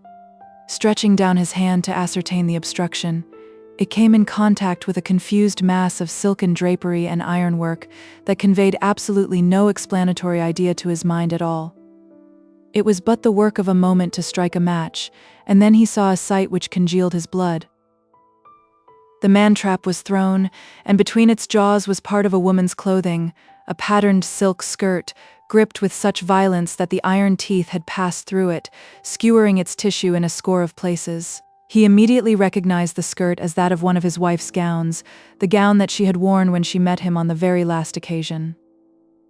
Fitzpiers had often studied the effect of these instruments when examining the collection at Hintock House, and the conception instantly flashed through him that Grace had been caught, taken out mangled by some chance passer, and carried home, some of her clothes being left behind in the difficulty of getting her free. The shock of this conviction, striking into the very current of high hope, was so great that he cried out like one in corporal agony, and in his misery bowed himself down to the ground. Of all the degrees and qualities of punishment that Fitzpiers had undergone since his sins against Grace first began, not any even approximated in intensity to this. "Oh, my own, my darling, oh cruel heaven, it is too much, this," he cried, writhing and rocking himself over the sorry accessories of her he deplored. The voice of his distress was sufficiently loud to be audible to anyone who might have been there to hear it, and one there was. Right and left of the narrow pass between the oaks were dense bushes, and now from behind these a female figure glided, whose appearance even in the gloom was, though graceful in outline, noticeably strange. She was in white up to the waist and figured above. She was, in short, Grace, his wife, lacking the portion of her dress which the djinn retained. "Don't be grieved about me. Don't, dear Edgar," she exclaimed, rushing up and bending over him. "I am not hurt a bit. I was coming on to find you after I had released myself, but I heard footsteps and I hid away, because I was without some of my clothing, and I did not know who the person might be." Fitzpiers had sprung to his feet, and his next act was no less unpremeditated by him than it was irresistible by her, and would have been so by any woman not of Amazonian strength. He clasped his arms completely round, pressed her to his breast, and kissed her passionately. "You are not dead. You are not hurt. Thank God. Thank God," he said, almost sobbing in his delight and relief from the horror of his apprehension. "Grace, my wife, my love, how is this? What has happened?" "I was coming on to you," she said as distinctly as she could in the half-smothered state of her face against his. "I was trying to be as punctual as possible, and as I had started a minute late I ran along the path very swiftly, fortunately for myself. Just when I had passed between these trees I felt something clutch at my dress from behind with a noise, and the next moment I was pulled backward by it and fell to the ground. I screamed with terror, thinking it was a man lying down there to murder me, but the next moment I discovered it was iron, and that my clothes were caught in a trap. I pulled this way and that, but the thing would not let go, drag it as I would, and I did not know what to do. I did not want to alarm my father or anybody, as I wished nobody to know of these meetings with you, so I could think of no other plan than slipping off my skirt, meaning to run on and tell you what a strange accident had happened to me. But when I had just freed myself by leaving the dress behind, I heard steps, and not being sure it was you, I did not like to be seen in such a pickle, so I hid away. It was only your speed that saved you. One or both of your legs would have been broken if you had come at ordinary walking pace. Or yours if you had got here first," said she, beginning to realize the whole ghastliness of the possibility. "Oh, Edgar, there has been an eye watching over us tonight, and we should be thankful indeed." He continued to press his face to hers. "You are mine. Mine again now." She gently owned that she supposed she was. "I heard what you said when you thought I was injured," she went on, shyly, "and I know that a man who could suffer as you were suffering must have a tender regard for me. But how does this awful thing come here?" "I suppose it has something to do with poachers." Fitzpiers was still so shaken by the sense of her danger that he was obliged to sit a while, and it was not until Grace said, "If I could only get my skirt out nobody would know anything about it," that he bestirred himself. By their united efforts, each standing on one of the springs of the trap, they pressed them down sufficiently to insert across the jaws a billet which they dragged from a faggot near at hand, and it was then possible to extract the silk mouthful from the monster's bite, creased and pierced with many holes, but not torn. Fitzpiers assisted her to put it on again, and when her customary contours were thus restored they walked on together, Grace taking his arm, till he effected an improvement by clasping it round her waist. The ice having been broken in this unexpected manner, she made no further attempt at reserve. "I would ask you to come into the house," she said, "but my meetings with you have been kept secret from my father, and I should like to prepare him." "Never mind, dearest. I could not very well have accepted the invitation. I shall never live here again as much for your sake as for mine. I have news to tell you on this very point, but my alarm had put it out of my head. I have bought a practice, or rather a partnership, in the Midlands, and I must go there in a week to take up permanent residence. My poor old great-aunt died about 8 months ago, and left me enough to do this. I have taken a little furnished house for a time, till we can get one of our own." He described the place and the surroundings and the view from the windows, and Grace became much interested. "But why are you not there now?" she said. "Because I cannot tear myself away from here till I have your promise. Now, darling, you will accompany me there, will you not? Tonight has settled that." Grace's tremblings had gone off, and she did not say nay. They went on together. The adventure and the emotions consequent upon the reunion which that event had forced on combined to render Grace oblivious of the direction of their desultory ramble, till she noticed they were in an encircled glade in the densest part of the wood, whereon the moon, that had imperceptibly added its rays to the scene, shone almost vertically. It was an exceptionally soft, balmy evening for the time of year, which was just that transient period in the May month when beech trees have suddenly unfolded large, limp young leaves of the softness of butterflies' wings. Boughs bearing such leaves hung low around and completely enclosed them, so that it was as if they were in a great green vase, which had moss for its bottom and leaf sides. The clouds having been packed in the west that evening so as to retain the departing glare a long while, the hour had seemed much earlier than it was. But suddenly the question of time occurred to her.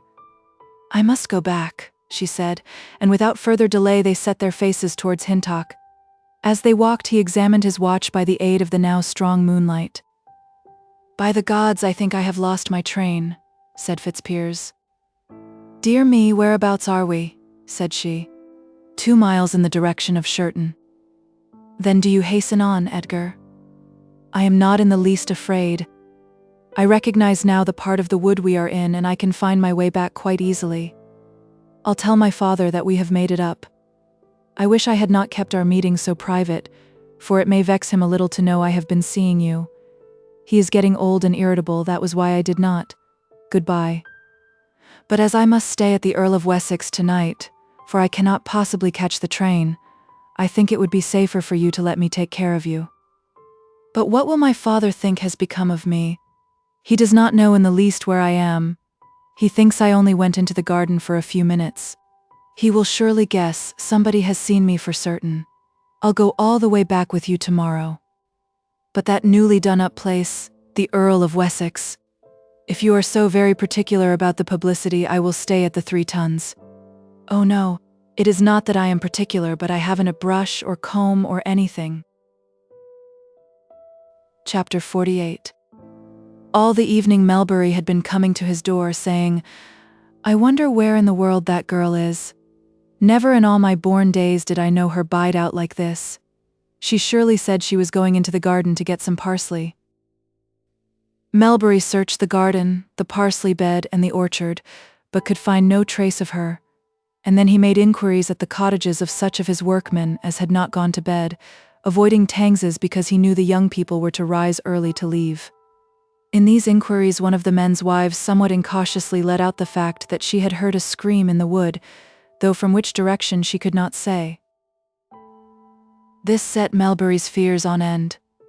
He told the men to light lanterns, and headed by himself they started, Creedle following at the last moment with quite a burden of grapnels and ropes, which he could not be persuaded to leave behind, and the company being joined by the hollow turner and the man who kept the cider house as they went along. They explored the precincts of the village and in a short time lighted upon the man-trap. Its discovery simply added an item of fact without helping their conjectures, but Melbury's indefinite alarm was greatly increased when, holding a candle to the ground, he saw in the teeth of the instrument some frayings from Grace's clothing. No intelligence of any kind was gained till they met a woodman of Delborough, who said that he had seen a lady answering to the description her father gave of Grace, walking through the wood on a gentleman's arm in the direction of Shirton. "Was he clutching her tight?" said Melbury. "Well, rather," said the man. "Did she walk lame?" "Well, 'tis true, her head hung over towards him a bit." Creedle groaned tragically. Melbury, not suspecting the presence of Fitzpiers, coupled this account with the man-trap and the scream. He could not understand what it all meant, but the sinister event of the trap made him follow on. Accordingly, they bore away towards the town, shouting as they went, and in due course emerged upon the highway. Nearing Shirton Abbas, the previous information was confirmed by other strollers, though the gentleman's supporting arm had disappeared from these later accounts. At last they were so near Shirton that Melbury informed his faithful followers that he did not wish to drag them farther at so late an hour, since he could go on alone and inquire if the woman who had been seen were really Grace. But they would not leave him alone in his anxiety, and trudged onward till the lamplight from the town began to illuminate their fronts. At the entrance to the high street they got fresh scent of the pursued, but coupled with the new condition that the lady in the costume described had been going up the street alone. "Faith, I believe she's mesmerized or walking in her sleep," said Melbury. However, the identity of this woman with Grace was by no means certain, but they plodded along the street. Percombe, the hairdresser, who had despoiled Marty of her tresses, was standing at his door, and they duly put inquiries to him. "Ah, how's little Hintock folk by now?" he said before replying. "Never have I been over there since one winter night some 3 years ago, and then I lost myself finding it. How can ye live in such a one-eyed place? Great Hintock is bad enough, hut little Hintock the bats and owls would drive me melancholy mad. It took 2 days to raise my spirits to their true pitch again after that night I went there. Mr. Melbury, sir, as a man's that put by money, why not retire and live here and see something of the world?" The responses at last given by him to their queries guided them to the building that offered the best accommodation in Shirton, having been enlarged contemporaneously with the construction of the railway, namely, the Earl of Wessex Hotel. Leaving the others without, Melbury made prompt inquiry here. His alarm was lessened, though his perplexity was increased, when he received a brief reply that such a lady was in the house. "Do you know if it is my daughter?" asked Melbury. The waiter did not. "Do you know the lady's name?" Of this, too, the household was ignorant, the hotel having been taken by brand new people from a distance. They knew the gentleman very well by sight, and had not thought it necessary to ask him to enter his name. "Oh, the gentleman appears again now," said Melbury to himself. "Well, I want to see the lady," he declared. A message was taken up, and after some delay the shape of Grace appeared descending round the bend of the staircase, looking as if she lived there, but in other respects rather guilty and frightened. "Why, what the name?" began her father. "I thought you went out to get parsley." "Oh, yes, I did. But it is all right," said Grace in a flurried whisper. "I am not alone here. I am here with Edgar. It is entirely owing to an accident, father." "Edgar, an accident? How does he come here?" "I thought he was 200 miles off." "Yes. So he is. He has got a beautiful practice 200 miles off. He has bought it with his own money, some that came to him. But he traveled here, and I was nearly caught in a man-trap, and that's how it is I am here. We were just thinking of sending a messenger to let you know." Melbury did not seem to be particularly enlightened by this explanation. "You were caught in a man-trap?" "Yes, my dress was. That's how it arose. Edgar is upstairs in his own sitting room," she went on. "He would not mind seeing you, I am sure." "Oh, Faith, I don't want to see him. I have seen him too often already. I'll see him another time, perhaps, if 'tis to oblige ye. He came to see me. He wanted to consult me about this large partnership I speak of, as it is very promising." "Oh, I am glad to hear it," said Melbury dryly. A pause ensued, during which the inquiring faces and whitey-brown clothes of Melbury's companions appeared in the doorway. "Then bain't you coming home with us?" he asked. I think not," said Grace, blushing. Very well, you are your own mistress," he returned, in tones which seemed to assert otherwise. "Good night." And Melbury retreated towards the door. "Don't be angry, father," she said, following him a few steps. "I have done it for the best. I am not angry, though it is true I have been a little misled in this. However, good night. I must get home along." He left the hotel, not without relief, for to be under the eyes of strangers while he conversed with his lost child had embarrassed him much. His search party, too, had looked awkward there, having rushed to the task of investigation, some in their shirt sleeves, others in their leather aprons, and all much stained, just as they had come from their work of barking, and not in their Shirton marketing attire, while Creedle, with his ropes and grapnels and air of impending tragedy, had added melancholy to gawkiness. "Now, neighbors," said Melbury, on joining them. "As it is getting late, we'll leg it home again as fast as we can. I ought to tell you that there has been some mistake, some arrangement entered into between Mr. and Mrs. Fitzpiers which I didn't quite understand. An important practice in the Midland counties has come to him, which made it necessary for her to join him tonight, so she says." "That's all it was? And I'm sorry I dragged you out." "Well," said the hollow turner, "here be we 6 mile from home, and night time, and not a hoss or 4-footed creeping thing to our name. I say we'll have a mossel and a drop o' summat to strengthen our nerves afore we vamp all the way back again. My throat's as dry as a kex. What do you say so's?" They all concurred in the need for this course, and proceeded to the antique and lampless back street, in which the red curtain of the 3 tons was the only radiant object. As soon as they had stumbled down into the room, Melbury ordered them to be served, when they made themselves comfortable by the long table, and stretched out their legs upon the herringbone sand of the floor. Melbury himself, restless as usual, walked to the door while he waited for them, and looked up and down the street. "I'd gie her a good shaking if she were my maid, pretending to go out in the garden, and leading folk a 12-mile trapes that have got to get up at 5 o'clock tomorrow," said a bark ripper, who, not working regularly for Melbury, could afford to indulge in strong opinions. "I don't speak so warm as that," said the hollow turner. "But if 'tis right for couples to make a country talk about their separating, and excite the neighbors, and then make fools of 'em like this, why, I haven't stood upon one leg for 25 year." All his listeners knew that when he alluded to his footlathe in these enigmatic terms, the speaker meant to be impressive, and Creedle chimed in with, "Ah, young women do wax wanton in these days. Why couldn't she ha' bode with her father, and been faithful?" Poor Creedle was thinking of his old employer. "But this deceiving of folks is nothing unusual in matrimony," said Farmer Bawtry. "I knowed a man and wife, faith, I don't mind owning, as there's no strangers here, that the pair were my own relations. They'd be at it that hot 1 hour that you'd hear the poker and the tongs and the bellows and the warming pan flee across the house with the movements of their vengeance. And the next hour you'd hear 'em singing the Spotted Cow together as peaceable as 2 holy twins. Yes, and very good voices they had, and would strike in like professional ballet singers to one another's support in the high notes. And I knowed a woman, and the husband o' her went away for 24 year," said the bark ripper. "And one night he came home when she was sitting by the fire, and thereupon he sat down himself on the other side of the chimney corner. 'Well,' says she, 'have ye got any news?' 'Don't know as I have,' says he. 'Have you?' 'No,' says she, 'except that my daughter by my second husband was married last month, which was a year after I was made a widow by him.' 'Oh, anything else?' he says. 'No,' says she. And there they sat, one on each side of that chimney corner, and were found by their neighbors sound asleep in their chairs, not having known what to talk about at all. "Well, I don't care who the man is," said Creedle. "They required a good deal to talk about, and that's true. It won't be the same with these.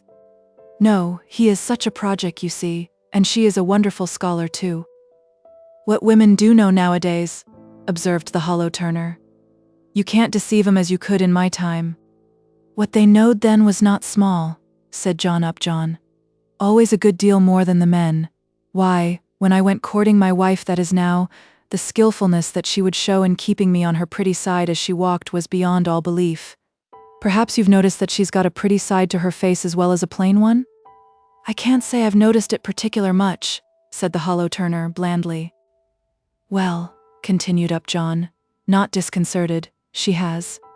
All women under the sun be prettier one side than t'other, and, as I was saying, the pains she would take to make me walk on the pretty side were unending.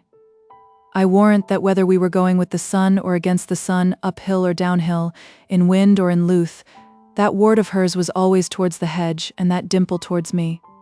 There was I too simple to see her wheelings and turnings, and she's so artful though 2 years younger that she could lead me with a cotton thread, like a blind ram, for that was in the 3rd climate of our courtship.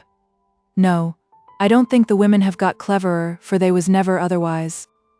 "How many climates may there be in courtship, Mr. Upjohn?" inquired a youth, the same who had assisted at Winterbourne's Christmas party. "5 from the coolest to the hottest, Leastwise there was 5 in mine. Can ye give us the chronicle of 'em, Mr. Upjohn? Yes, I could certainly, but 'tis quite unnecessary. They'll come to ye by nater, young man, too soon for your good. At present Mrs. Fitzpiers can lead the doctor as your Miss S. could lead you, the hollow turner remarked. She's got him quite tame, but how long 'twill last I can't say. I happened to be setting a wire on the top of my garden one night when he met her on the other side of the hedge, and the way she queened it, and fenced, and kept that poor feller at a distance, was enough to freeze your blood. I should never have supposed it of such a girl. Melbury now returned to the room, and the men having declared themselves refreshed, they all started on the homeward journey, which was by no means cheerless under the rays of the high moon. Having to walk the whole distance, they came by a footpath rather shorter than the highway, though difficult except to those who knew the country well. This brought them by way of Great Hintock, and passing the churchyard they observed, as they talked, a motionless figure standing by the gate. I think it was Marty South, said the hollow turner, parenthetically. I think 'twas was always a lonely maid, said Upjohn, and they passed on homeward, and thought of the matter no more. It was Marty, as they had supposed. That evening had been the particular one of the week upon which Grace and herself had been accustomed to privately deposit flowers on Giles's grave, and this was the first occasion since his death, 8 months earlier, on which Grace had failed to keep her appointment. Marty had waited in the road just outside Little Hintock, where her fellow pilgrim had been wont to join her, till she was weary, and at last, thinking that Grace had missed her and gone on alone, she followed the way to Great Hintock, but saw no Grace in front of her. It got later, and Marty continued her walk till she reached the churchyard gate, but still no Grace. Yet her sense of comradeship would not allow her to go on to the grave alone, and still thinking the delay had been unavoidable, she stood there with her little basket of flowers in her clasped hands, and her feet chilled by the damp ground, till more than 2 hours had passed. She then heard the footsteps of Melbury's men, who presently passed on their return from the search. In the silence of the night, Marty could not help hearing fragments of their conversation, from which she acquired a general idea of what had occurred, and where Mrs. Fitzpiers then was. Immediately they had dropped down the hill, she entered the churchyard, going to a secluded corner behind the bushes, where rose the unadorned stone that marked the last bed of Giles Winterbourne. As this solitary and silent girl stood there in the moonlight, a straight, slim figure, clothed in a plateless gown, the contours of womanhood so undeveloped as to be scarcely perceptible, the marks of poverty and toil effaced by the misty hour, she touched sublimity at points, and looked almost like a being who had rejected with indifference the attribute of sex for the loftier quality of abstract humanism. She stooped down and cleared away the withered flowers that Grace and herself had laid there the previous week, and put her fresh ones in their place. Now, my own love, she whispered, you are mine and ennui mine, for she has forgot ye at last, although for her you died. But whenever I get up I'll think of ye, and whenever I lie down I'll think of ye. Whenever I plant the young larches, I'll think that none can plant as you planted. And whenever I split a gad, and whenever I turn the cider ring, I'll say none could do it like you. If ever I forget your name, let me forget home and heaven. But no, my love, I never can forget ye, for you was a good man and did good things. The end.